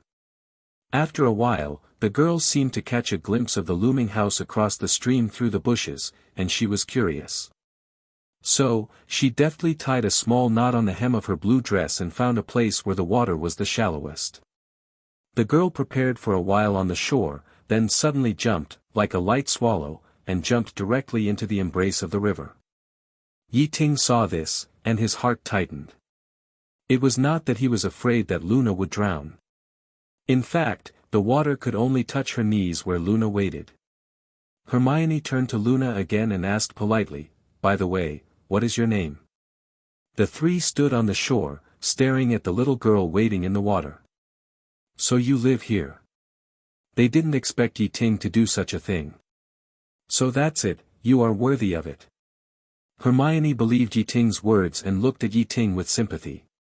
In order to prevent accidents, Ye Ting hurried out to pick up Luna. Luna thought for a moment and replied, "Dad wanted to find the scimitar-horned snorkeler in the Albanian woods, but unfortunately we didn't encounter it." As expected of Luna, she likes to do some confusing human behaviors the most. Luna looked up, squinted her eyes, and asked confusedly, "I didn't expect you to be a relative of that old witch." "My name is Susan, Susan Bones." Susan called Luna vigilantly. In fact, Ye Ting wanted to know more. There was a wooden bridge 2 or 3 meters away, why didn't she walk on the bridge? He quickly interrupted Luna and said anxiously, "That's just because I saw them bullying the little girl and was filled with righteous indignation. If you were there at the time, you would definitely stand up." 11 foot. Ye Ting shook her head, "No, I don't know that old witch, I just moved here." The picture shows Luna. Hermione and Susan looked at each other in surprise, and then looked at Ye Ting at the same time, their eyes full of disbelief. Susan, on the other hand, still felt that there was something wrong with it. She looked at Ye Ting with joy and expectation, which was seen by Susan and Hermione. Ye Ting panicked, and waved his hands, "Don't listen to her nonsense, I saved her from 5 dark wizards who robbed the train. If you don't believe me, you can ask Scrimgeour, the head of the Auror office. Hey, Luna, don't just watch the show, help explain it." AF. Luna blinked her big eyes, tilted her head to Ye Ting, and repeated the sentence like a repeater. Ye Ting sighed helplessly. "Forget it, he knew that letting Luna explain was his biggest mistake. He had to tell the girls everything about his experience on the train. In order to prevent them from worrying, he had just mentioned what happened on the road, but now he had to tell the truth. After listening, Hermione put her hands on her waist, frowned slightly, and said with a bit of displeasure, "So, such a serious thing, you have been hiding it from us." Ye Ting smiled awkwardly, trying to downplay the situation. "Hey, it's just a few black wizards who are robbing. I solved it easily. It's really no big deal." Unexpectedly, he was stabbed in the back by Luna again. "Ye Ting is lying. I clearly remember that you were very angry with the black wizard at that time, and you said, 'I told you to leave but you didn't, and you dared to take Lu.'" Luna's words made Ye Ting's heart tighten. Damn it, he never knew that Luna had such a good memory, and she could remember a sentence clearly after more than half a month. He didn't know how deep an impression he had left on the other party by brazenly attacking the girl in the most dangerous situation. In fact, Luna still remembered everything that happened at the time, including Ye's dozens of consecutive artificial respirations. But no matter what, Ye Ting didn't want Hermione and Susan to hear this. In the ambiguous stage, 1 dragged 2 or even 1 dragged 3, which was already a difficult operation, and this was also thanks to Ye Ting himself, is good enough to control the situation. She jumped happily towards Ye Ting, and the knot of her blue dress was gently untied in the wind, like a fairy descending. And other places in the garden were full of various traps he had carefully arranged. "It's the old woman who originally lived here, and everyone here calls her that," Ye Ting explained. Susan was especially sensitive to this kind of look, because she had once looked at Ye Ting with such eyes. But he noticed that Nagini in the yard seemed to regard Luna as an intruder and had quietly climbed up an oak tree by the river, ready to attack at any time. "I'm Hermione, Hermione Granger." Hermione introduced herself quickly. If a new variable is inserted rashly now, it will easily fail. The girl's eyes locked on Ye Ting instantly, with a light of surprise in her eyes. Hermione and Susan followed closely. In order to avoid further deepening the topic and revealing what he had done to Luna, Ye Ting cleverly changed the topic. "Luna, did you and your father gain anything special from your trip to Albania?" Luna love good," Luna said. Luna nodded and said, "Before on the train, Ye Ting defeated 5 wizards, then caught me and did this and that to me." At this moment, her heart was alarmed. Finally, she couldn't help but ask the question she had been holding back for a long time: "Have you and Ye Ting known each other for a long time?" Hermione interrupted curiously, "Who is the old witch?" As a member of Gryffindor, she was actually very pleased with Ye Ting's heroic behavior. Helplessly, Ye Ting made the whole thing reasonable and she couldn't hear the flaws in it. She could only look back and forth between Ye Ting and Luna suspiciously, trying to catch a clue from their expressions. Snorlax. Hermione raised her eyebrows, feeling very unfamiliar with the name. But this was impossible, she was confident that she had heard of all the common names of magical creatures. "It is a fictional creature," Susan explained. "It is not fictional."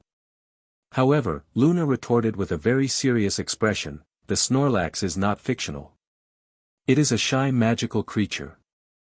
Susan shrugged and smiled softly. "I see, you must also be a loyal reader of the Quibbler." "Yes. I like this magazine very much." Luna nodded, seeming very proud of it. Ye Ting added on the side, "In fact, Luna's father is the editor-in-chief of this magazine." Susan was stunned when she heard this. She secretly thanked herself for not blurting out, "Crazy Xenophilius," or, "This magazine is just garbage and can only fool children," otherwise the atmosphere would be very awkward. "Extraordinary wisdom is the greatest wealth of wizards." Luna said word by word in an aria-like tone, "Only truly wise people will realize the correctness of the Quibbler." Seeing that Hermione didn't seem to know much about the Quibbler, Luna immediately started the Amway mode. "This is a well-known magazine at home and abroad, very authoritative. Unlike the Daily Prophet, it is full of lies and is simply Fudge's mouthpiece, trying to cover up the truth that the Muggle world has been occupied by lizard people. Speaking of this, Luna's eyes became unusually firm. Really, the Queen of England is actually a lizard person. My father said that she will transform on her 96th birthday and reveal her true face. Hermione was speechless. She was born in Muggle and knew very well that the lizard people were an old rumor in the Muggle world. Who knew that the city would believe it? Oh, don't worry, Holmes will stop her.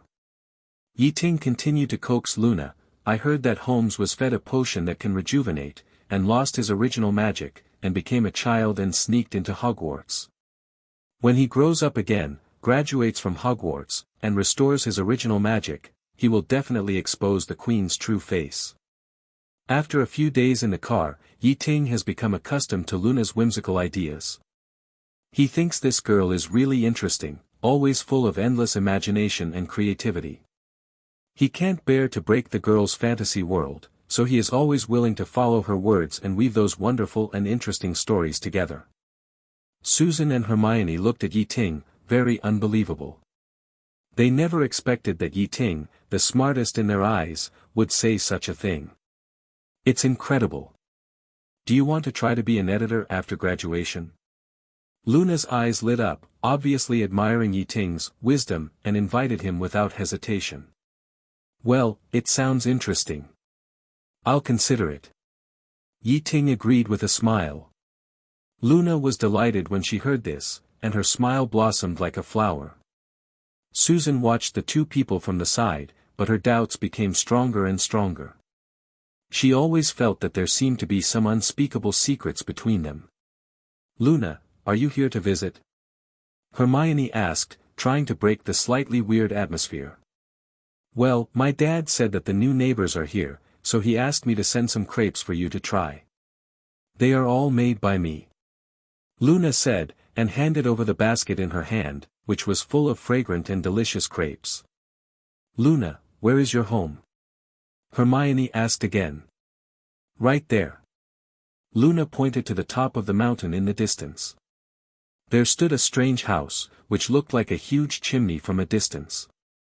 And next to the chimney, there was a very large wooden windmill, which was slowly turning, very strange. Well, do you want to come in and sit down? Ye Ting smiled and invited. Luna happily agreed. Although Susan and Hermione still had concerns about the relationship between Luna and Ye Ting, they were girls of similar age after all. In addition, the two were also very interested in the village of Ottery St. Catchpole, but they stayed in the house all the time and had no chance to go out.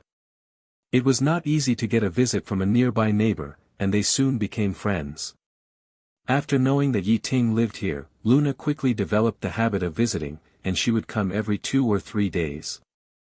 On the surface, she came to play with 2 new friends. In fact, her real purpose was to find Ye Ting in various ways. On weekdays, she always likes to sit on one side of the small table, naturally occupying Lynette's seat, as if it was her exclusive seat. However, Luna's visit was not for studying together. Most of the time, she either propped her chin with her hand and stared blankly at Ye Ting. Or she held the book, The Quibbler, in her hand and immersed herself in her own reading world. Sometimes, she would lie on the table, obviously sleeping, but she insisted that she was doing advanced meditation, which was a method of improving wisdom passed down by Ravenclaw. Ravenclaw's coffin lid might not be able to hold it down. Luna often wandered around Ye Ting's house like a ghost, trying to find the treasure left by the old witch. Meanwhile, Susan and Hermione have recently become obsessed with cooking. Especially Hermione, the girls said to Ye Ting seriously, Ye Ting, we want to learn to cook. Although their determination is not as tragic as Mitsui, nor as pious as he pursued his basketball dream, it is undoubtedly a good start. Ye Ting has always believed that dreams should be encouraged. So, in his little house, there is a crisp sound of bowls being smashed almost every morning. It is like the morning bell and evening drum, opening the curtain of a new day. And the creator of this morning bell is naturally Hermione. If it weren't for the help of the magic of restore as before, with the speed at which Hermione smashes the plates, I'm afraid Ye Ting's cupboard would have been in a hurry, and he would have to buy a new set of tableware in less than a week. Hermione is invincible in academics, but she seems a little clumsy in the battlefield of the kitchen, as if her wisdom is useless in front of cooking. It's not that she can't cook, in fact, when she is at home, she can still help Mrs. Granger. But once the magic part is added to the cooking process, Hermione seems a little overwhelmed. But she never lacks perseverance, so the ingredients in Ye Ting's storage room became the sacrifices of her practice, and they were consumed quickly in batches. In contrast, Susan seems to be much more talented in this regard. Perhaps because she was born in Hufflepuff, she has an innate keen sense of cooking. After only 2 days of learning with Ye Ting, she can make a table of Western-style breakfast with good color, fragrance and taste, which is amazing. While Hermione was still struggling with how to use magic to bake the right bacon, Susan had already started more advanced cooking courses and began to study those complex and delicate desserts and stews. Hermione's eyes wandered between the 3 large, medium and small spoons neatly arranged on the shelf, and she hesitated. Finally, she chose a compromise and picked up the medium-sized spoon. Due to several previous turnovers, Ye Ting had long lost trust in Hermione's cooking skills. Breakfast was ready, and Hermione couldn't wait to get the evaluation. She held the recipe in her hand, humming a melodious tune, while using her fingertips to move a small scale to weigh the ingredients. Lynette saw the gap between the two chatting, stood up suddenly, and ran away with all her strength. Damn it! Obviously the technique is the same, the amount is the same, why is the taste so weird? Hermione muttered to himself. Hermione smiled and introduced, this jam bacon fried egg sandwich was made strictly according to your preferences. As for this Japanese curry chicken, it is my first attempt to follow the recipe. Don't you want to try it? Damn, he was afraid of death. What a careless thing. If he had known that the taste was so unique, why would he use his tongue to taste it, and directly put it into the system collection? Hermione, wearing the same apron as Ye Ting, stepped into the kitchen on time like a little cook. It tasted it and immediately exploded, as if it had eaten a sausage with the taste of bitter melon. It spit out the sausage with a poo, then rolled its eyes, and its 4 legs stiffened, and it fell directly to the ground. This is a lie. In fact, as a kitchen trainee of Miss Granger's time, Shan knew her classmates' level too well. She stood at the stairs and shouted, Ye Ting, Susan, Lynette, it's time to come down for breakfast. Hey, where is Susan? Isn't she going to have breakfast? Hermione looked around and waited for Susan to come down. Therefore, she didn't dare to go downstairs for breakfast. Thinking that it was Hermione's turn to cook today, she escaped through the window early in the morning and ran to Luna's house for a free meal.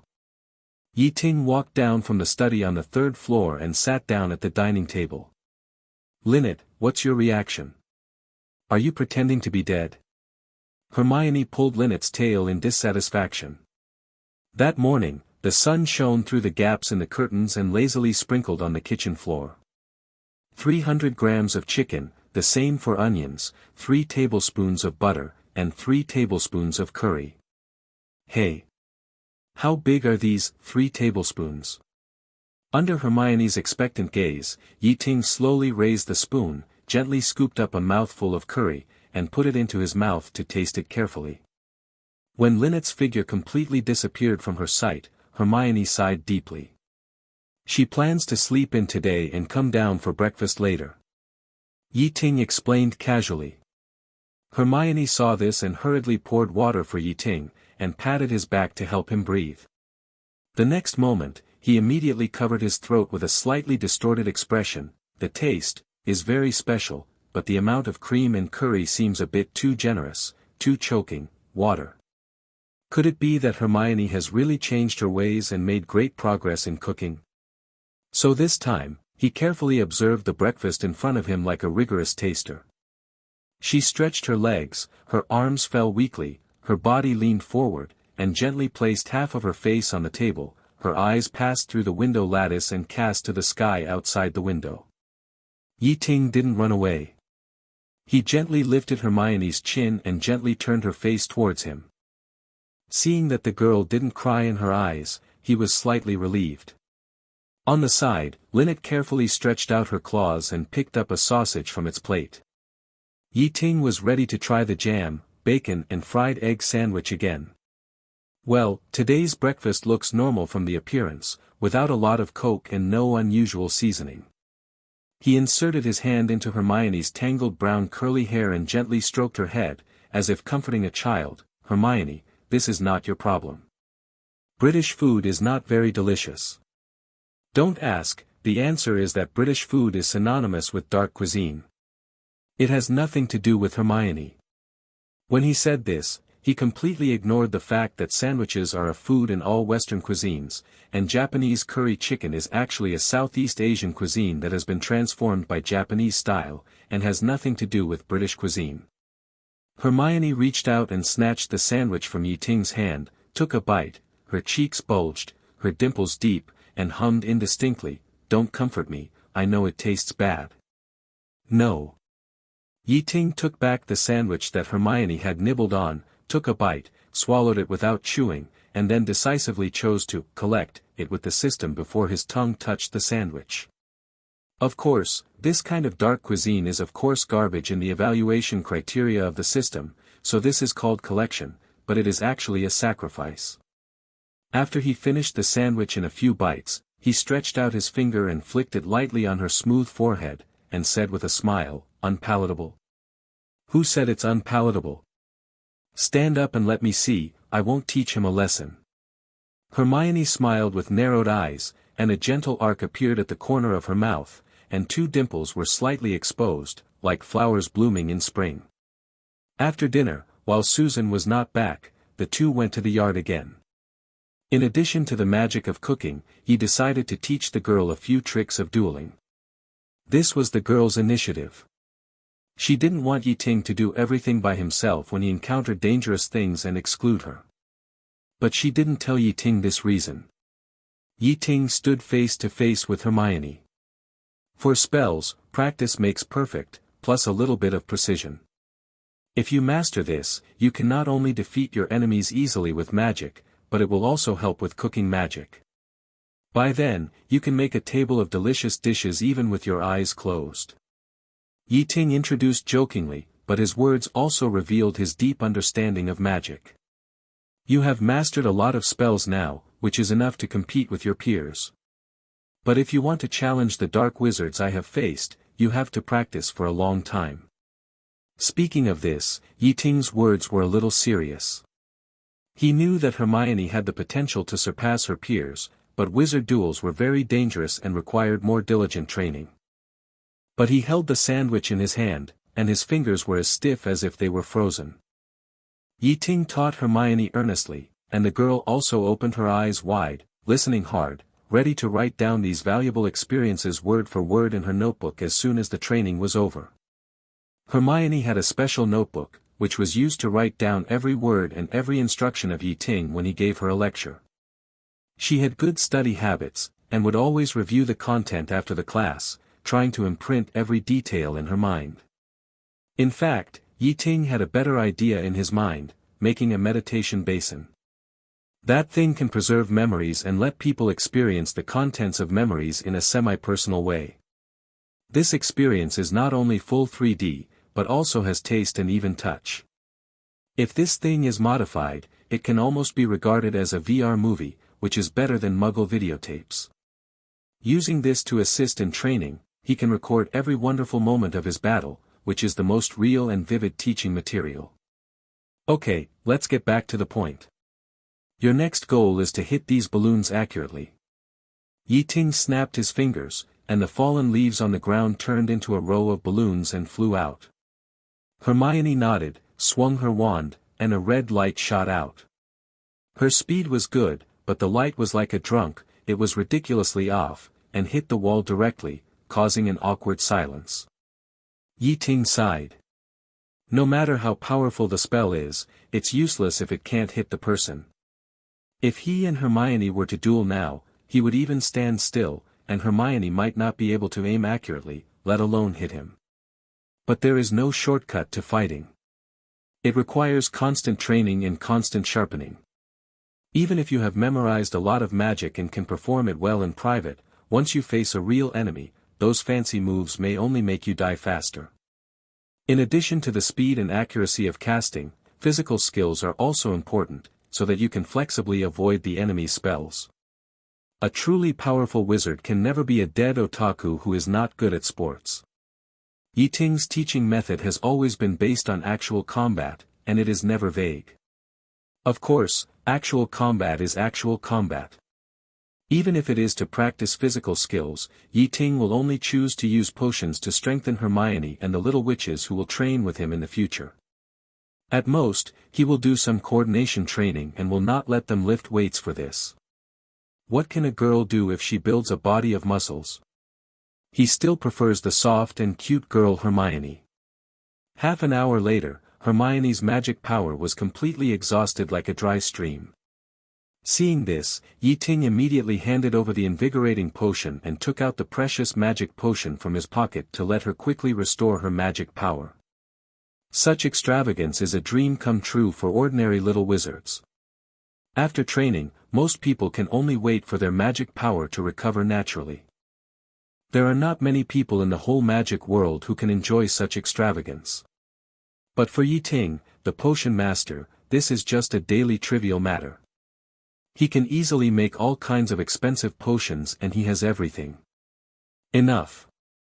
Hermione rested for another 20 minutes and asked to continue training. The previous training was just basic training. Now, the real fighting practice has just begun. Ye Ting took out a copy of The Quibbler's Summer Special Edition, given by Luna, and flipped through it leisurely with his left hand, while his right hand was preparing to cast spells, looking leisurely and contented. Obviously, this is imitating Kakashi. He said to Hermione leisurely, "Come on, hit me with a spell, as long as you hit me once, you win." Ye Ting stood there lazily, just reading a book. She seemed to have flaws all over her body, but in fact she was impeccable. Expelliarmus. Hermione swung her wand, and a ray of light streaked towards Ye Ting like a meteor. However, Ye Ting just moved half a step to the right and easily dodged the attack. Feint. Hermione was not to be outdone, rushed forward, and fired another spell. However, Ye Ting's right hand just flipped the pages of the book lightly, his eyes still fixed on the magazine, and then he snapped his fingers lightly. A small green barrier the size of a palm appeared briefly in front of him. It not only easily knocked off Hermione's spell, but also brushed her hair and floated past, leaving a trace of scorch marks. This is the advanced technique of airless shield developed by Ye Ting. He skillfully combined airless shield and iron armor spell, which not only greatly enhanced the resistance of airless shield to ordinary spells, but also gave it the function of spell repelling. These are the characteristics of iron armor spell. What's more amazing is that he can adjust the strength of spells at will, making the casting more flexible and changeable. Just like the scene just now, facing Hermione's fierce attack, Ye Ting didn't even need to maintain a complete shield for a long time, just needed to temporarily summon a corner of the shield to easily resolve it. This move not only saved magic power, but also increased the casting speed. Hermione was almost hit, but she gritted her teeth and insisted, refusing to let the arrogant momentum accumulated over the years weaken in the slightest. The sound of Expelliarmus and other spells suddenly rang out in the yard, and the flying spells came like a storm.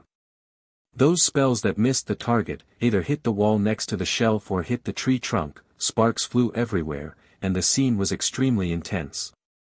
Half an hour later, Ye Ting's figure flashed and disappeared instantly, teleporting behind Hermione. He pointed his finger at her waist and coldly warned, "Wizards should never ignore their backs." However, since it was always a wandless spell, this action seemed more like sexual harassment to others. Hermione nodded breathlessly and wiped the sweat from her forehead. And Ye Ting was also shocked in his heart, he almost touched it just now. If he really did that, he might be chased and beaten by the girl. After finishing this training, Hermione returned to her room tiredly to rest. And Ye Ting turned around to clean up the dishes. While he was washing the dishes, an owl flew by and left a letter. After everything was done, Ye Ting went to the second floor and tapped Hermione's door with his fingertips. "The door is not locked, come in." Hermione's voice came out from the crack of the door, with a bit of laziness. Pushing the door open, Ye Ting's sight was involuntarily attracted by the scene in front of him. After the training, Hermione was sweating all over, and she had just finished taking a shower. The girl changed into a light and thin suspender skirt, and was gently wiping her long hair that cascaded like a waterfall with a towel. The water drops slid down her temples, passed through her rosy cheeks and flowed onto her body. Ye Ting even saw a water drop flowing into the valley that was slightly sized for her, adding a bit of seductive charm to her. The girl loosened her tightly grasped hair and gently shook it, splashing water drops with the coolness of summer. "Ye Ting, what's wrong?" She looked up at Ye Ting. Ye Ting was a little stunned by the scene in front of her, and only reacted when the girl pouted her lips. He sat casually on the girl's bed and said, "The twins just wrote to invite us to their home." Hermione was slightly stunned when she heard this. "The Weasleys? I remember they live in this village, right?" Ye Ting nodded to confirm, and raised his palm lightly. The fire element and the wind element intertwined at his fingertips, turning into a warm breeze, like a natural hair dryer, gently blowing Hermione's hair. Hermione put down the towel and sat down on the bed naturally, letting the warm wind blow through her wet hair. Hermione put down the towel and sat on the bed naturally, letting the warm wind blow through her hair. She looked straight at Ye Ting through the gap in her hair, with an expectant light in her eyes. "When are you going?" She had never been to any other wizard's home besides Ye Ting. The Weasleys were all wizards, and she had long been curious about what this kind of wizard family was like. "Tomorrow." Ye Ting answered briefly, and then increased the speed of the warm air. After a while, Hermione's hair had been blown dry. She blushed and handed over a delicate comb with shyness in her eyes. Ye Ting sat on the chair and let Hermione rest her head on his legs. At this time, the girl was like a docile kitten, with her eyes slightly closed, waiting for her master's touch. Ye Ting gently spread the girl's messy hair and used a comb to carefully comb the tangled hair for her. Hermione closed her eyes, as if she had fallen asleep, and let Ye Ting help her comb her disobedient long hair. This was a habit they developed when they lived together in the Granger family. Ye Ting suddenly thought that maybe he should brew a magic potion specifically for hair. The smooth shampoo on the market is not very effective for Hermione's long and tangled hair. Asking for flowers. "You know, there are many people in Hogwarts who have long and dense curly hair like Hermione, so such shampoo must be very popular in the market." At this moment, the half-closed door was suddenly pushed open. Susan and Luna walked in hand, and Luna was holding a letter in her hand. Hermione's figure tensed up instantly, and she jumped up suddenly as if she was electrocuted, and the whole person panicked.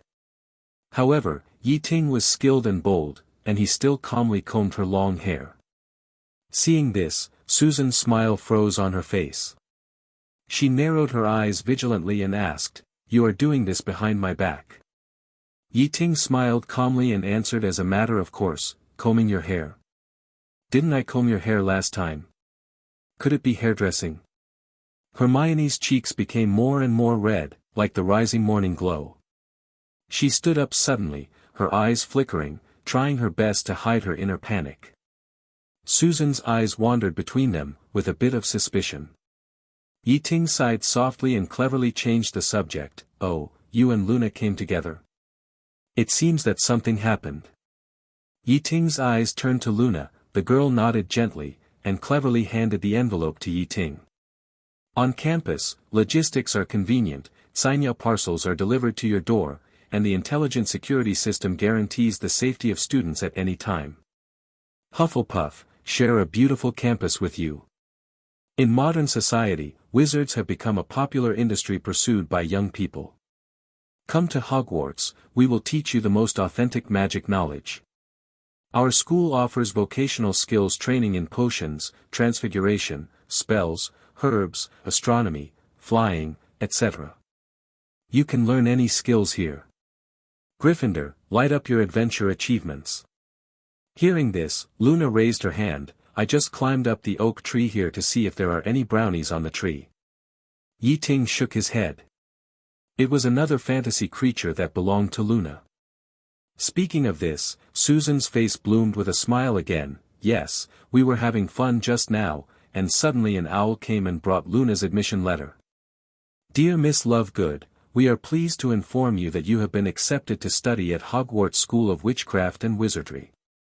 The old and famous school originated in 990 AD and has 1002 years of school experience. With a long history, we have cultivated countless talents for all walks of life. Ye Ting's eyebrows slightly raised. Ye Ting took the envelope and slowly unfolded it. On the notice, it was written. I'm afraid it's not a Muggle advertisement. Slytherin, fulfill your ambition. Brownies? Ravenclaw, wish you to climb the academic peak. They posted a photo of Newt Scamander, and they posted a photo of Snape, are all from Hogwarts. Miss Luna Lovegood on the oak tree of the Windward Manor, Stoat Hill, St. Capel Village. This is the cradle of great wizards. Which magic school is the best? Hogwarts is the best. Full-time magic boarding school, for characteristic colleges, strong teaching team. Hermione and Susan were stunned, and they couldn't believe what they saw in front of them. Is this really an admission letter? Let you win at the starting line of the industry. Ye Ting didn't dwell too much on what a brownie was. Hermione and Susan's urging brought him back to reality. He opened the letter and read it. The admission letter comes from the online video.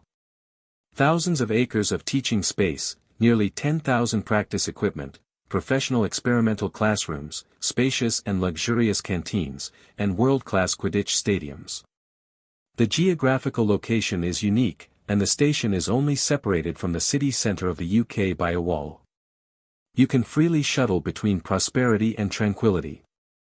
To learn magic, come to Hogwarts. Whether you are born in Muggle or pure-blood family, please reply and join us. Headmaster, Albus Dumbledore, several titles omitted here.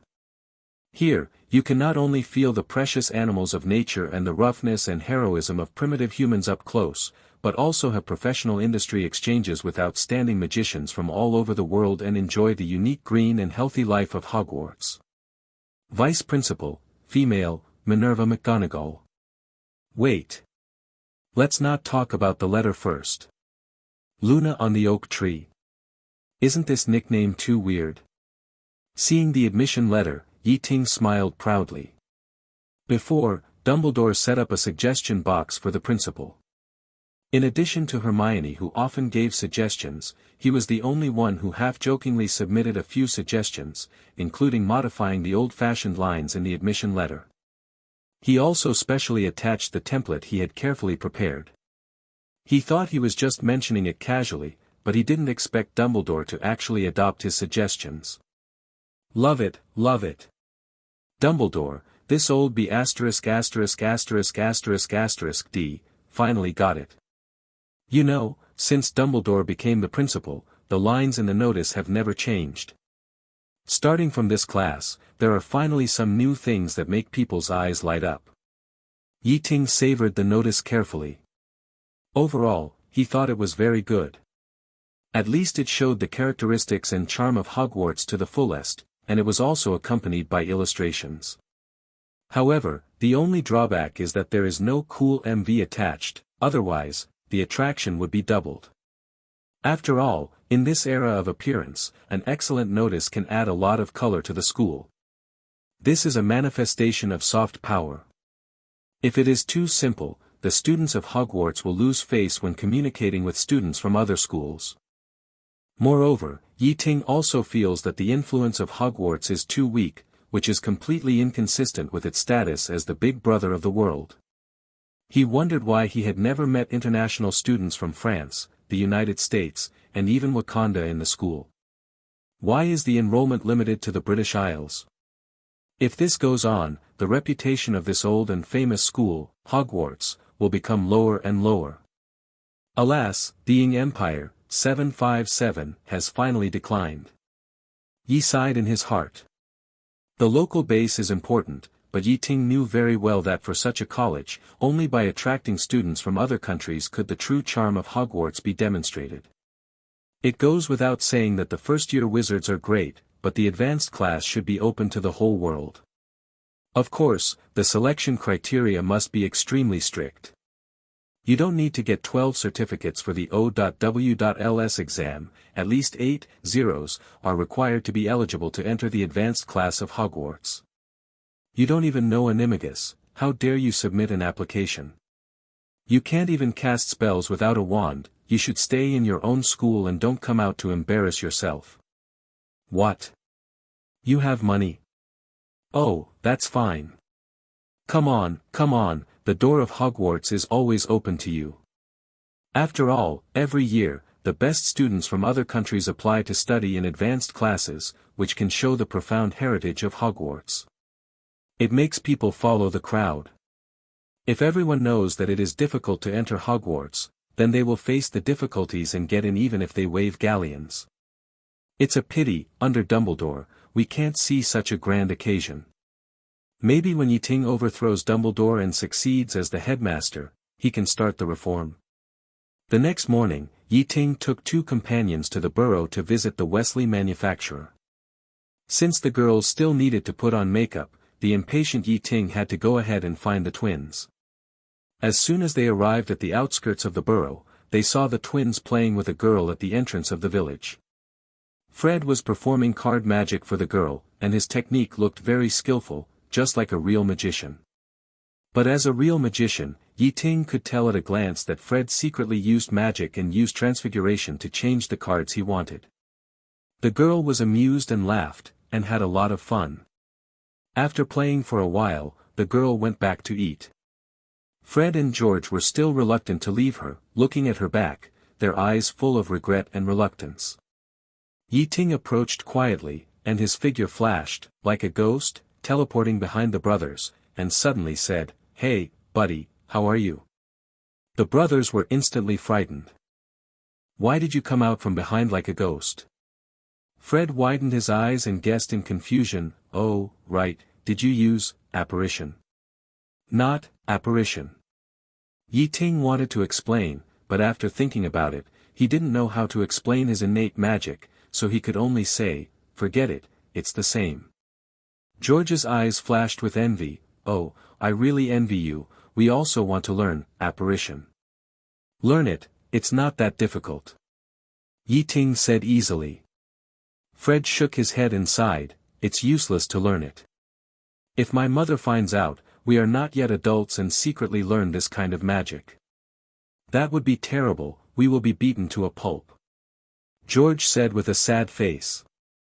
"Come on, Mrs. Weasley is so gentle, would she be willing to beat you?" Ye Ting looked unconvinced, "Did she really beat you?" "Really, she beat us so hard that we cried many times." George looked melancholy, as if recalling those painful experiences. The most cruel one was when Ron was 5 years old. Fred and I wanted him to make an unbreakable oath. Wait. When Ron was 5 years old? Ye Ting narrowed his eyes, looking suspicious. "You were only 8 years old at that time." "Yes, we didn't have a wand, so we stole Percy's." Fred answered frankly. "The point is not the wand. You can make an unbreakable oath when you are 8 years old." Ye Ting looked unbelievable. The magical talent of these 2 brothers really made him look at them with new eyes. The unbreakable oath is an ancient magical contract, which exists specifically for the oaths between wizards. Once the oath is broken, the betrayer will pay an unimaginable price.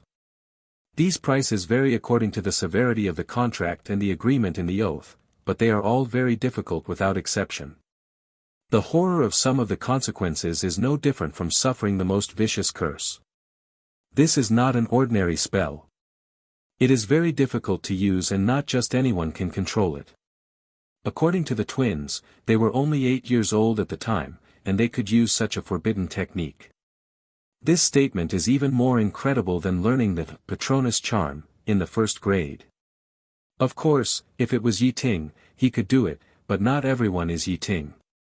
Who knows, we just tried it randomly according to an old magic book. George shrugged, looking helpless. Mom lied to us and said that we almost XD. Wait, Ingy. Fred suddenly thought of something. Now that you mention it, I also find it strange. Why don't I remember that I had such an amazing magic talent when I was 8 years old? Did my brain become stupid after being beaten by my mother? Come on, Fred, Mom only spanked your buttocks, not your head. George raised his eyebrows and squinted his eyes. So, is Mom trying to scare us on purpose? Ye Ting thought so too. Mrs. Weasley probably just didn't want them to bully her little brother Ron, so she deliberately exaggerated and made up those terrible consequences. I'm so stupid, really. Fred looked annoyed. I actually believed it at the time, and blamed myself for a long time, and even gave Ron 2 weeks' pocket money as compensation. I also gave a month's pocket money. George also regretted it. The most hateful thing is that even so, my parents still spanked me severely. Fred touched his buttocks, looking aggrieved. Since then, my left buttocks are different from the right, which is a great shame. Ye Ting, do you want to see it with your own eyes? George asked with a mischievous look. No, you two should keep it for yourselves to appreciate slowly. Ye Ting waved his hand to refuse. He didn't want to look at a man's butt. However, he couldn't help wondering in his heart, if they didn't succeed in casting the spell, why did Mrs. Weasley make such a fuss and beat up the twins? He raised his chin and asked curiously, so, what earth-shaking oath did you make? Fred chuckled, well, it's not too much of an oath. It's just, let Ron be single for life, not allow him to find a girlfriend, let alone get married. Hearing this, Ye Ting was silent for a while. No wonder Fred got beaten. Such a vicious oath is even more vicious than a curse. Such a clock can be sold for a few thousand galleons in the black market of Nocturne Alley. Ye Ting looked at the clock with interest, with a curious light in his eyes. Ye Ting grinned, there should be damaged and scrapped clocks on the black market, so I can study them to my heart's content without worrying about damaging this treasure. Indeed, this clock is very good. Dear Ye Ting, I'm so glad to see you. Thanks to you for taking care of them at school. You really helped me a lot. Mrs. Weasley came out wearing a simple apron with a smile on her face. Come in and play for a while. Arthur will be back from get off work soon. We'll have dinner together then. The living room was spacious, but it was full of various items, such as various packaging boxes, bottles and jars, which seemed a bit crowded. This reminded Ye Ting of the elderly in his previous life. They might be used to being frugal and thrifty. After buying goods home, they often didn't even want to throw away the boxes. They also chose to put away the broken home appliances. Their homes were basically like this. In the corner of the living room, an old grandfather clock stood quietly. Ye Ting could see that it was not an ordinary timekeeping tool, but a good magic item. On the dial of the clock, 9 golden needles 5.0 shine brightly, and each needle is engraved with the name of a Weasley family member, as if it is a recorder of the family, always paying attention to each member. The three finally arrived at the burrow. At this time, except for Mr. Weasley, Bill and Charlie's names pointing to work, the names of other family members all point to home. In front of the house, a slightly crooked sign read the name of the house, Bingju. Looking at this grandfather clock, Ye Ting couldn't help but sigh. This house seemed to have been a large pigsty built of huge stones. After continuous additions and renovations, it finally stood up to the height of several floors. Although it was slightly crooked, it also had a sense of wasteland style. And what's more terrifying is that this curse is likely to take effect. Yes, I think Angelina will be very interested when she hears this news. Ye Ting showed a malicious smile, beautiful paper girl, hee hee. Home, school, work, on the road, missing, hospital, and at the 12 o'clock position of the ordinary clock, it is written, fatal danger. If George knew this secret, he would probably make an unbreakable vow with Fred to make him single for life. Then take it apart. With your skills, you should be able to put it back together, right? George said uncertainly. There are no numbers on the clock face, instead, the possible location or status of each family member is. Mom, Ye Ting is here. Fred shouted. Although the Weasley family seems to have declined, it is an old pure-blood family after all, and there are still many good things left by their ancestors. Ye Ting put the lemon snowman into his mouth, and his mouth was immediately filled with coolness. I've been thinking about studying tracking magic recently, and this clock can give me good inspiration. He probably still couldn't believe that his favorite twin brother Fred had secretly fallen in love with another girl behind his back. If Ye Ting was Mr. Weasley, I'm afraid he would have to hang them up and beat them up. On the red roof, 4 or 5 chimneys stood proudly, as if they were the guardians of this magic house. I'd better buy one from the black market. One. Oh, she is a girl from the Muggle residential area of the village, her name is Lisa. She works in the paper shop just now. George explained. Speaking of which, who was that girl just now?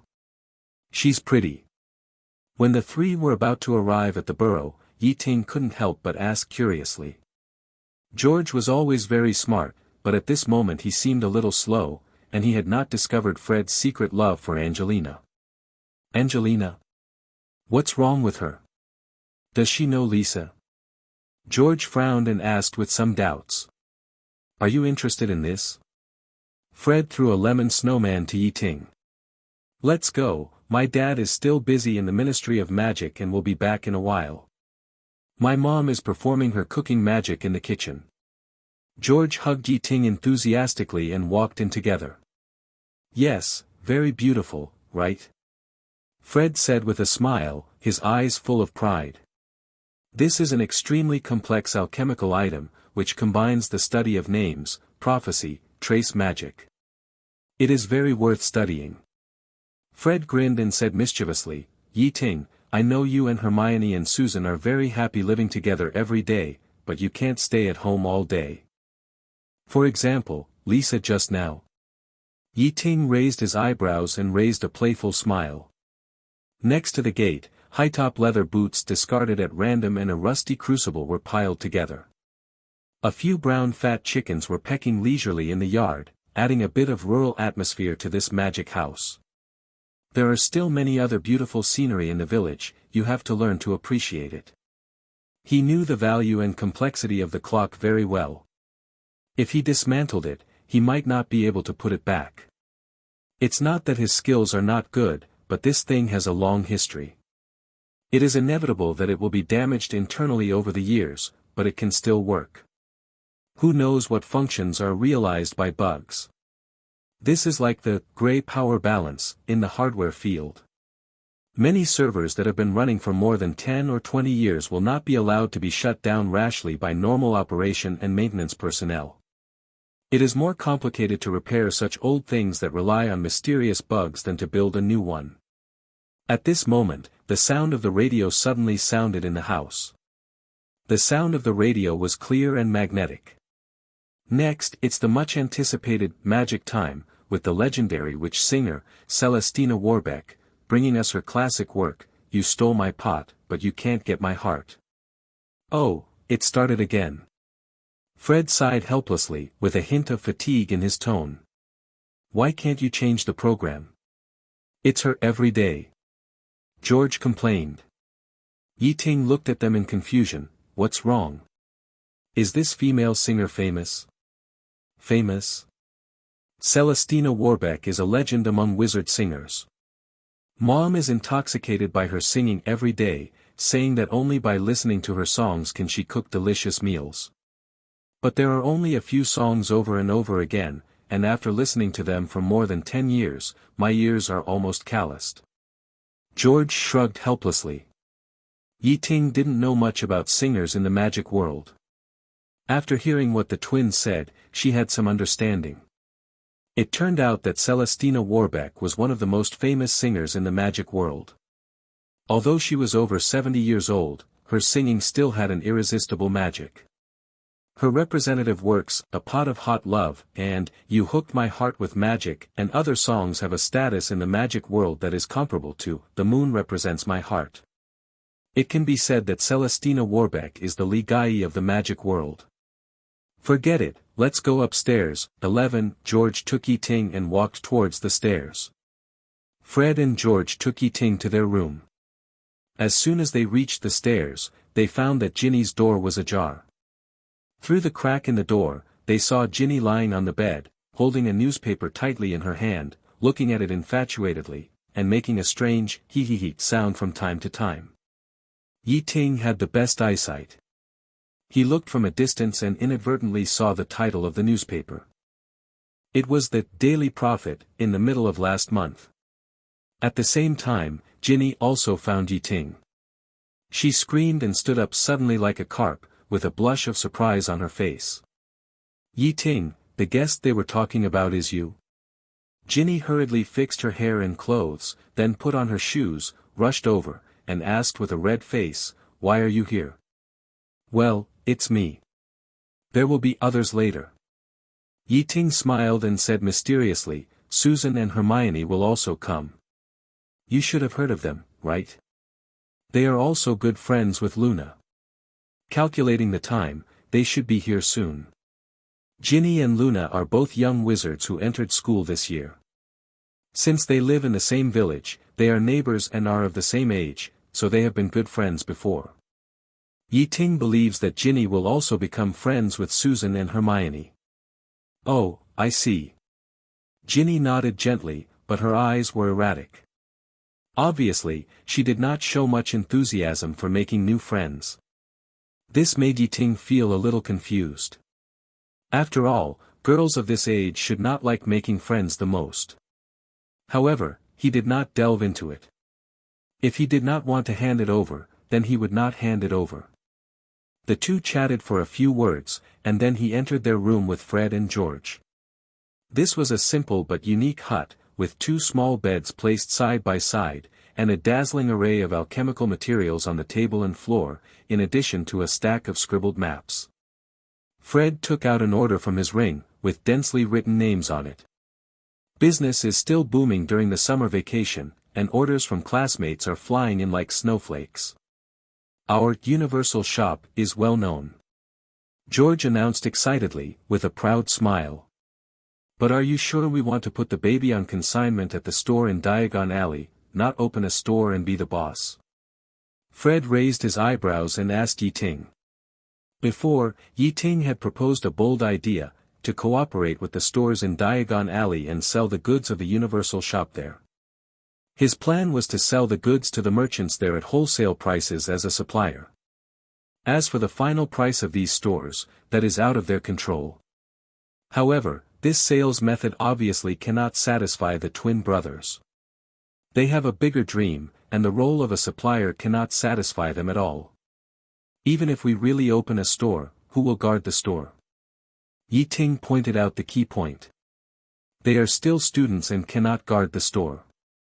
But in the matter of opening a store, supply and sales are equally important, so at the beginning of opening a store, it is really not possible without a reliable person.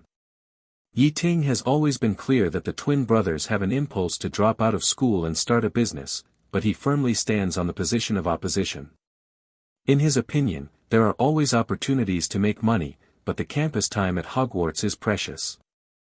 Ye Ting heard a sentence in his previous life: "Going to college is likely to be the last time you have in-depth contact with people of a higher class in your life. The professors who annoyed you so much in school may not be qualified to contact them in society." Similar truths are also true in the magical world. By the way, tell me, has Mrs. Weasley stopped you from studying alchemy recently? Ye Ting asked. "Of course not, thanks to your idea." Speaking of this, Fred laughed. "Since we told her, we will send money home every month," her cursing voice has become much quieter. "You don't know." George added mysteriously, "My dad has been working overtime recently, but the overtime pay is pitiful.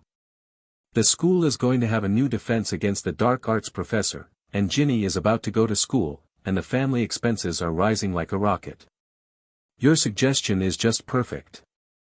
Mrs. Weasley actually hoped that the twins could work in the Ministry of Magic like their father, which was respectable. But these two boys have made a name for themselves and can send galleons home every month. How could she have the heart to oppose their careers when they are so sensible? Ye Ting knows such parents too well. In their eyes, making money is a career and not making money is not doing the right thing. Now, if there were no twins, she wouldn't even have the money to buy a new robe for her little daughter. In the end, no matter how beautiful the dream is, you have to look down at the road under your feet. The three were chatting enthusiastically, when suddenly, an unidentified object broke through the window and hit Fred's forehead directly, causing him to grimace in pain. Looking closely, it turned out to be two goblins, tied tightly together by vines. Goblins, also known as garden goblins, are 10 kinds of magical creatures. Goblins are one of the few creatures that Muggles have seen, so much so that they have created a statue of a little Santa Claus carrying a fishing rod based on their appearance. However, compared with those cute statues, the real appearance of goblins is much uglier. They are only 1 foot tall, with a large head that is extremely inconsistent with the body on their brown body, just like a potato with legs. It is worth mentioning that goblins are magical creatures that are harmful to wizards. They live in underground caves called goblin holes, digging all day long and feeding on plant roots. In the areas where they live, the ground is often covered with small mounds and pits.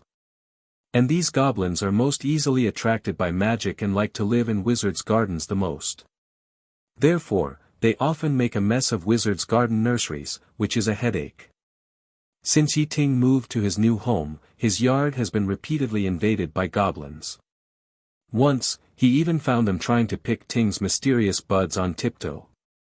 The ending, of course, was to become fertilizer for the buds. But Ye Ting finally realized the harm of goblins.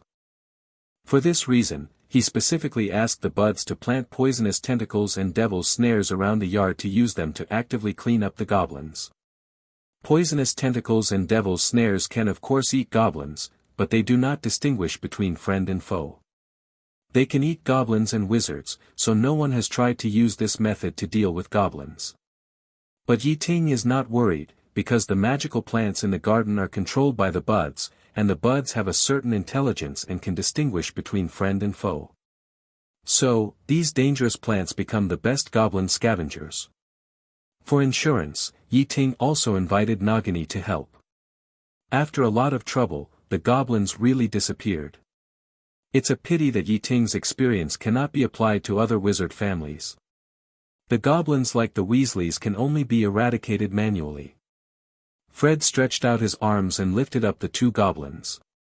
The goblins attacked him frantically with their calloused feet, kicking and stomping, as if they were dancing a funny dance.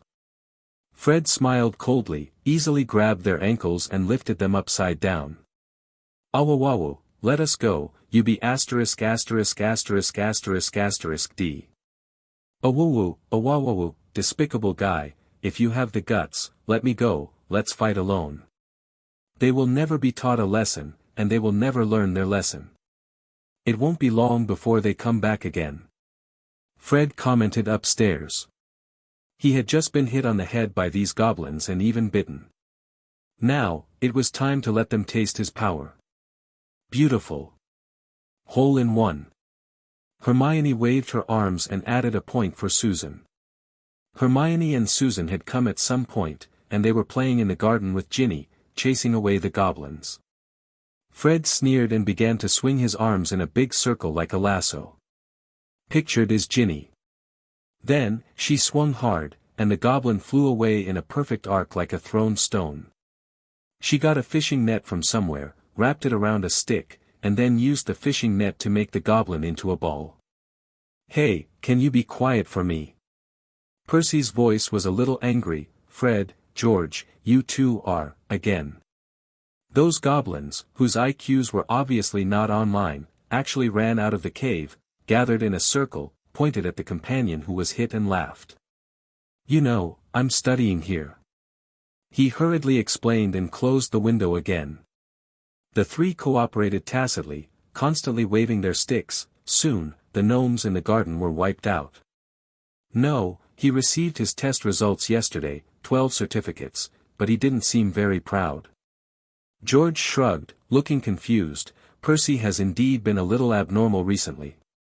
Ginny also clapped excitedly on the side, and her laughter was as clear as a silver bell. What's wrong with Percy? Ye Ting asked curiously, did he not do well in his O.W.ls? Ah, woo, woo. Before he finished speaking, he realized that he had recognized the wrong person. There were not twins in the garden, but 3 girls. There was no way, the local wizards were too unfriendly. There was only a sound of the goblin in the air. Screaming 810. Hi, Percy, Ye Ting waved to him through the window. Ah, in the end, it's because Dad indulged them too much. Last time, all the potatoes in our field were eaten by them. George said. After dealing with the 2 mischievous goblins, Ye Ting lay at the window and looked down, wondering who had thrown the goblin up. Soon, the group of gnomes came back, but they were just moving. They carried small branches and luggage, and lined up in a sparse team, like a group of defeated deserters. When they left, they cursed. Hermione suddenly had an idea and began to teach Susan and Ginny how to play golf. Little did they know that they were about to become the next victim. He threw the 2 goblins out of the window with a light flick, drawing a beautiful arc in the air. When it was Susan's turn, she held the stick tightly and swung it vigorously. The second goblin flew out along the grass like an arrow from a string, and hit the 2 goblins who were watching the joke. Fred turned his head and said with a little displeasure in his tone, Percy, can you stop doubting us all the time? Percy instantly stopped talking, and a trace of embarrassment flashed across his face. He hurriedly greeted his sister, Susan and Hermione, trying to save some face. Take them and roll into the cave together. Squeak. Then he found out that it was Hermione, Susan and Ginny. Oh, hello, Ye Ting. Percy responded awkwardly, but deliberately avoided Fred's gaze. At this moment, the second-floor A window suddenly opened, and a face wearing horn-rimmed glasses poked out, revealing a strong impatience between his eyebrows.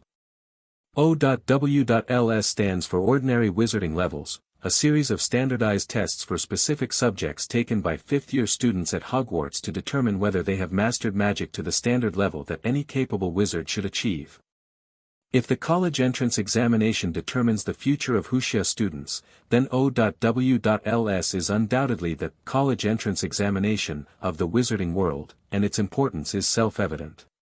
In this exam, once students pass O.W.ls and get excellent, O, or exceeds expectations, E, in a subject, they can choose more advanced courses in the corresponding subject in the 6th and 7th grades, and take the final wizarding level test, NEWT, in this subject. Therefore, for the 5th-year little wizards, the O.W.ls exam is undoubtedly a tough battle. Although Percy's grades are not all O, he has at least 5 or 6, and getting all 12 certificates is even more of a super academic level. From this point of view, Percy is very likely to become the second male student union president of the Weasley family after Bill. However, even such an excellent Percy has his own troubles and frustrations. Ye Ting soon thought of the reason. Percy's grades are indeed very good, but he did not get the first place in the grade. The real first place in the grade is Ye Ting's senior, Penelope Clearwater. Although she only got 10 certificates, all 10 certificates were O, and her total score was higher than Percy. Ye Ting still remembers that Percy had pursued Penelope passionately, but was rejected. That frustration, like a sharp blade, deeply hurt his heart. Unwilling to give up, Percy made a bet with Penelope on who would win in the last Quidditch game. However, fate did not favor him. Ravenclaw's big victory made Penelope win the bet, while Percy lost all his pocket money and even owed a debt. This is simply losing his girlfriend and losing money. After that, he lost to DUI in grades again.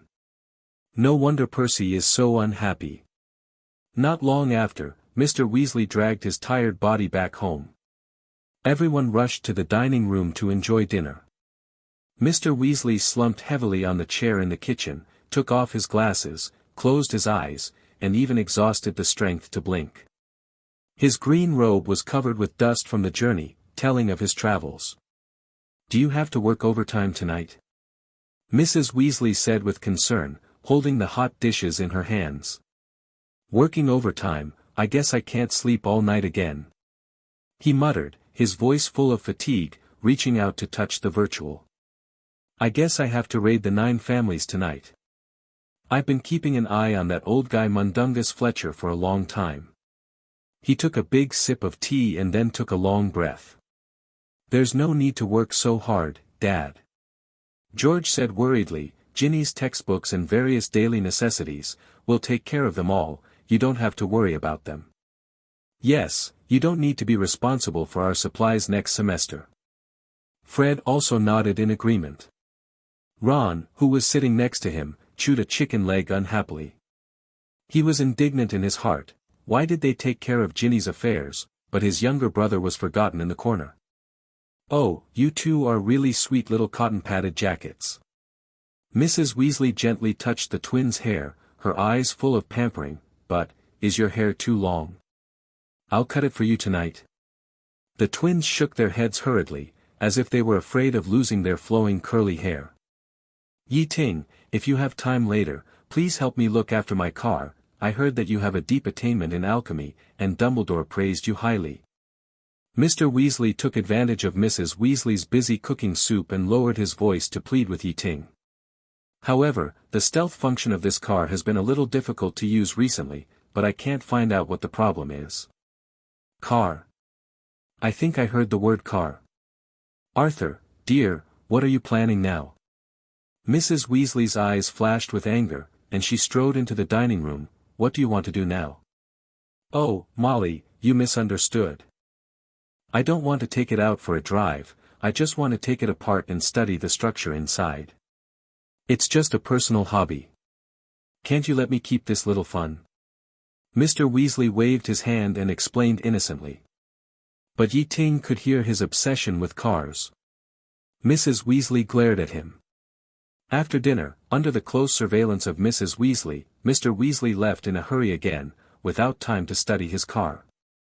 The twins took Ye Ting and quietly came to a hidden carport to check the car. It was a turquoise Ford Anglia 105e luxury car. It was born in 1959, but now it has become a rare treasure.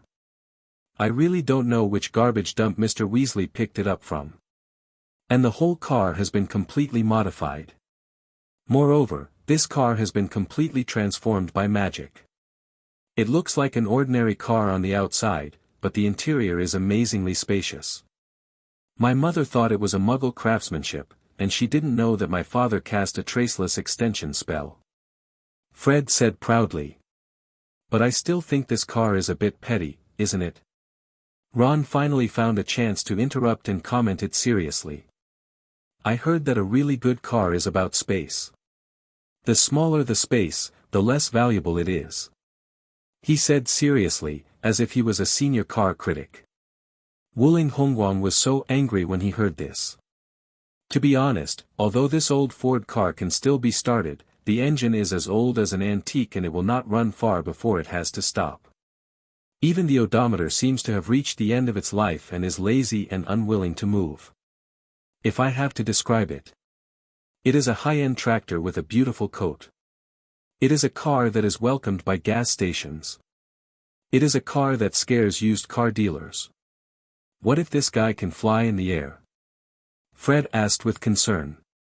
"If you use magic to make it fly in the air, that's another problem." Ye Ting started to check the flying device of the car while talking. A hint of surprise appeared on his face. "You don't know until you check it.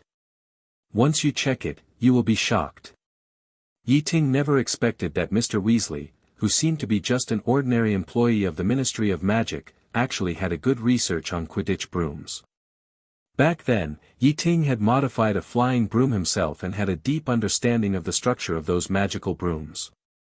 Although he didn't have the luxury to dismantle his own Nimbus 2000, he had studied all the 10 batches of antiques in Curry thoroughly. And the flying device of the car in front of him actually adopted the classic design of the sweeping series of brooms. In other words, you can completely regard this car as an oversized flying broom. Mr. Weasley is just an amateur player, but he can modify the car into this way through his own exploration and research, which is simply amazing. Ye Ting couldn't help but sigh in his heart. It would be a waste of talent if he didn't go to the Lightwool Company to be a developer with such talent. It should be no problem to fly continuously for 10 hours, but it's hard to say how long it can last. After using magic to detect it, Ye Ting gave a rough assessment: this car is too heavy, and it has various minor problems. It may not last that long before it breaks down. Although the modification method of this car cannot be compared with Ye Ting's clockwork technology, it is a truly complete and advanced magic mechanical technology.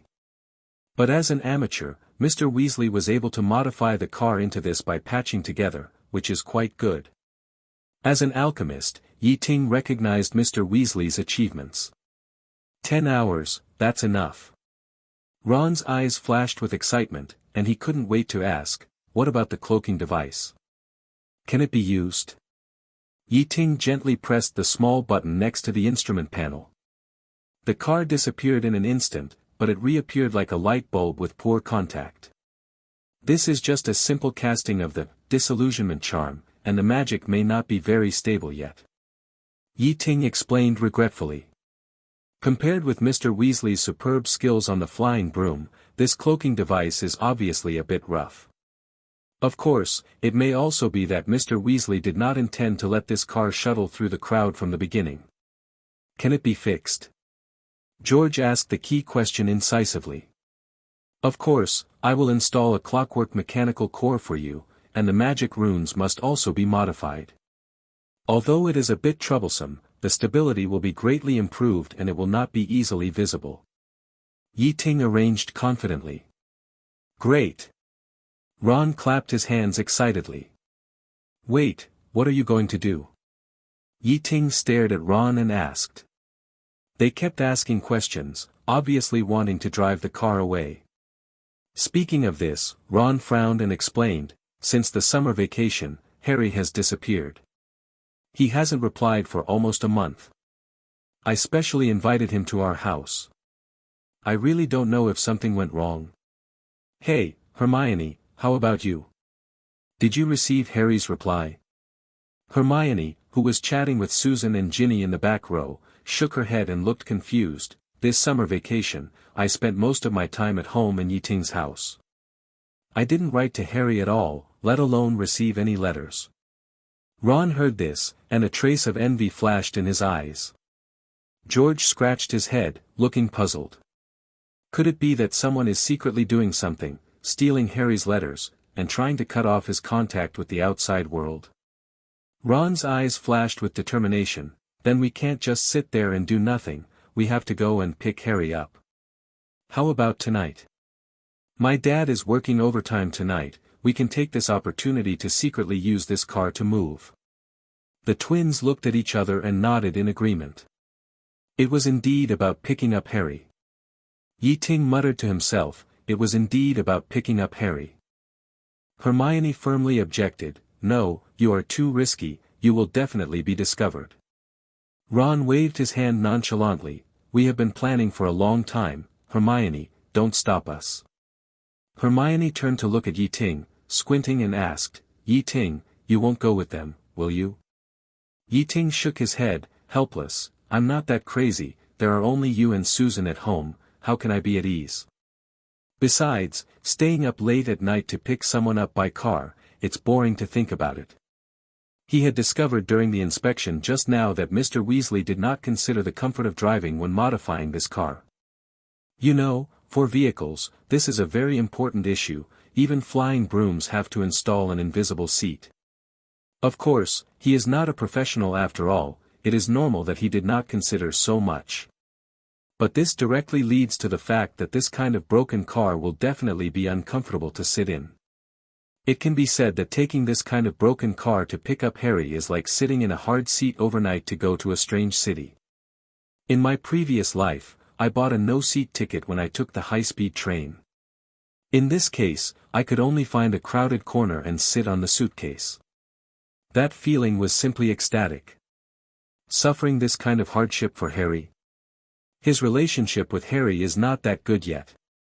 Of course, I really don't recommend you to get involved in this muddy water. Ye Ting's expression gradually became more and more solemn, and his tone was a bit serious that could not be ignored. We have to consider Mr. Weasley.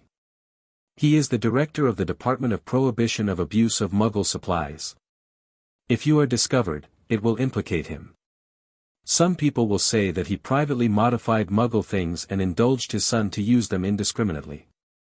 That would be a big trouble. If things go wrong, you will have to be suspended from work and lose face. Recently is a critical period. Others don't know, but Ye Ting is well informed. The Ministry of Magic's Golden Spy Tonks told him that the Ministry of Magic had recently issued a new Muggle Protection Act to protect innocent Muggles from being harmed by magical artifacts. Arthur Weasley, as the director of the Office for the Prohibition of Abuse of Muggle Artifacts, was one of the drafters of this law. Of course, it would not be so easy to promote such a bill. Arthur was not the only one who promoted this bill in the Ministry of Magic, but most of the Muggle-friendly factions, and Arthur was just one of them. Where there are supporters, there are naturally opponents, such as those pure-blooded people, who wish that this bill would die in the womb. Because of this, at the beginning of the month, Mr. Weasley and Mad Eye formed a commando team to search for dark magic artifacts at Malfoy's house. Although they didn't find anything, it was a warning to the opposition. But if Mr. Weasley's car modification was exposed, it would become a breakthrough and a live target for the opposition. The group led by Malfoy will definitely take the opportunity to make a big fuss and launch a public opinion attack. In serious cases, it may even lead to the bill not being passed. If this consequence really happens, although Mr. Weasley will not lose his job, he will definitely not be able to hold his head up in the ministry. This is a completely ruthless act. Ye Ting's reminder was like a bucket of cold water poured on the twin brothers' heads, making them realize the seriousness of the situation. They immediately gave up the idea of driving to pick up Harry. Although they were naughty, they would never touch the bottom line of the family, especially the sensitive issues related to their father's work. But, Ye Ting, didn't you say that you can be completely invisible? With your skills, how could you be discovered? Ron muttered unwillingly. He spent a lot of time studying the route of Harry's house. If he didn't go, wouldn't his efforts be in vain?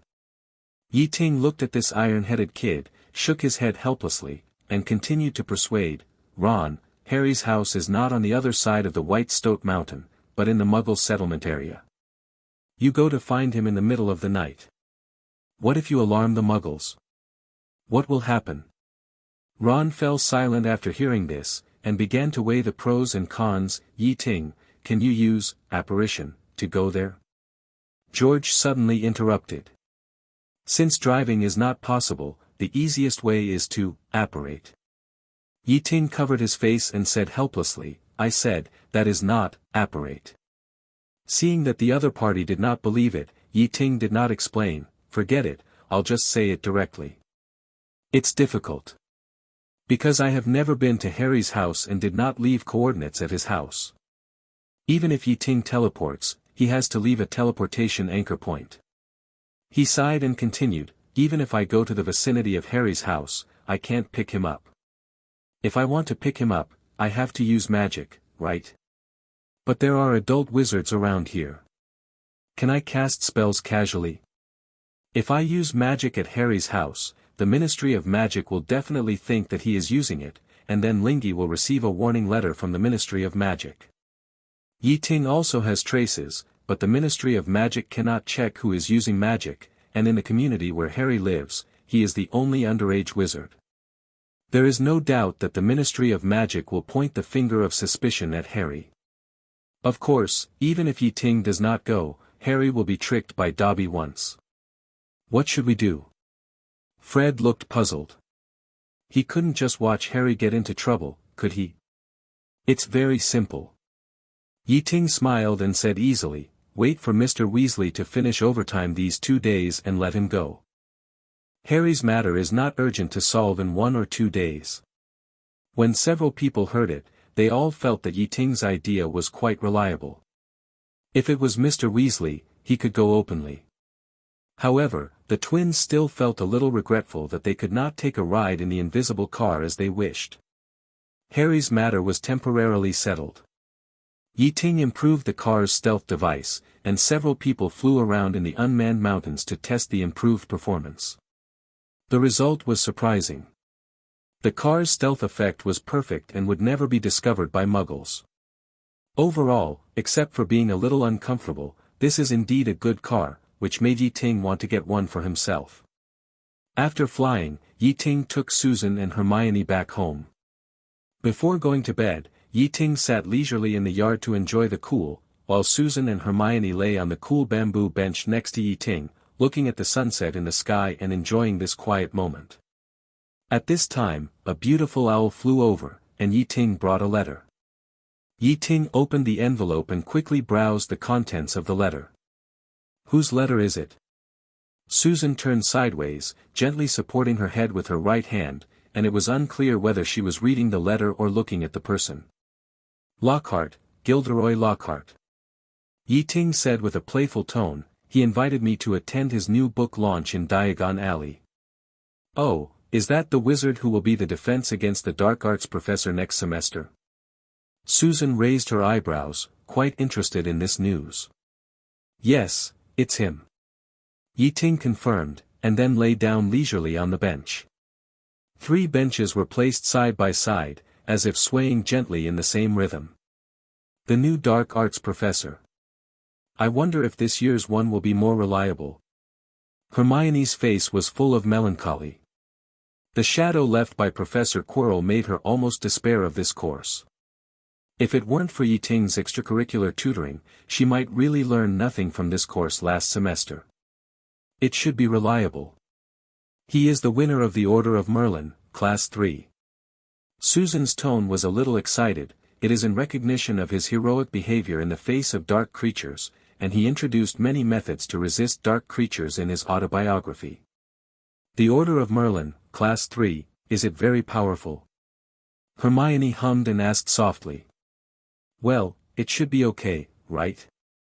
Ye Ting's tone was a little uncertain. Of course not as good as Ye Ting. Susan raised her head, looked at the gradually sinking night, and laughed softly. Ye Ting is a second-class medal winner, and the youngest Merlin medal winner. Compared with him, Lockhart is far behind. Listening to Susan's proud voice, Ye Ting nodded seriously. Compared with me, Lockhart is still far behind.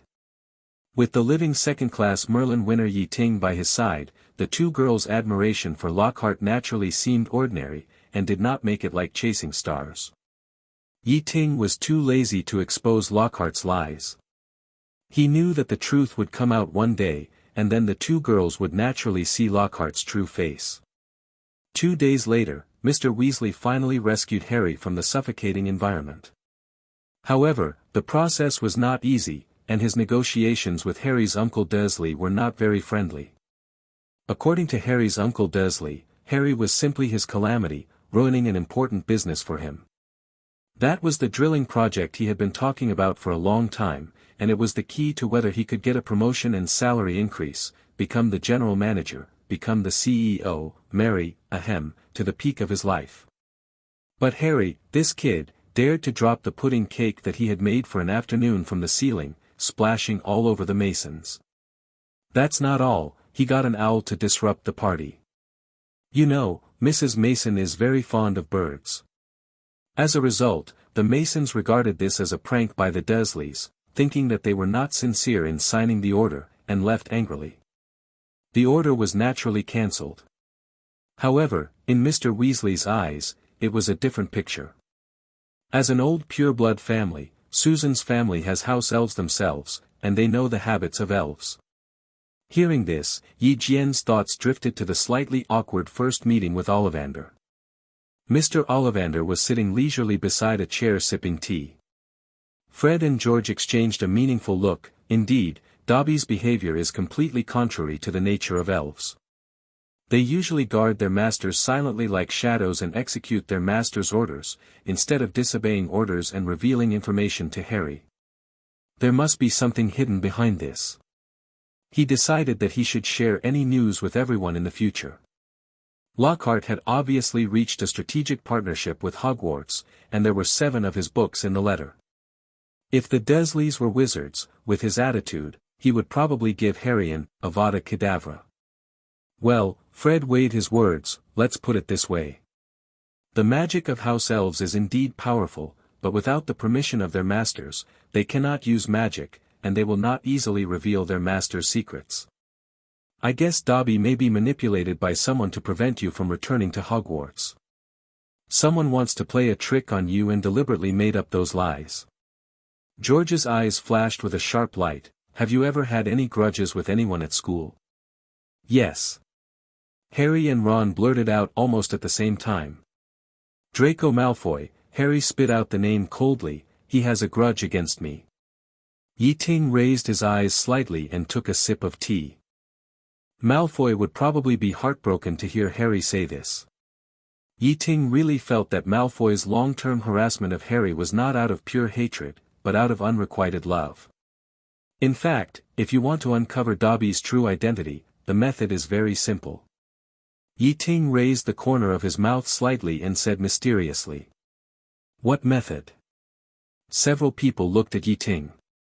Just go to the kitchen of Hogwarts and ask around. Ye Ting shrugged, not trying to reveal the truth, and just said, that's where the house elves gather. They often get together to exchange cooking skills and compete in cleaning skills. Someone must know Dobby. Hermione didn't go with them, as she had returned to her home a week ago. Why, do you think he is making up a story to deceive me? Harry was a little unhappy. Maybe the Dursleys thought that Mr. Weasley was going to stay and eat their lunch, or maybe they were afraid that the neighbors would find out that there was a weirdo in their house, and if they sent Harry away, they wouldn't have to see this eyesore for the next half-month. Anyway, for various considerations, they finally gave in and agreed to let Mr. Weasley take Harry away. I didn't cast a spell without permission, nor did I deliberately destroy their business. Harry sat in the small courtyard of the Weasleys and argued loudly. After receiving Harry, the Weasleys invited Ye Ting and his friends, Bedge, to come to the party. After dinner, Ye Ting and his friends gathered in the garden and had another tea party. Then, Harry told them about the sudden appearance of Dobby and the mysterious warning it gave. He seemed to have been holding back for a long time, so he told them the whole story like a string of bullets. After listening to Harry's story, the yard fell into silence. This is suspicious. Fred frowned and broke the silence first. It's obviously very strange, George also agreed, and he even refused to reveal who was behind it. But considering that they were Harry's uncle and aunt, Mr. Weasley could not take action, so he could only suppress his anger and deal with the other party with great care. He described that the Dursleys' attitude towards Harry was extremely bad, and Harry was very scared at the time. Welcome. Mr. Weasley had no choice but to use the tactic of procrastination, conducting a long negotiation with Mr. Dursley in the living room. House elves will never easily reveal their master's secrets without the master's permission. Susan explained for them with some sympathy, they will choose to punish themselves to protect their loyalty. Letting a girl live in a boy's house for more than half a month was the limit they could accept. I think he has something to say. He was still willing to believe Dobby, after all, he was so miserable. A few days later, Ye Ting took Susan and Luna to Diagon Alley. The three stood in front of the big fireplace. Only Hermione frowned, as she still couldn't accept the reality of house elves serving them. Ollivander had mistaken Ye Ting for someone else and talked to Ye Ting about the scene where his father bought a wand from him, exposing his secret of using clichés to perfunctorily deal with customers. When his eyes fell on Ye Ting and the other two, he stood up and greeted them warmly, Mr. Ye Ting, we meet again. I still remember the scene when you bought the wand a year ago. It was just like it happened yesterday. Rosewood, the core is the tail feathers of the Thunderbird, 13 inches long, a very flexible wand. I am very happy to see you win the Order of Merlin with it. Time passed by bit, and in the blink of an eye it was already lunchtime. A week later, the school sent a new letter, which included a list of new books they needed to buy for the new semester. After the three entered the shop, the wind chimes on the door made a clear and pleasant tinkling sound. That's right. Susan clapped her hands, I know quite a few kitchen elves. Harry spread his hands helplessly, I tried it before, and every time he was about to say some key information, he started to bang his head against the wall as if he was under a spell. He listed most of the books he wrote on the must-read list for school students. Harry nodded eagerly, secretly glad that things could be so simple. Now, Ollivander could finally say to Ye Ting sincerely, it seems like it happened yesterday.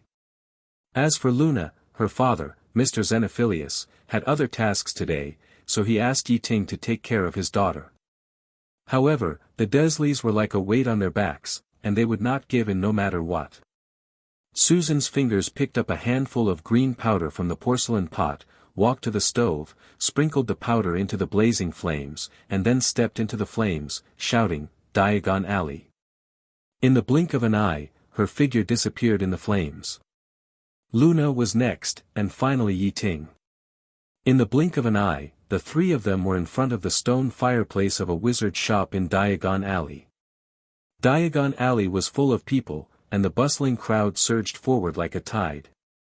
Because it was too crowded, Ye Ting had to hold Susan with one hand and Luna with the other, for fear that they would get separated in the surging crowd. Ye Ting, what should we buy first? Luna asked with her face raised. Wand, of course your wand. Susan gave advice without hesitation, which was her experience as a person who had been through it. Ye Ting nodded and walked towards Ollivander's shop with Susan and Luna. After praising Ye Ting, Ollivander began to praise others. Miss Bones is different. The wand is made of cedar wood and has a phoenix feather as the core. Such a wand often chooses a master with a tenacious personality and extraordinary loyalty. Ollivander showed his amazing memory as soon as he opened his mouth, followed by a series of compliments, using continuous rainbow farts to praise the customers who had bought wands from him. After a round of flattery, Ollivander's eyes turned to Luna again. Okay, you are Miss Lovegood, right? I still remember your mother Pandora. You are as beautiful as she was back then. What a pity. Ollivander sighed and took out a long tape measure from his pocket with silver scales engraved on it. Now it's your turn to buy a wand from old Ollivander. Come, let me take a good look. Ollivander moved very quickly and finished the measurement soon, then took down rows of wands from the shelf for Luna to try. Each wand produced different effects after trying, but he rejected them. He was not satisfied with any of them. Oh, what a picky customer. Ollivander sighed exaggeratedly, but with a smug smile. Ye Ting and Susan smiled at each other and exchanged glances. They recalled that when they first came to buy wands, Ollivander looked like this. It doesn't matter if you are a picky customer. I can always find the one that suits you best. Look, isn't this it? Extraordinary combination, black walnut, unicorn tail feathers, 11 inches long. Well, it feels very flexible, just like it was tailor-made for you. Luna took the wand and instantly felt a warm current coming from her fingertips. She raised the wand high, and a dazzling silver light cut through the air, accompanied by a pleasant song. Ollivander's eyes suddenly lit up, and he quickly put the wand into the box and carefully wrapped it with brown paper, muttering to himself, isn't this a coincidence? Isn't this XSTS? Luna looked at Ollivander with a puzzled look. Every wand I make is like my child, and I will never forget it. Ollivander said affectionately, the core of this wand comes from a unicorn, which was raised by Mr. Newt Scamander himself. You should have heard of Scamander, he is a great magical biologist, and his achievements are beyond reach.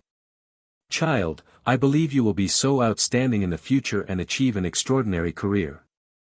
Little stars flashed in Luna's eyes, and she immediately took Newt Scamander as her role model and goal. When she grows up, she will also become a magical biologist to find the legendary Snorlax and various wonderful magical creatures.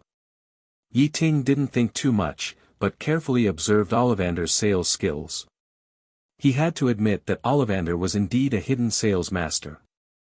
His performance and deception skills can make every little wizard think that he is the child of destiny, and he can't wait to become a great scholar who can be compared with Newt or even Dumbledore.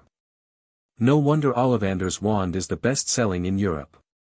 In addition to the wand-making technology, he also has a routine in sales. But it must be said that Ollivander's vision is really good. In the original book, the imaginative Luna really became a magical zoologist when she grew up, and married Newt's grandson. After the three of them left the wand shop, Susan asked, "What are we going to buy next?" Ye Ting thought for a moment and replied, "Let's buy robes first. It takes a long time to make robes, so let's measure the size first, and then buy other items." They walked along the road and headed towards Madame Malkin's robe shop. Ye Ting pushed open the door, and a short and fat witch came up with a smile. "Welcome, are you little wizards going to buy Hogwarts uniforms?" Ye Ting nodded slightly and pointed to Luna beside him. "She wants to buy, I'm just accompanying her." "Come, dear, stand on this stool." Madame Malkin greeted Luna kindly, put on a robe for her skillfully, and pinned it carefully to the right size for her. After taking the size, Susan approached Madame Malkin mysteriously and whispered a few words. The two exchanged glances for a moment. Susan nodded hesitantly, glanced at Ye Ting, and then walked lightly to another room in the store. Ye Ting sat bored on a wooden chair beside him, chatting with Luna. Seeing that Susan had not come out for a long time, he couldn't help asking, "Madame Malkin, are clothes also sold in the back room?" "Of course, little handsome boy." Madame Malkin smiled with narrowed eyes, and a sly look flashed in her eyes, "but the variety there is not suitable for you." "Why?" Ye Ting's curiosity was completely aroused. "Can I go in and take a look?" Madame Malkin couldn't help laughing. "Of course, little guy. But you have to be mentally prepared." Ye Ting pushed open the curtain of the inner room, and the scene in the room came into view. The boy was stunned. The room was full of various women's underwear, colorful and in various styles. What made him even more embarrassed was that there were several witches trying on clothes, including young women and ants. Seeing that it was a handsome boy who poked his head in, the witches didn't feel shy at all, and even wanted to flirt with him. When an ant who was choosing underwear saw him, she even threw a piece of clothing to him and said with a smile, "Little guy, come in and take a look." "You're welcome." Ye Ting was like he was facing a formidable enemy. He dodged the large bra with lace edges and his face flushed. He was so embarrassed that he almost smoked. He hurriedly shouted, "Susan, we will meet at Flourish and Blots later. I will leave first." He fled the dangerous room in a panic. The eyes of a group of witches were all focused on Susan. The girl with glasses blushed immediately. She hid behind a pile of bras shyly, biting her lips tightly and muttered in a low voice, "What a fool." At the same time, Ye Ting turned around and left from the inner room. There was no way. He was just a little wizard who had just entered the 2nd grade. It was too fierce for him inside. And that lace underwear. If it really hung on his head, he would really dig a hole and jump in. But before he took a few steps, he bumped into Luna, who came over curiously. The girl looked at the blushing boy and was a little surprised. "Ye Ting is very excited now. Is there some incredible secret hidden inside?" As she said that, she went to the inner room on her own. "Don't." Ye Ting just stretched out her hand to stop him, and Luna's little head had already poked into the tent. Then she saw the same brutal scene. Unfortunately, the girl was confused and didn't know what it meant at all. She retracted her head and looked at Ye Ting steadily. "So Ye Ting likes to watch this?" She nodded thoughtfully, and then said, "If Ye Ting likes it, Luna can also show it to you." As she said that, she grabbed the corner of her clothes with both hands and started to take off her clothes on the spot. "No, Luna, don't do this. You can't take it off here." Ye Ting hurriedly grabbed the girl's hand and looked around nervously. It would be bad if others saw it. I understand, Ye Ting doesn't want Luna to be secretly seen by others. Luna tilted her head and nodded thoughtfully, then. After we go back, I will circle Ye Ting again. That's how the market works. It must be said that although the girl misunderstood the boy's meaning on the surface, she inadvertently revealed the boy's true desire deep in his heart. Ye Ting said to Luna, Luna, I'm leaving first, and you can go with Susan when the time comes. Ye Ting glanced at the girl's budding pistol a little embarrassedly, and had to admit in his heart that he did have a little curiosity and expectation. Cedric lowered his voice and said mysteriously, the owner just revealed that Malfoy ordered 7 Nimbus 2001s in one go. That's what I said, but there are really people who are willing to jump in. Ye Ting smiled bitterly, always feeling that Luna's ability to understand was really different. If that's true, it's terrible news. He pondered for a moment, and suddenly an idea came to his mind, and suggested, how about you go to Professor Sprout to discuss and see if he can replace you with some new brooms? Come on. Although the Sweep series can barely keep up, there have always been many minor flaws, and Comic Company is now in a precarious situation. Nimbus Company has no rivals in the market, so it can do whatever it wants. Among the onlookers, almost all were students from Hogwarts. Luna keenly noticed the boy's eyes, she gently weighed her steamed buns, and said to herself, Ye Ting, do you like big ones? Unfortunately, mine is not as big as Susan's. What modification? I haven't heard of such a thing. Ye Ting pretended to say that it is illegal to modify the broom without authorization. He strolled on the cobblestone road of Diagon Alley and wandered in the direction of Nocturne Alley. Cedric sighed, a trace of envy flashed in his eyes, our Hufflepuff Quidditch team, the best broom is only the Nimbus 1700. They all replaced the Nimbus 2001, although the performance improvement is minimal, it is enough to make us far behind. He suddenly realized that Mrs. Jean was looking at him without any doubt. After that, he looked at Ye Ting enviously, tell me, when can you help us modify a few brooms? In any case, this place can't stay any longer. Thinking of Luna's actions at this moment, he suddenly realized that he might be misunderstood, or, this is not a misunderstanding. Malfoy is preparing to give Slytherin College a comprehensive upgrade. Ye Ting told the truth. Coincidentally, he was also thinking about other trivial matters that needed to be dealt with. Ye Ting was not in a hurry to go to Flourish and Blots.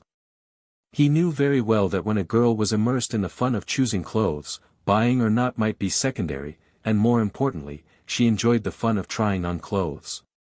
Cedric turned around with a gentle smile on his face, hello, Ye Ting, long time no see. What a coincidence. His eyes fell on a broom in the store, full of admiration, did you see it? That's the new Nimbus 2001, so beautiful.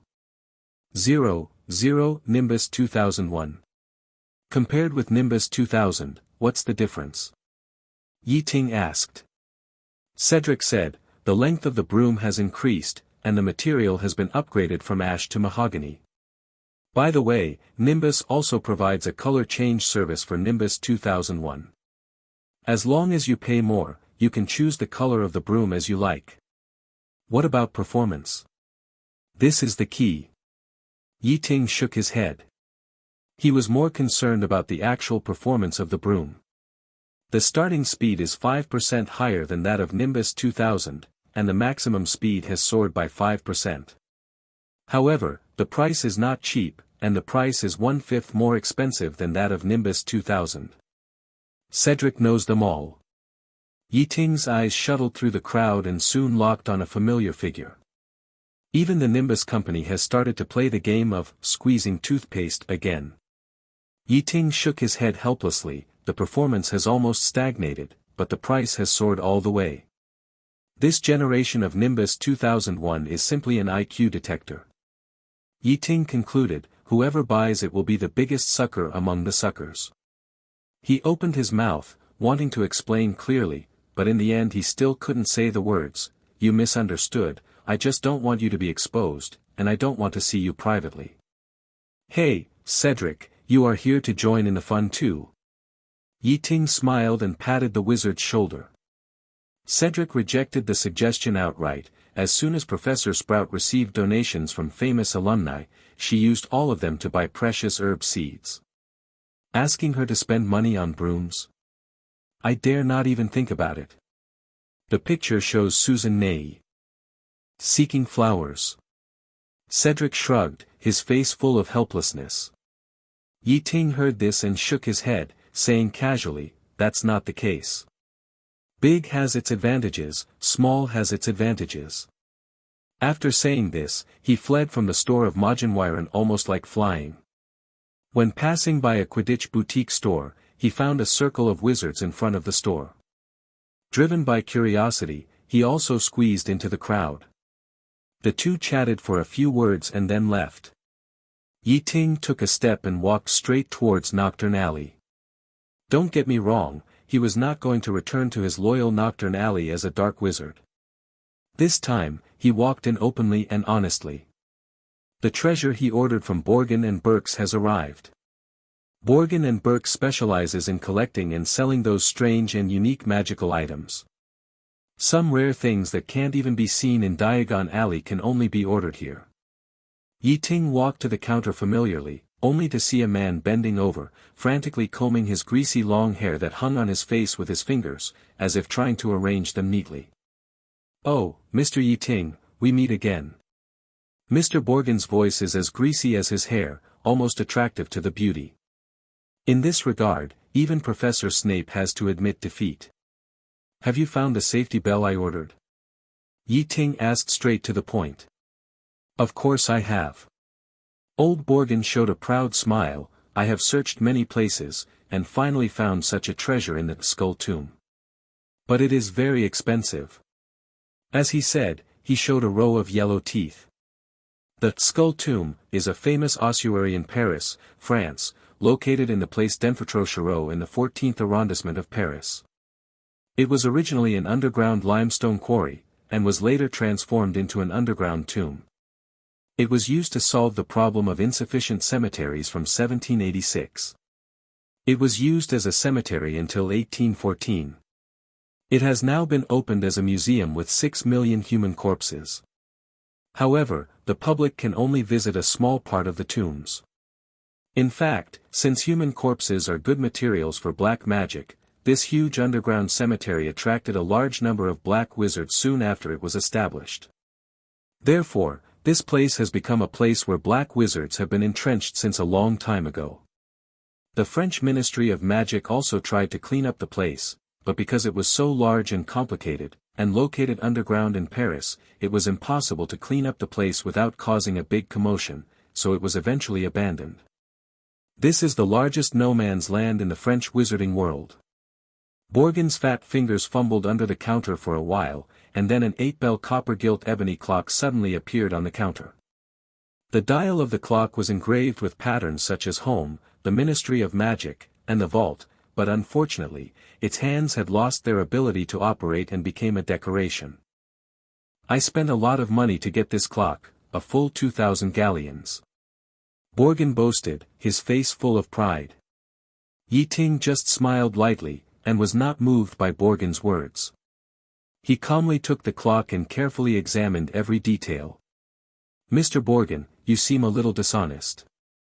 After reading it once, Ye Ting's mouth curled up a sneer and commented, "Look at this base. In order to prevent it from falling off, 2 screws have been specially reinforced. This is not the repair method of our wizarding world, but a masterpiece of Muggles. Moreover, there are children's graffiti underneath, written in French, and I happen to know some French. Did you find this clock from Muggles?" Borgin's face changed slightly. He didn't expect Ye Ting to be so young and eye-catching. He did find this clock from the Muggle junk market. He only spent 100 francs to buy it as a scrap. Ye Ting finally shook his head and put the clock back on the counter. The dial inside is broken, and there are traces of Muggle disassembly on it. You know, this kind of thing is no longer valuable in the eyes of wizards. Then. 750 galleons. Borgin had to give in, a hint of reluctance flashed in his eyes. "For this kind of rubbish, I'll pay 50 galleons at most." Borgen's mouth twitched. He really dared to bargain. Young people these days, don't they even know the old rule of cutting the price in half when shopping? He gritted his teeth and said, 500 galleons. I went to Paris just to find this clock. Don't tell me you made this trip just for me. Ye Ting had a polite smile on her face, but her words made Borgen sweat. I heard that the French Aurors gave you a lot of trouble and intercepted a batch of your precious goods. If you had someone to take care of you in the Ministry of Magic, maybe you wouldn't be in such a mess. Ye Ting's news was naturally heard from Tonks. Although Tonks was not of high rank and was not qualified to participate in the joint operation with the French Aurors. But she was very good at getting some gossip and was very well informed. It's good to have someone inside the Ministry of Magic. Bojan's attitude took another 180-degree turn, and the wrinkles on his face were all smiling. Oh, Mr. Ye Ting is really well informed, he even knows this. No, it's just a so-so. Ye Ting lied without blushing. You also know that I have a close personal relationship with Ms. Bones of the Law Enforcement Department, and her niece and I have a good relationship too. This is of course a lie. Given Ye Ting's relationship with Susan, if she had to get information about this from Amelia Bones, she would of course tell her, but this would greatly affect his opinion of her. You know, Amelia Bones is famous for being upright and principled. Ye Ting would never do such a thing as throwing away the watermelon to pick up the sesame seeds. Ye Ting knew very well that the methods of making friends with different politicians were different, and the help that could be gained was also different. Having a relationship with such upright bureaucrats was like making friends with old revolutionaries in the previous life. As a friend, it is best not to think of asking the other party to use public power for personal gain and to gain benefits from the other party. But on the other hand, when you are being treated differently, such upright bureaucratic friends will even take the initiative to help you without much cost. In short, different networks have different uses, and Ye Ting knows it all. Of course, Mr. Bojan didn't know this at all, but he also heard that among the people invited by Ye Ting to attend the award ceremony, Ms. Bones was indeed included, and the other party did accept the invitation. So of course he believed what Ye Ting said. Haha, how about 75 galleons, Mr. Ye Ting, just think of it as me making a friend of yours. Bojan laughed, with a shrewd look in his eyes. This time, he reduced the price tenfold. This is not surprising. An item is a treasure if someone buys it, and it is a waste if no one buys it, especially 10 broken safety bells. This principle is clear to Bojan. Anyway, he only spent 100 francs, so it is a profit no matter how you look at it. Deal. Ye Ting readily pulled out a bag of gold galleons from his hat and threw it over. Borgen was about to reach out to take it, but Ye Ting touched the bag and said with a smile, Hey, don't worry, I have some good stuff here, I want to see if you can buy it. Ye Ting took out a clockwork beetle from his hat again, a treasure that made Borgen dumbfounded, a clockwork beetle. He showed it to Borgen, and as the beetle started, the mechanical creation seemed to have life, and it moved like a real beetle, which made him unbelievable. Borgen widened his eyes and gasped, as if he had seen the most incredible miracle in the world. This is an intelligent machine driven by pure magic. Where did you get it from? Of course I invented it myself. Ye Ting smiled. This is impossible. Mr. Borgen shook his head repeatedly. He could not accept this fact. How could you invent a magic item of this level? You just graduated from the first grade. Even if you got a Merlin medal, it is impossible. Ye Ting understood his shock. As a black market boss, Borgen was quite knowledgeable and knew what such a clockwork machine meant. It can be said that based on this technology, wizards can easily learn from and use the inventions and technologies of muggles. Faced with Borgen's doubts, Ye Ting just smiled slightly and said pointedly, whether this is my invention or not, you can't find such a magic item anywhere else, right? Bojan pondered for a moment, and finally nodded with a wry smile. He had to admit that Ye Ting was right. Before this, he had never heard of any alchemist who could make such an exquisite product. Could it be that this was really the invention of this young boy? After some fierce bargaining, the two sides finally reached a consignment agreement for the clockwork beetle at a price of 50 galleons each. Bojin also specifically agreed with Ye Ting that if Ye Ting had other clockwork products in the future, he must be given priority. That handsome young man, who could have made a living by his looks, had amazing talent. Finally, didn't Tom also work as a clerk in Borgen's shop for a while? Seeing him, Borgen could not help but think of a young teacher more than half a century ago. Tom Riddle. Ye Ting packed up the items in his hands and was about to turn around and leave, but the old wooden door creaked open again. Thinking of this, Borgen couldn't help but reveal a trace of regret in his heart. Although the words were said to Lucius, Ye Ting's eyes looked at old Borgen. It not only has many functions, but also has higher intelligence, but the cost of its materials is only King Galleon. Compared to the toy-level clockwork beetles that Ye Ting sold at Hogwarts, this clockwork beetle is undoubtedly more advanced. This time, the person who walked into the store was actually an acquaintance, Lucius Malfoy, followed by his slightly shy son Draco. But what he said was right. What Nico taught him was more of the traditional alchemy in the Harry Potter world, which had nothing to do with clockwork technology. Bojin's eyes flashed with a hint of surprise, and then he began to invite sincerely, I know that with your level, you may not look down on my small shop. But you have to know that here you can see all kinds of magical items from all over the world. This opportunity is not easy to get in other places. Sure enough, extraordinary wisdom is the greatest wealth of wizards. What a pity. Maybe he is no longer in this world. Well, I think I need to think about it. Ye Ting's words left room for maneuver. Since then, Borgen has never heard of Tom Riddle's name again. Ye Ting said lightly, I just learned it by myself. Even if the cost of labor is included, the purchase price of 50 galleons still makes Ye Ting a lot of money. However, he did not refuse directly, after all, he might need the help of this old man in the future.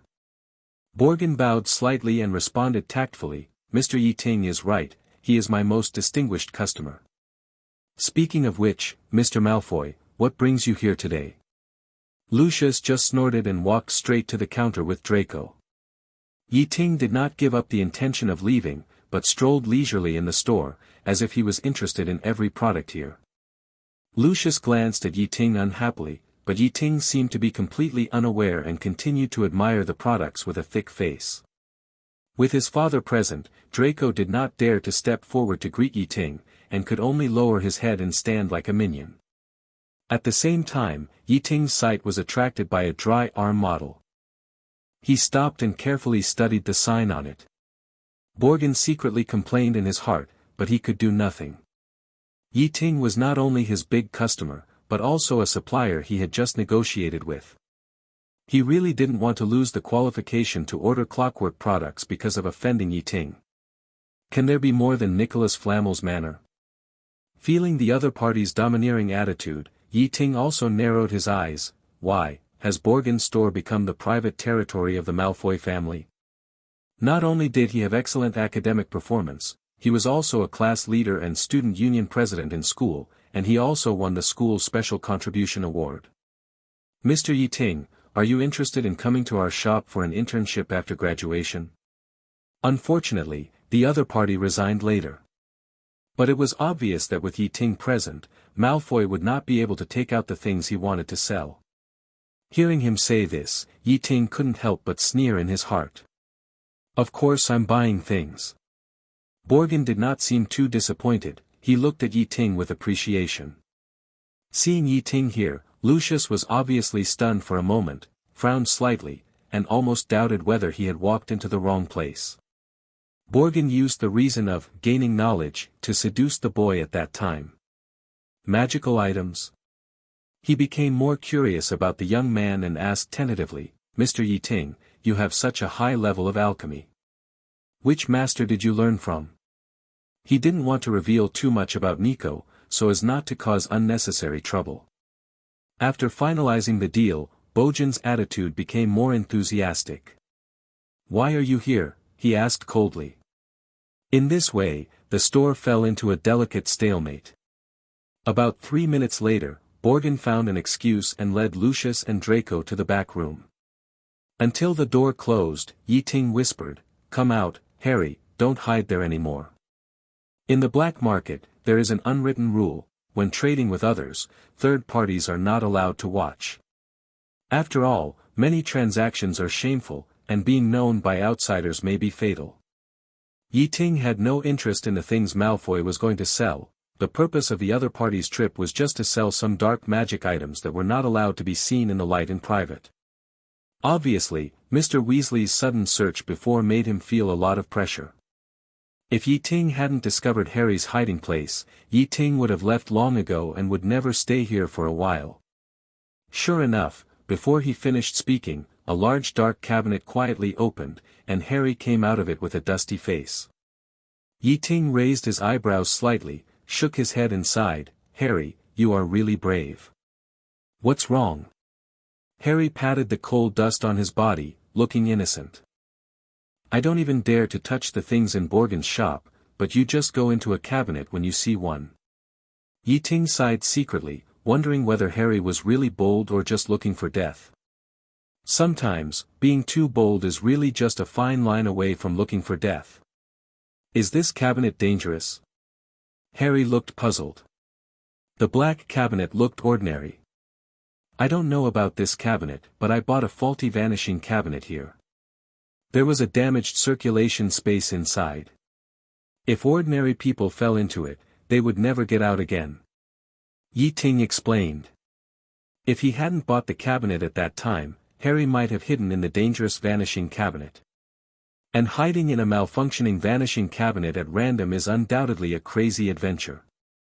Because you never know where the other end of the cabinet will open to. Being stuck in the circular space of the cabinet is still good. What's worse is that the cabinet will open a passage to other places, which may send the intruder to anywhere, even to the ministers of Aguancaban. Once the cabinet door is opened, what greets you may be an unexpected surprise. Harry's heart jumped suddenly when he heard it, and he finally got scared. What kind of weird thing is this? He widened his eyes and looked at the dry arm that Ye Ting had been staring at before. Hand of Glory. Ye Ting picked up the arm casually. This is a creation made by black magic. When the candle is inserted into this arm, only the person holding it can see the candlelight. What's even more amazing is that the candlelight in the Hand of Glory can even penetrate the dark fog produced by the Peruvian invisible smoke bomb, which is beyond the reach of most luminous spells. Therefore, it has become a great partner for thieves to steal in the middle of the night and tomb robbers to explore ancient tombs. Ye Ting bought one. Harry was stunned and said after a while, "How do you know so much about these strange things?" "Of course, study hard and read more books." 1. Ye Ting put his arm back and said casually, "Hogwarts Library is the world's largest treasure trove of knowledge. Anything you don't know may be found there, especially books in the restricted area." Harry blinked and hesitated, "But I remember that little wizards are not allowed to enter the restricted area. It's different with the professor's approval, and Professor Flitwick always gives me approval." Ye Ting made an excuse lightly. He would not mention that his Paradise typewriter could record books in the restricted area from a distance. "Let's go, Malfoy and the others are coming out soon. I don't think you want him to see you in such a mess, right?" Harry looked down at himself, covered in coal dust, and his broken glasses were tilted. After walking out of the store, Ye Ting snapped his fingers lightly, and the coal dust on Harry's body was immediately swept away by a breeze, and his glasses were restored to their original state. "Thank you," Harry said gratefully, and at the same time couldn't help but look around curiously. In front of him was a narrow and dirty alley, with various shops on both sides, each of which exuded a strange and dangerous atmosphere. The one he just walked out of was called Borgin and Burke, and it seemed to be the largest store in this alley. However, in the shop window opposite, some shrunken heads were displayed in a gloomy manner, which made people shudder. "Ye Ting, where is this?"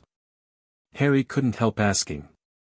"Nocturne Alley, a place you shouldn't go to alone." Ye Ting's tone was a little serious. "Remember, don't come here when you are alone."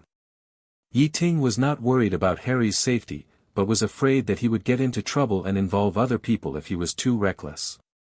After all, Hermione was still in Gryffindor. This is really not a place for a little wizard to come. By the way, why are you here alone? Where are Fred and George?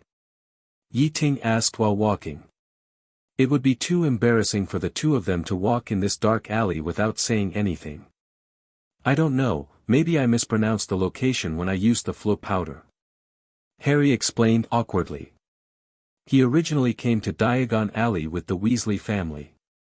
Since it was the first time to use the Flo powder, he accidentally mispronounced the destination as Knockturn Alley. The two were about to walk out of the alley. At this time, a wife suddenly came over. She held a plate of something that looked like a whole piece of dead person's nails, her eyes were crooked, and her teeth covered with moss were disgusting. "Hey, handsome boy, come and play," the old witch seduced in a hoarse voice. Harry took 2 steps back in fear, and a trace of fear flashed in his eyes. "Get out of here." Ye Ting snapped her fingers. A ball of fire suddenly lit up, almost blinding the old woman's dog eyes. The old woman hurriedly stepped back, cursing and crawling into a shabby wooden door, disappearing from the sight of the two. "Who is that?" "A dark wizard. Did you see the plate in her hand? Those are all nails taken from living people, used to make evil items with curses. Dark wizards like her. Like children like you who are alone the most." Ye Ting threatened. Harry's heart trembled, and he decided never to set foot in this gloomy and terrifying alley again. After leaving Knockturn Alley, Ye Ting said goodbye to Harry. Ye Ting went to the pharmacy alone and replenished a lot of precious medicinal materials. Ye Ting bought a lot of magic materials. There are many kinds of magic materials in this world. Even with the Forbidden Forest behind him, Ye Ting still has many materials that he cannot collect by himself and can only rely on purchasing. Just after walking out of the pharmacy, Ye Ting suddenly felt someone patting his left shoulder. He did not look to the left immediately, but turned his head quickly to the right, only to see a brown-haired girl bending over and hiding there. After being discovered, the girl asked awkwardly, "How did you know I was here?" Ye Ting suppressed his laughter and said lightly, "Hermione, this is a trick I got tired of playing in my last life." This was his true words, but Hermione naturally did not believe it. She curled her lips and then asked, "Where is Susan? Why is she not with you?" "She is buying clothes. We will meet at Flourish and Blotts later." Ye Ting smiled and answered, and then asked, "Why are you alone? Where are your parents?" "My parents are over there." Hermione pointed to the distance. "They are over there." Hermione pointed to the door of a store in the distance. Ye Ting looked over and saw the Grangers standing side by side, looking over here curiously. When they saw Ye Ting, they took the initiative to wave to him. "Oh, why didn't you say so earlier?" Ye Ting strode forward with a warm face and greeted them cheerfully, "Mr. Granger, Mrs. Granger, I haven't seen you for a month. How are you?" "Hello, Ye Ting." Mrs. Granger responded gently. Ye Ting's eyes fell on Mr. Granger's pile of heavy books, and she couldn't help but raise her eyebrows and smiled. "How many books did you buy? It's like you want to move the bookstore home." Mr. Granger smiled dotingly. "These are all Hermione's masterpieces. She can't help but rob when she sees the books." Next, Ye Ting helped them put the books into Hermione's small wallet. Mr. Granger's eyes widened. He had never seen such a magical sight. A wallet with a space extension spell could actually hold such a large pile of books without taking up any space or increasing the weight. They couldn't help but express their sincere admiration for the convenience of magic.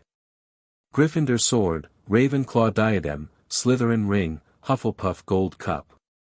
In these small stalls, they can only be regarded as ordinary goods, barely making people laugh. There are many more precious things than this. Have you seen Merlin's wand? Do you want to touch King Arthur's sword in the stone? There are also the Round Table of the Knights of the Round Table and King Arthur's Holy Grail, buy one get one free, and at most there are discounts. Not to mention the mummy of the ancient Egyptian pharaoh, the emerald record written by the great alchemist Newton, the bronze tripod unearthed last week, and the ancient Greek sculptures made of dyed marble. If you ask Ye Ting if it is expensive, it is definitely not expensive, but if you ask him if he will buy it, of course he will not buy it. The goods in Diagon Alley are like Panjiayuan. There are many fakes, and there are also good things hidden in them, but the key is whether you have a pair of discerning eyes to identify them. Moreover, this is only Diagon Alley. There are countless shops in Nocturne Alley, but the treasures there are more dangerous. If you are not careful, you may buy something with a curse. Many shop owners are very good at ripping off customers who don't know the business. Ye Ting suddenly thought of Helena. Next time he comes to buy things, he must bring her with him. In addition to these, they also found some interesting magic items. Where are you going? Ye Ting asked curiously. Many shop owners are good at ripping off customers who don't know the business and making unscrupulous money. The wizard said stubbornly, "Why do you say that this is the tooth of a T-bow warthog? What evidence do you have?" As the daughter of Ravenclaw, she has seen and tasted it all. She is a person from 1,000 years ago. Her appreciation of cultural relics must be first class. With his help, Mr. Granger bought a lot of real magical creature teeth, and there was no problem of inferior goods being sold as good ones or mistaking them for good ones. "I'll go and take a look." Ye Ting took a step and walked straight into the store. It would be a waste not to bring her to explore treasures and find bargains. Seeing the Norwegian Spinosaurus in the photo, the boss immediately realized that he was in trouble this time. Fortunately, Ye Ting is knowledgeable and knows the characteristics of magical creatures very well. He can distinguish the magical characteristics of different magical creatures inside these materials and can tell which ones are fake at a glance. Ye Ting still didn't look back, and was about to step out of the store. The wizard's face darkened, and he argued, "Look at where you can buy dragon teeth in the UK now. This is the tooth of a Norwegian Spinosaurus. You think it's expensive, but I think it's expensive too." Seeing the customer coming back, the boss's eyes flashed with joy. He grinned, as if he saw the gold coins that were about to come. "Hey, did you bring the money? This is the last one. If you miss it, you will miss it." Ye Ting picked up the so-called fire dragon tooth, looked at it carefully, and asked, "Brother, how much is this tooth per set?" "I just told your friend, 5,000 galleons per set," the boss repeated. Ye Ting raised a playful smile. "What's underscore up, are your gums made of gold, or are your roots made of gold?" These small stalls are filled with all kinds of strange magic treasures. In this industry, it is not uncommon to use the tusks of T-bow warthogs as dragon teeth, use the feathers of the shrew as thunderbird feathers, or use the eggs of the fox as bird-snake eggs. These bad behaviors are common. He took out a photo of himself and the fire dragon Mavica from his pocket, and the boss shook it. "Evidence. Look at this photo, what other evidence do you need?" 3 galleons, the boss shouted hurriedly. His eyes flickered, and finally he sighed, "Hey, brother, give me the cost price, 5 galleons, how about 400? The Granger family followed. Hermione pointed to a store not far away. "It's in that store. My father said he has never seen teeth like that." Mr. Granger bought these teeth, obviously intending to take them back for a careful study. This may be the occupational disease of being a doctor. Norwegian Spinosaurus. Ye Ting came back to make a deal. Ye Ting snorted coldly and turned away.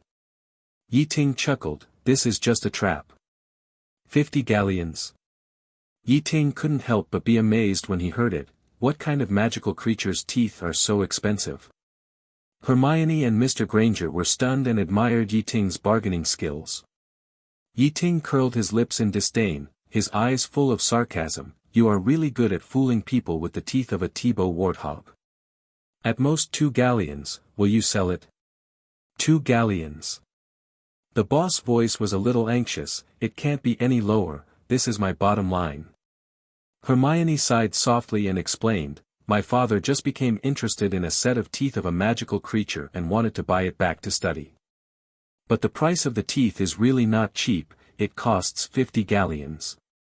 Unfortunately, we have spent all the money on buying books, and we are planning to go to Gringotts to exchange some more galleons. Dragon teeth have serrations, do you think I have never raised a dragon? In the end, Ye Ting only picked a steel sword, Excalibur, for the Grangers. However, this sword cannot emit light cannons, but can only emit bursts of golden light, which looks like a large flashlight. Of course, the price is also very affordable, only 10 galleons. Although the function is simple, the craftsmanship is still good, and it is cool enough to be placed at home as an exhibit. Next, Ye Ting, like an experienced guide, took the Grangers to every corner of Diagon Alley. Compared with Hermione, he is a frequent visitor here. He knows best which shops in Diagon Alley hide rare treasures and which are just for show. Although Mrs. Granger always worries that Ye Ting will make her a grandmother in advance, putting this aside, she does not hide her love for Ye Ting. Along the way, she and Mr. Granger followed Ye Ting's pace, chatting with Ye Ting as they walked, and asked him about the wizarding world. The group met Hagrid and Harry on the way, and Ye Ting waved his hand casually as a greeting. Hermione keenly caught that Hagrid was scolding Harry non-stop, while Harry was respectful and nodded repeatedly, just like a primary school student who had made a mistake. She couldn't help asking, Harry, Hagrid, what are you doing? What mistake did Harry make again? Humph. I just ran into this kid at the entrance of Knockturn Alley. He just dared to sneak into Knockturn Alley without permission. I have to teach him a lesson and let him remember it. Hagrid explained angrily while reaching out to pat Harry's shoulder, but his strength was so great that he almost pushed Harry into a dragon dung bucket outside a pharmacy. I really didn't go to Knockturn Alley on purpose. Harry looked innocent and quickly explained his own affairs. Ye Ting was naturally confessed. Hearing this, Hermione turned her gaze to Ye Ting and asked a question Harry hadn't asked before, what are the Malfoys selling? Probably their family's dark magic collections that are not allowed to be seen in public. Ye Ting replied. Then why don't you? Harry realized what happened at the beginning and couldn't help asking Ye Ting. Ye Ting asked back, stop it. Call the police. Or expose it to the Aurors. Do you think I'm an Auror? Harry was speechless for a moment. Yes, what can the two little wizards do in that black market store? Can they still wave their wands to fight the Malfoy family and wait for reinforcements from the Ministry of Magic? Perhaps, we can reveal this news to Mr. Weasley. Harry tentatively suggested. Of course, but the effect may not be very effective. Ye Ting told the Ministry of Magic about the search of the Malfoy family. Mr. Weasley had the Ministry of Magic's warrant at the time, but he didn't even know the corners of Malfoy Manor. It is even less likely to work if he goes there now. The strength of the Malfoy family is unfathomable, especially in magic related to money. Lucky for you, Potter, you just ran into Ye Ting. Hagrid criticized Harry again, with a bit of relief in his words. Do you know how many wizards disappear in Knockturn Alley every year? It is the lair of dark wizards. Once you fall into their hands, your kidneys may be sold as medicine. Harry asked back, then why did you go to Knockturn Alley? Of course I went there to buy magic props. Ye Ting crossed his arms and said, I am different from you. The darkness there can't hurt me. I'm looking for a medicine that can drive away carnivorous slugs. I turned all the shops in Diagon Alley upside down, but I couldn't find it. A trace of embarrassment flashed across Hagrid's face, and he explained in a rough voice, those disgusting guys are almost eating all the cabbages in the school. You can forget about eating delicious cabbages in the new semester. Carnivorous slugs are magical creatures, and they are not just disgusting. Their mucus has a fatal corrosive effect on plants, and their movement speed is several times faster than that of ordinary slugs. They are also fire-resistant. Once they become a disaster, it will be very difficult to deal with them. Hagrid suddenly thought of something, and he turned to Ye Ting with a hint of expectation in his eyes. Ye Ting, do you have any way to deal with these disgusting guys? I can try to see if I can make an insecticide to deal with them. Ye Ting nodded, although it may not succeed, I have to try. Hearing this, Hagrid grinned, revealing a row of white teeth. Thank you so much. I wanted to ask Professor Snape for help, but every time I went to him, he said he was busy, so I didn't go to him again. Ye Ting felt that Hagrid had misunderstood Snape. If it had been in the past, Snape might not have easily helped, but last semester he had witnessed Hagrid carrying a large bag of herbs to Ye. This was enough to make him change his position. After all, the reward given by Hagrid was so generous that it was simply impossible to refuse. Fortunately, Hagrid had a deep-rooted stereotype of Snape, otherwise he would have looked for Snape instead of himself, and those herbs would probably have gone into Snape's pocket. Ye Ting, are these two your parents? Didn't you say you were an orphan? Did you find them? It was only then that Hagrid noticed the existence of the Grangers. Ye Ting was speechless. No, Hagrid, they are my parents. Hermione hurried forward to explain. Oh, I'm so sorry, I recognized the wrong person. Hagrid scratched his head embarrassedly, and then invited enthusiastically, Hello, Hermione's parents, how about we go to the Leaky Cauldron for a few drinks? I'll treat you. Mr. Granger couldn't help but feel a little excited when he heard this. He looked at Hagrid's burly figure, and the image of the legendary giant emerged in his mind. He became more interested in him. He even couldn't help but want to see Hagrid's teeth and see how they were different from those of humans. Unfortunately, Mr. Granger was a good man. For him, shopping with his daughter was obviously more important. He was about to decline politely, but Hermione said sympathetically, You go, Ye Ting and I will go shopping for a while, and then we will find you. Okay, then you two must be careful. Mrs. Granger whispered, her eyes full of concern, Don't go to that nocturne alley. Don't worry, Mom. Hermione patted her chest and assured confidently, I will keep an eye on Ye Ting and not let him go to that kind of place casually. I'm talking to Ye Ting. Mrs. Granger rolled her eyes at her daughter, then turned to Ye Ting and said with a smile, Ye Ting, you are a good child, Auntie knows. Don't let Hermione run around. As long as it doesn't involve the granddaughter, the Grangers still think that Ye Ting is more reliable. They attended Ye Ting's award ceremony and witnessed Ye Ting's glorious moment at the ceremony with their own eyes. So many big figures in the wizarding world attended, and based on this, Ye Ting's position in their hearts was firmly rooted.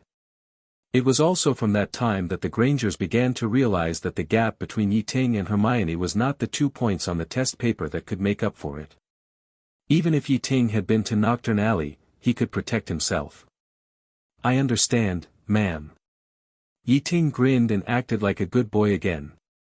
Then we'll go. Hagrid and Granger said, and then they trotted after Hagrid to the Leaky Cauldron. Hermione looked at their backs, feeling aggrieved. She was clearly the good student who never violated school rules and studied hard, so why did her mother only see Ye Ting? Is it because he is a little more handsome than others?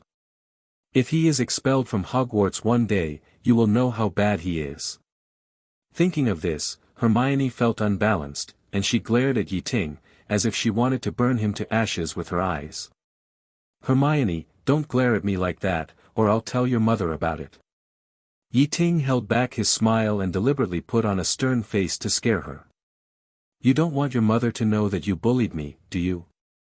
Who is bullying whom between us? Hermione's cheeks bulged, and she stamped her feet in anger. However, she was only angry for a short while. Seeing that Ye Ting was silent, she couldn't help but come up to him and show concern. Ye Ting, what did you buy in Nocturne Alley? Oh, I went to Borgins and bought a broken safety clock, the kind that Weasley's family had. Ye Ting said, and took out an ebony clock from his ring. I plan to dismantle it, study the core magic inside, and then make it into a watch to wear on my hand. He blinked. This kind of clock is too big. Wearing it outside is just like carrying a box. It is more convenient and practical to make it into a watch. Ye Ting's clockwork technology can do this. He plans to engrave the names of himself, Hermione, Susan, Zhang Qiu and others on the dial. The dial will not directly write the specific location, but display it in real time. It is best to have a built-in function similar to the Marauder's map. When necessary, he can also cast a tracking spell through the watch, so that no matter where the person on the pointer is, he can locate the other person's position to ensure safety. He can even add a two-sided mirror enchantment. The two-sided mirror allows two wizards to see each other through a mirror and communicate with each other even though they are thousands of miles apart. It is a telephone in the magic world. That's right, he plans to create a magic watch that combines positioning and calling functions. If it is integrated with an intelligent core, it is no exaggeration to say that it is a smart watch in the magic world. While the two were chatting and laughing, they had already arrived near Flourish and Blot's bookstore. There were crowds of people outside the bookstore, and everyone was queuing up, looking forward to Lockhart's new book release. They all came for Lockhart's autograph, and they were all Lockhart's fanatical fans. Ye Ting noticed that most of the witches in the crowd were of Mrs. Weasley's age, and Lockhart's title of Housewife Killer was not in vain. The two squeezed into the bustling crowd, and soon they found Susan and Luna in the corner of the bookstore.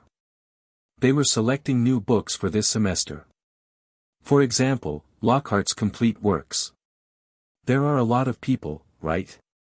Luna greeted Ye Ting with a smile as soon as she saw him. Look, they are all queuing up to buy Lockhart's new book, but I can't feel any spark of wisdom in him. Lockhart is just a fool. Luna curled her lips in disdain and gave a sharp evaluation. Why do you think so? Ye Ting asked curiously. Because Lockhart's head is full of harassment flies, and his wisdom has long been eaten away by them. Luna said mysteriously. Harassment flies are also a kind of magical creature that Luna firmly believes in. They are invisible and can sneak into people's ears and mess up their brains. As she said this, Luna also exaggeratedly waved her arms around her head, as if she was driving away those annoying mosquitoes. Seeing this, Ye Ting also pretended to help her drive them away. Hermione and Susan looked at each other, and shook their heads at the same time as they witnessed the absurd behavior of the two. They were no longer surprised by Ye Ting's behavior, and only attributed it to him, having a childlike heart, willing to accompany Luna unconditionally. By the way, Ye Ting, we have the book we are looking for. Do you need any other books? Susan asked casually. Of course, my shopping list is still long. Ye Ting said, I am looking for some books about. He needs books about, Lily, finding other people's footprints. Luna suddenly interrupted. Ye Ting looked at Luna in surprise, and his surprise was beyond words. How did you know? Luna widened her silver eyes and blinked innocently, because I saw it with my eyes. Ye Ting was stunned, and then seemed to think of something, and his eyes instantly became empty. Ah! I can't see it! Luna exclaimed. Ye Ting's eyes changed again, and he looked calmer and wiser. You want to find the truth of the world now, the meaning of the world. Luna was even more confused. But Ye Ting was more surprised than her, because he first used, brain occlumency, to seal his consciousness, and then used Albedo's God's eye will to disguise it, but Luna could tell it all. He said in disbelief, Luna, do you know, legitimate memory? Legitimate memory? What is that? Luna looked confused, obviously unfamiliar with this term. In simple terms, it means being able to know what other people are thinking. Ye Ting explained. Oh, is that called, legitimate memory? I don't know. I can only see the light around people. My father told me that wise people can do this. Luna tilted her head and said. Ye Ting was speechless. It turned out that people who don't know, legitimate memory, are unwise. This map canon is really a bit too big. He couldn't help asking, Luna, who did you learn this from? No one taught me, I have always been able to do this. Luna shook her head. In other words, you are born with it. Ye Ting seemed to have discovered a new world. He always felt that Luna had the ability to see through people's hearts, but he didn't expect that she was actually an unborn Legilimens. In fact, it was the first time that Ye Ting had seen a wizard with Luna's talent. Fortunately, Hermione and Susan had gone to chat on their own and did not hear this. Otherwise, they would probably be afraid of Luna. After all, no one wants to be known what they are thinking. Fortunately, Luna is a good child, and this ability will not hurt others in her, and Ye Ting has no intention of revealing this secret. In the vast magic world, there is a group of doctors with ordinary talents hidden. Among them, the most praised is the Parseltongue of the Slytherin family.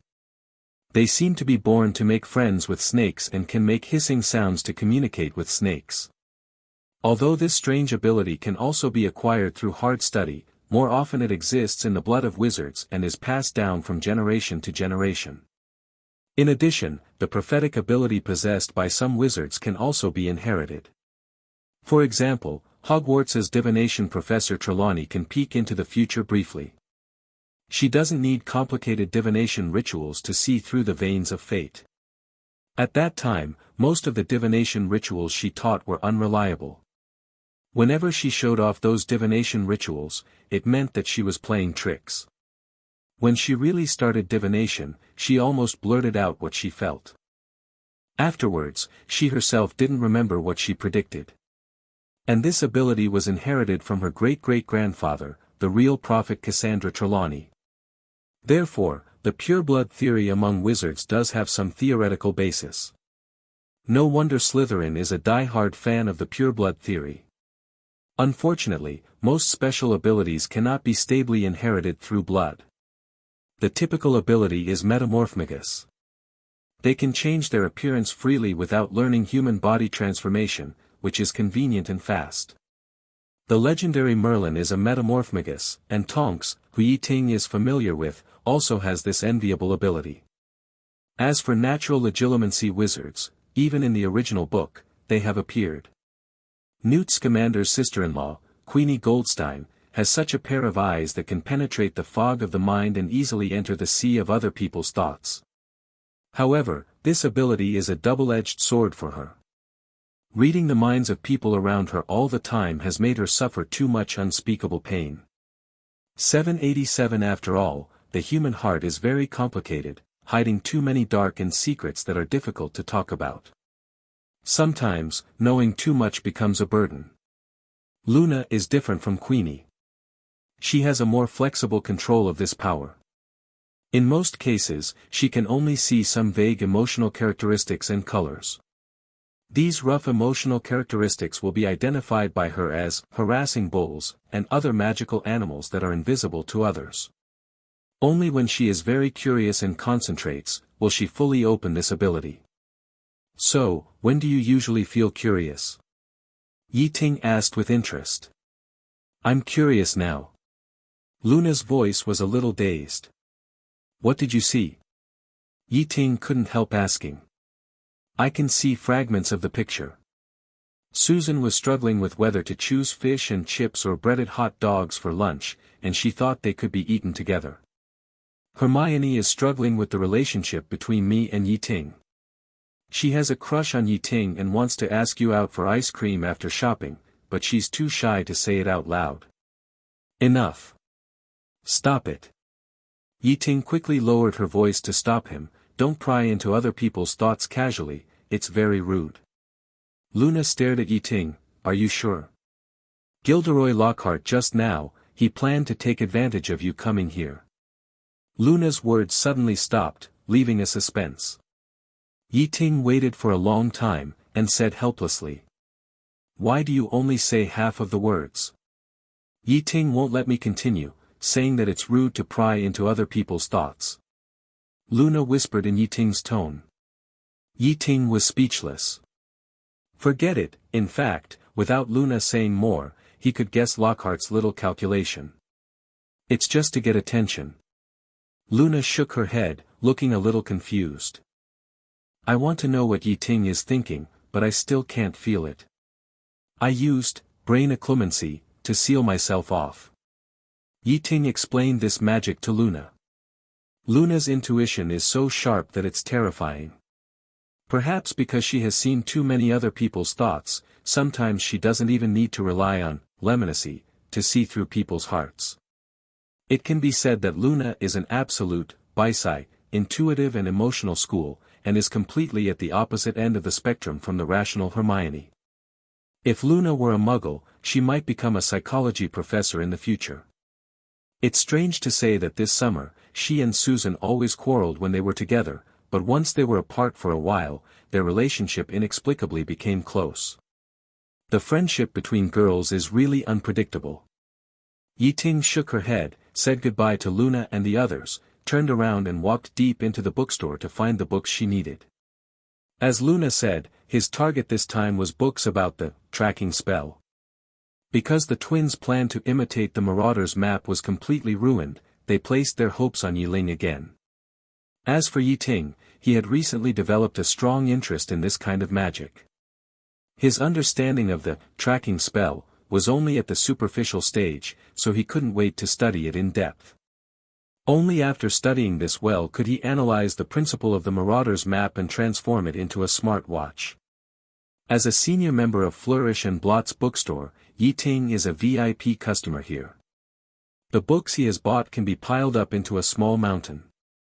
Therefore, when the bookstore manager heard that he was coming, he immediately came out to greet him. The manager led Ye Ting through the crowd in the bookstore and came to a corner in the back half. There was a bookshelf here, which was full of rare books about the tracking spell.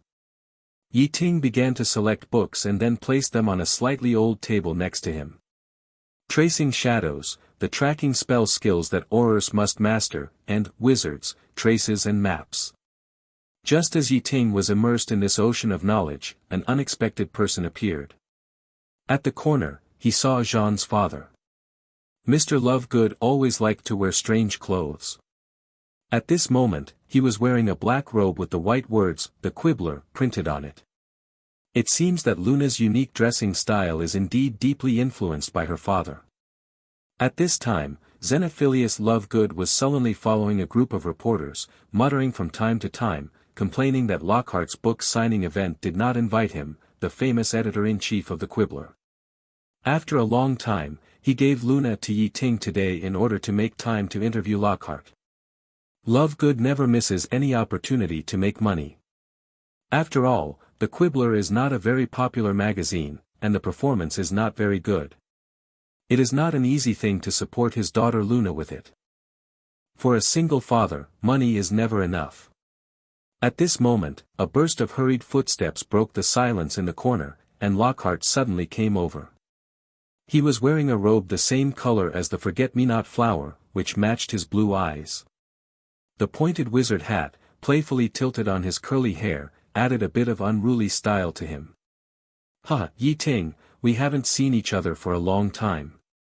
Lockhart patted Ye Ting's shoulder enthusiastically, and it looked like an old friend who had not seen each other for many years. However, in fact, they had only met 3 times, and each communication was just a casual greeting. Lockhart did write a few letters to Ye Ting, but without exception, they were all invitations to him to attend the new book launch, but he declined them all. "You still came to my launch. It's an honor." Lockhart was so excited that he seemed to have won the lottery. Ye Ting is a second-level medal winner. When he comes, he will have the opportunity to take advantage of the popularity again. But Ye Ting immediately denied this statement. "No, I just brought my friends here to shop and buy some books." "Books? My books, right? Come on, I'll give you a few sets, it'll only take a few minutes. Just imagine how much the audience will like us 2 Order of Merlin winners standing together." Lockhart tried to invite again. At this time, a short man with a bad temper, holding a big black camera, jumped around Lockhart, trying to capture the precious photo of the 2 medal winners. Ye Ting put his right hand behind his back and waved it gently. An invisible electric current shot towards the camera. The next moment, the camera sparked, then sprayed a purple smoke, and then there was no response. Ye Ting recalled the previous report with Lockhart. At that time, he had not yet won the Order of Merlin and was only a candidate for the award, but Lockhart had already used him like a dogskin plaster to get attention. Although those newspapers didn't write it directly, the words between the lines all implied that he was Lockhart's fanboy. How could he swallow this? This time, he learned his lesson and didn't want to be the plaything of unscrupulous reporters again. Oh, the camera suddenly stopped working. The short man was confused and busy checking his precious camera.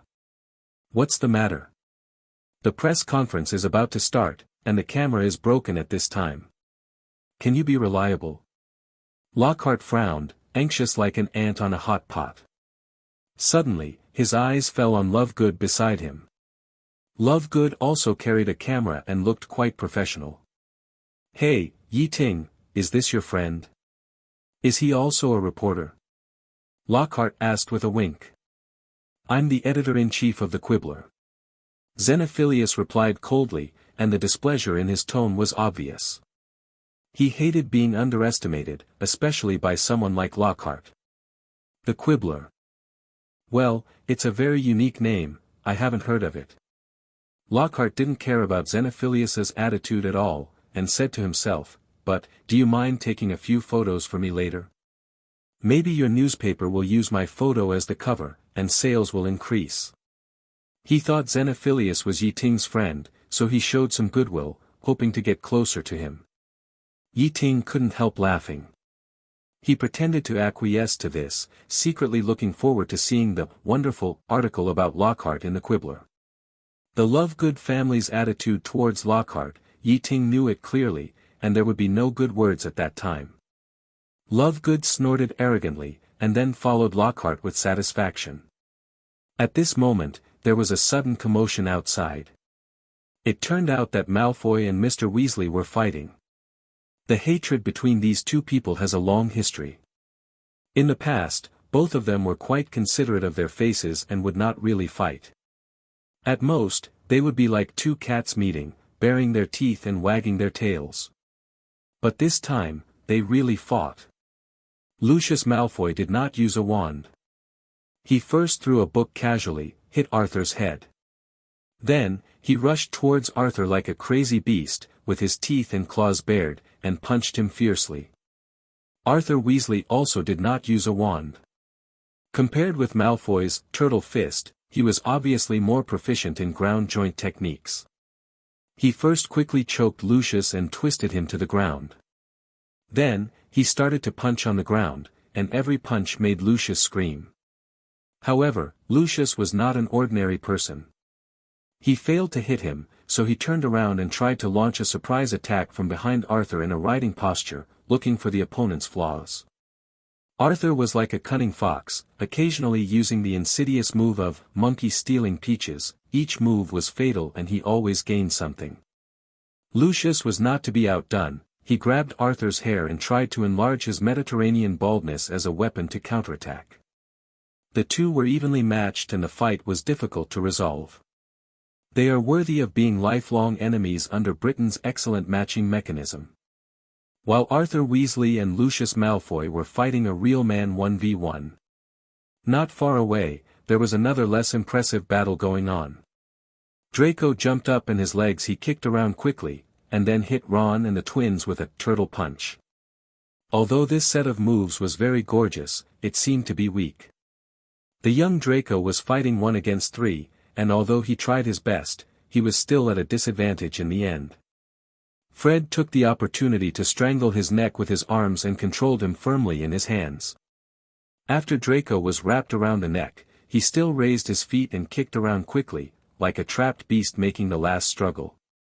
Finally, he spit out a mouthful of saliva, which fell accurately on Harry's face like a parabola.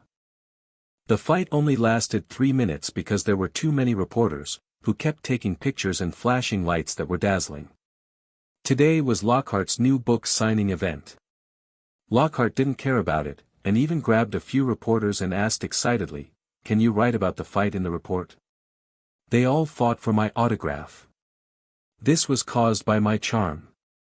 A long-standing fight, like a summer rainstorm, came and went in a hurry, but left a deep impression in everyone's eyes.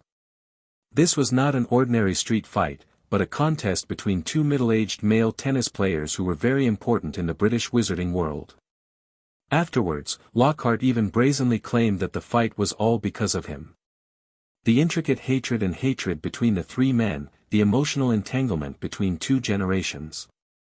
Such explosive news, so many explosive points, naturally attracted media to report, and it was on the headlines of the Daily Prophet that day. During the last period of summer vacation, newspapers were full of reports about this incident, deeply analyzing the reasons for the hostility between Weasley and Malfoy.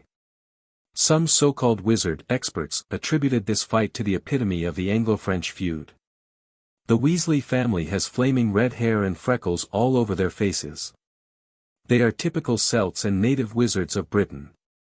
The blonde Malfoy family is a branch of the Germanic people and a descendant of the Normans. Their ancestor Armand Malfoy once followed William I, Duke of Normandy, to enter the pass and completed the conquest of England by the French feudal lords. Because of his merits in following the dragon, Armand Malfoy was able to get a large piece of land in England, and then took root for generations and passed it down to his body. Perhaps, the ancestors of Arthur Weasley and Lucius Malfoy had a fierce battle at a certain historical moment, and they had an indissoluble feud for generations. This statement is not groundless, but has a deep historical origin.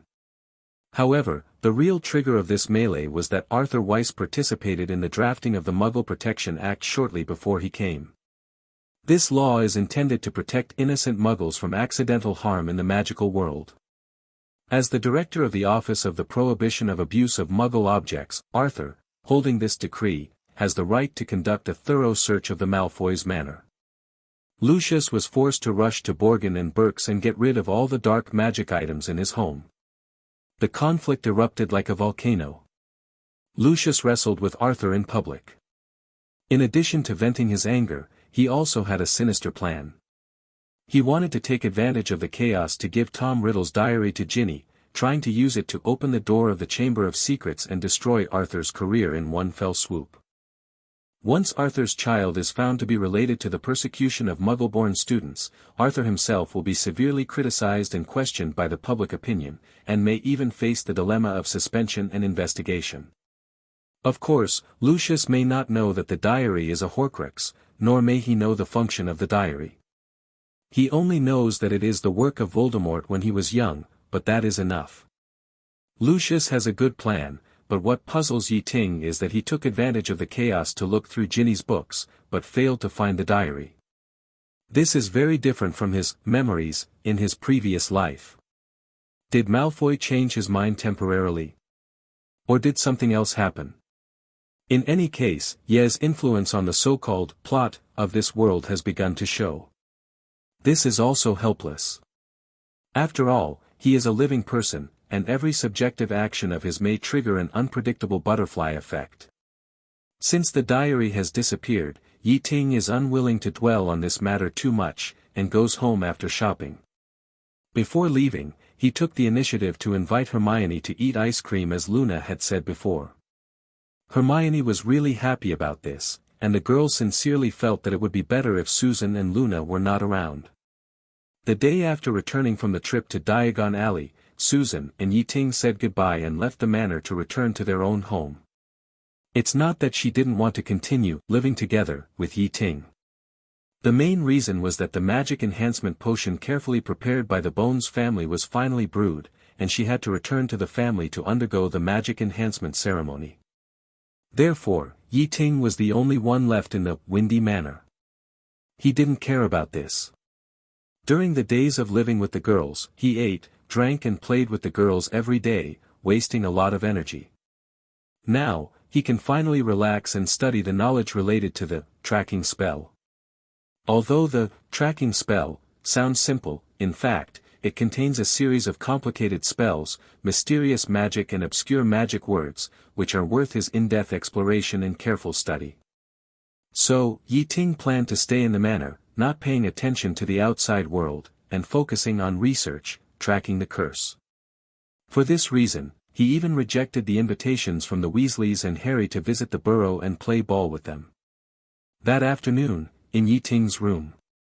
Just as Ye Ting had just collected a book, Wizards, traces and maps, with the system, allowing the knowledge in the book to enter his brain directly, and then he was ready to close his eyes and rest, digesting the new knowledge that was stuffed into his mind.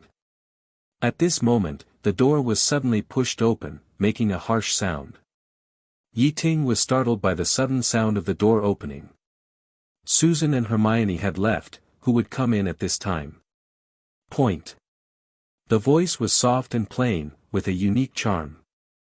Only Na had this contradictory feeling. Ye Ting raised a helpless smile. "It's you, Luna.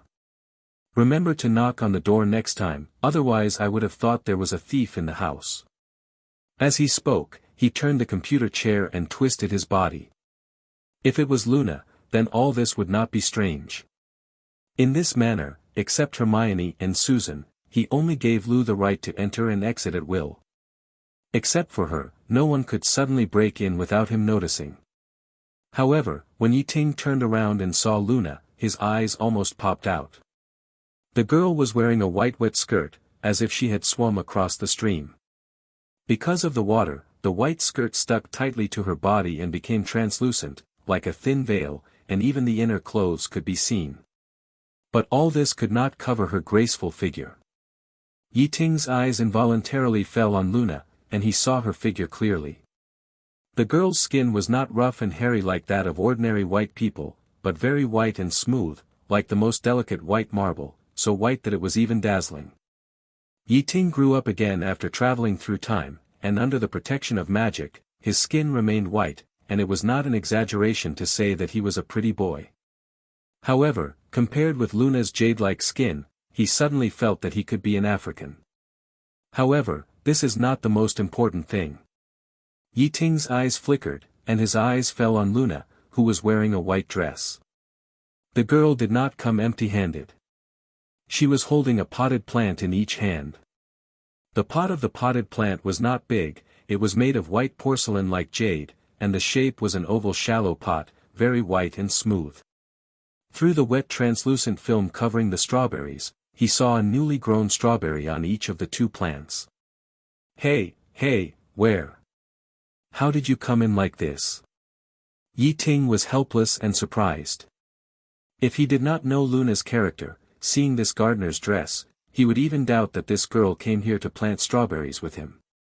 But Luna did not seem to care about her clothes, she just responded lightly. "Those are not important." Then, she put down the potted plant and walked to Ye Ting with light steps. How can it be unimportant? Ye Ting opened his mouth, but in the end he did not refuse the girl's approach. As the girl came closer, Ye Ting found her figure more and more charming. In the past, Ye Ting could not see her figure through her dress. However, at this moment, although she was wearing a skirt, it was no different from not wearing any. She stood in front of him so charmingly, and her perfect figure instantly made his blood boil. Her waist was amazingly slender, as if it would break if it was bent lightly. Combined with the pointed bust, it gave people a visual impact and created an illusion of fullness. Her waist without any fat was as smooth as the finest porcelain, exuding a charming fragrance that seemed to arouse the deepest desires in people's hearts. Asking for flowers. This made Ye Ting's restless heart gradually calm down. Having said that, Ye Ting couldn't help but sigh in his heart. The above is taken back, and it is still necessary to maintain brain blockade.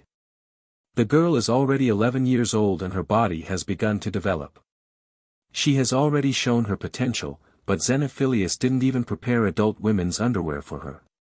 Ye Ting doesn't want people to know that he is actually a pervert who likes lowly. Luna added. "I don't know." Luna blinked her eyes, looking confused. "There's no way, Xenophilius, the father, didn't notice. Song Yui's afternoon, this friend came to notice. In the process, he had to support his family and take care of his daughter. With the poor sales of The Quibbler, he didn't have much energy to spend on his daughter. But fortunately, she is still obedient, so Ye Ting doesn't have to maintain brain blockade in front of her all the time." But on second thought, Ye Ting could understand Xenophilius. After a long time, Ye Ting finally realized that Luna was not hiding it on purpose, but she didn't know what underwear was. He realized that he was a little too impulsive. Luna nodded again, and then, as if talking to herself or deliberately telling Ye Ting did something shameful to me. This kind of thing is usually something that mothers worry about. Oh.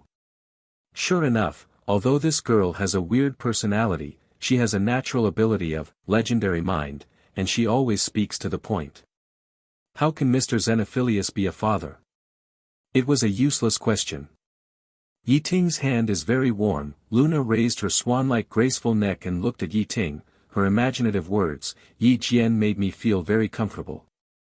For this kind of thing, you just need to know it in your heart, don't tell it everywhere. Ye Ting hurriedly warned. Oh. Luna nodded obediently, then blinked her big eyes and asked, can't you tell Ginny? Ginny and she grew up together, and she was considered her best friend. The two of them talked about almost everything. No. Ye Ting's face was stern, and his tone was firm. Can't you tell Dad? Luna asked again. Of course not. Although the pair of slender legs were like beautiful jade, and the pair of delicate jade feet made people want to protect them in their palms, but Ye Ting tried hard to restrain the impulsive thoughts. After drying the skirt, Ye couldn't help but ask Luna curiously, why didn't you wear underwear today? Oh, so that's underwear. Luna suddenly realized and nodded, Dad never bought me any. Ye Ting could only try to keep himself calm and rational, and not touch other strange parts except the strawberries in the flower pot, so as not to do something more outrageous. According to Ye Ting's observation, Xenophilius is a careless person, so it's normal that he didn't notice this. Of course, he could do this job 3 meters away, but in order to heat up faster, Ye Ting chose to dry it at a close distance, and other things would also be done at the same time, right? The picture shows Lu Shaona. But Luna's mother Pandora passed away a few years ago, and Xenophilius had to raise his daughter alone. This. Ye Ting was speechless when he heard this. This feels too good. Ye Ting had no choice but to bite the bullet and transform into a temporary physiology teacher, enduring the shame and reminding her, it's the underwear we saw in the back room of Madame Malkin's store last time. I'm asking you. Ye Ting didn't know whether to laugh or cry. Why? Luna tilted her head and asked back with an innocent look. Ye Ting resisted the urge to put it into practice and stretched out his hand to the girl. Don't get me wrong, he did this not to touch the smooth body, but just to use the fire element to dry the girl's clothes. The golden hair fluttered gently, which aroused the male instinct in Ye Ting's heart. However, when his eyes accidentally touched those bright eyes, the tranquility and clarity in those eyes without any fireworks made Ye Ting involuntarily think that it was a sin to offend this beauty. Ever since the artificial respiration on the train, he had long regarded this lovely girl as his own. So, next, Ye Ting could only bite the bullet and bear the shame to bring Luna to Madame Malkin's store. In Madame Malkin's slightly teasing eyes, he awkwardly asked her to help Luna choose some underwear. A lot of tricks happened during the whole process.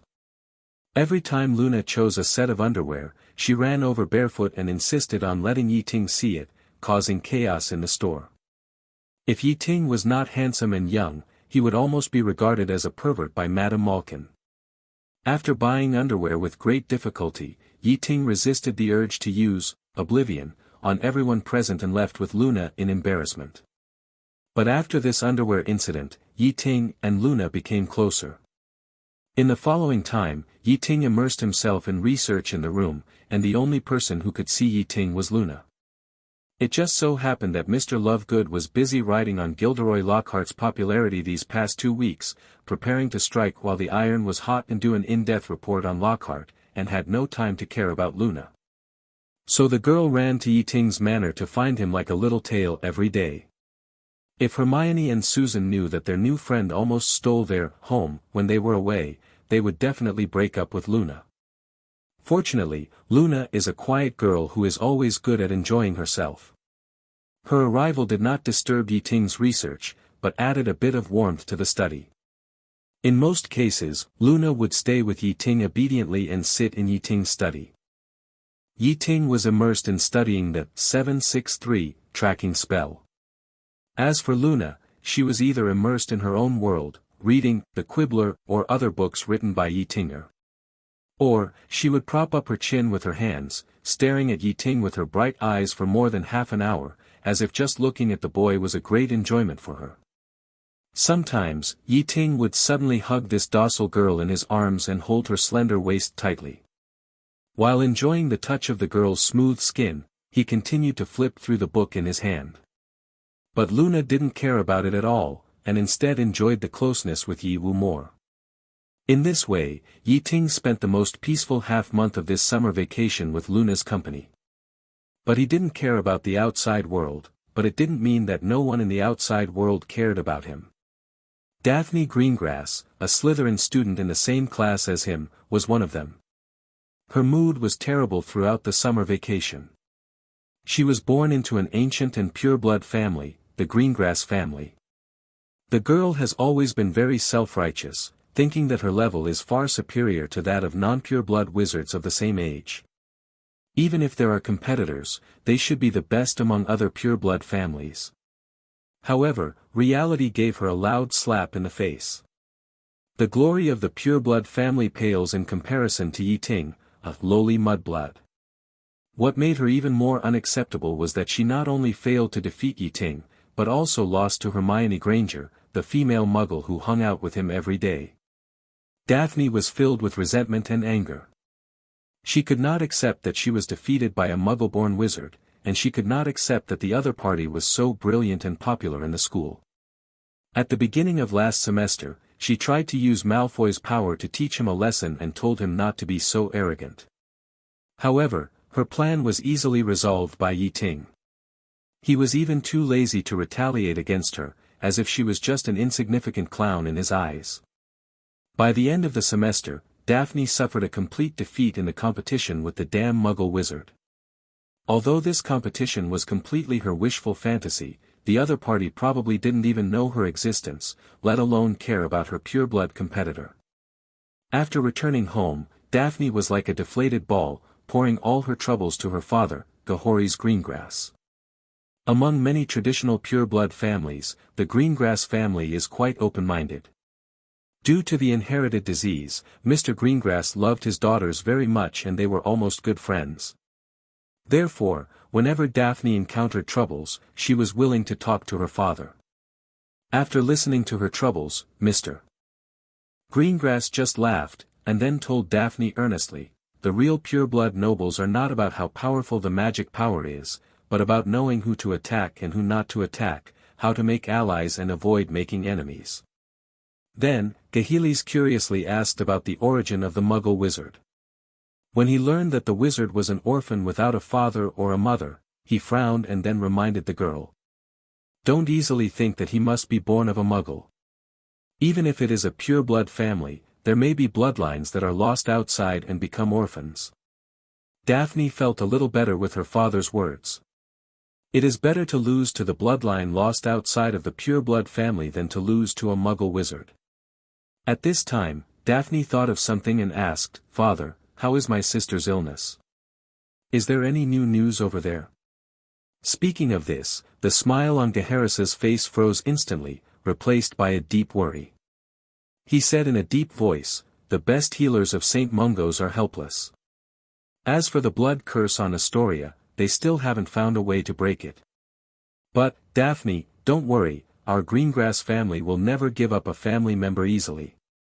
No matter how much it costs, we will definitely find a way to treat my sister. Time flies, and the last day of summer vacation is gradually approaching. Ye Ting began to get busy in the manor, making full preparations for his upcoming departure. At dusk before leaving, Ye Ting arranged for Huabud to arrange aggressive plants in every corner of the yard, and then arranged complicated protective magic around the yard. There are many types of protective magic, including, Muggle Repellent Spell, which can make those ignorant Muggles take a detour, Safeguard, which can repel unauthorized intruders, and, Universal Protection, which can create a protective shield when someone tries to break in. However, among these many magics, the most powerful one is, Fidelius. Fidelius, is an extremely complex spell, which can hide someone's secret in the depths of a living person's soul forever. The secret is hidden in the heart of the selected person, the secret keeper. Unless the secret keeper is willing, the secret will sleep forever and will not be discovered by anyone. It can be said that unless the secret keeper is willing to reveal the secret, even the most cunning thief, with his ear against the window frame of the manor's living room, cannot see a single bit of the manor. Ye Ting personally cast this magic, and he is the only secret keeper. Currently, only Hermione, Susan and Luna can enter this house. If someone else wants to come in, they can only come to him and beg for his permission. After the summer vacation, Ye Ting has to stay in school for a long time. Although there is a teleportation anchor point to come back at any time, he usually stays in school. It is indeed necessary to keep it secret here to prevent uninvited guests from breaking in. After everything was arranged, Ye Ting returned to London through teleportation magic and then went to King's Cross Station. When he set off, the sky was still clear, but when he was sitting in the car, it suddenly rained heavily outside the window. When he arrived at the station, the sky cleared up again miraculously. It can only be said that the weather in the UK is really like a woman's temper, which is unpredictable. When Ye Ting passed through the secret wall and stepped into the 9 and March 4th platform, he saw a bustling scene in front of him. The wizard parents stood or sat, watching their children who were about to embark on the journey with reluctance. Not far away, the Hogwarts Express was quietly parked, and the scarlet locomotive was spewing smoke, like a giant beast ready to go. Ye Ting, wearing a tricorn hat, nimbly shuttled through the crowd. However, he soon noticed that many students' eyes stayed on him for a long time, accompanied by whispers and strange eyes, as if there was something strange about him. This made him feel a little confused, even when he was awarded the Special Contribution Award for School and the Second-Class Medal of the Order of Merlin. He had never received such a salute. He almost thought that he had brought the wrong nightcap, or his underwear was exposed. Just then, a familiar voice broke his thoughts. Ye Ting, here. A brown-haired girl stood in front of the platform, waving her arms and shouting with joy on her face. Ye Ting ignored those strange looks and walked quickly towards Hermione to meet her.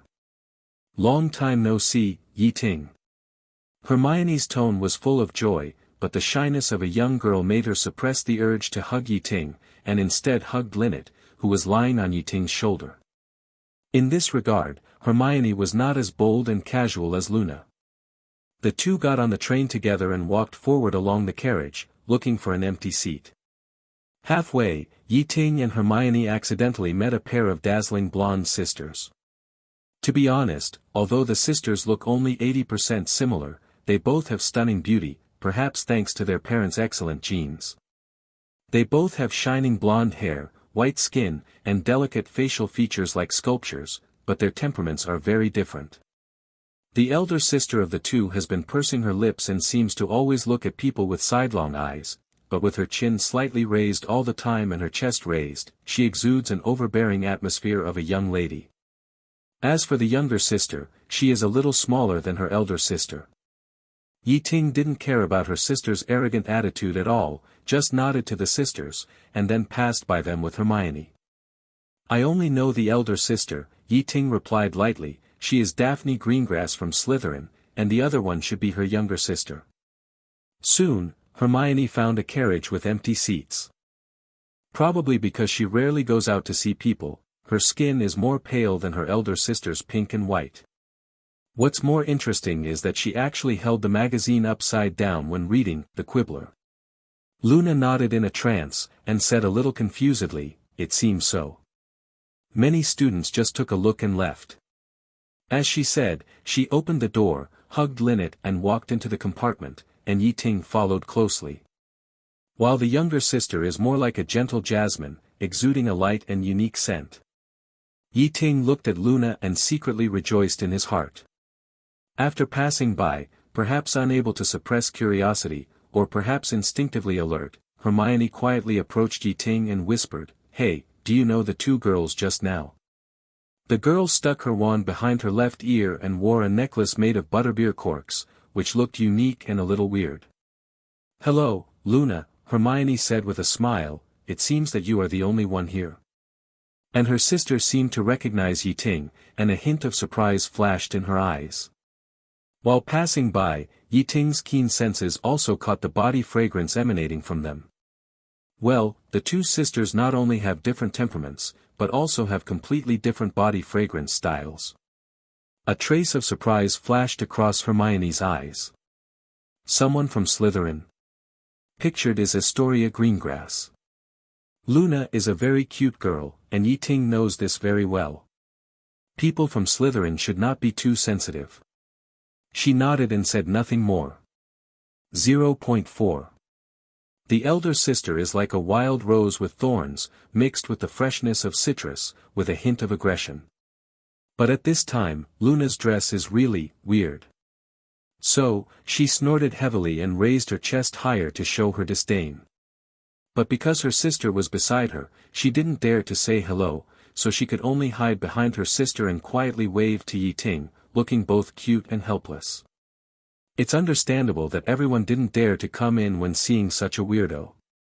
Lynette jumped out of Hermione's arms, turned around in the carriage, and finally found the warmest position and lay down comfortably.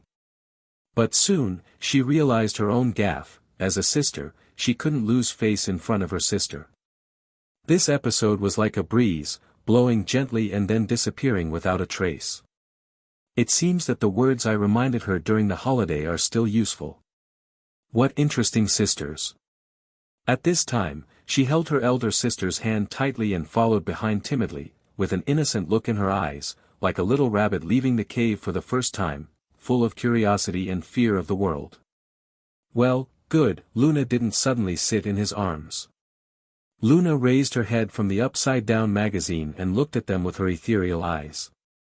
When her elder sister's eyes swept over when she saw Ye Ting and Hermione, she was startled at first as if she saw some terrible monster.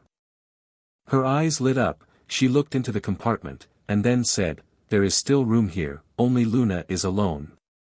Hello everyone! As we wrap up this video, I want to share a quick note. I have a Patreon account. If you'd like to support me and enjoy on-demand audiobooks, you can become a Patreon member. Alternatively, you can check out my Google Drive link, which has 500+ novel audiobooks available through my Ko-fi or Patreon shop. I appreciate your support.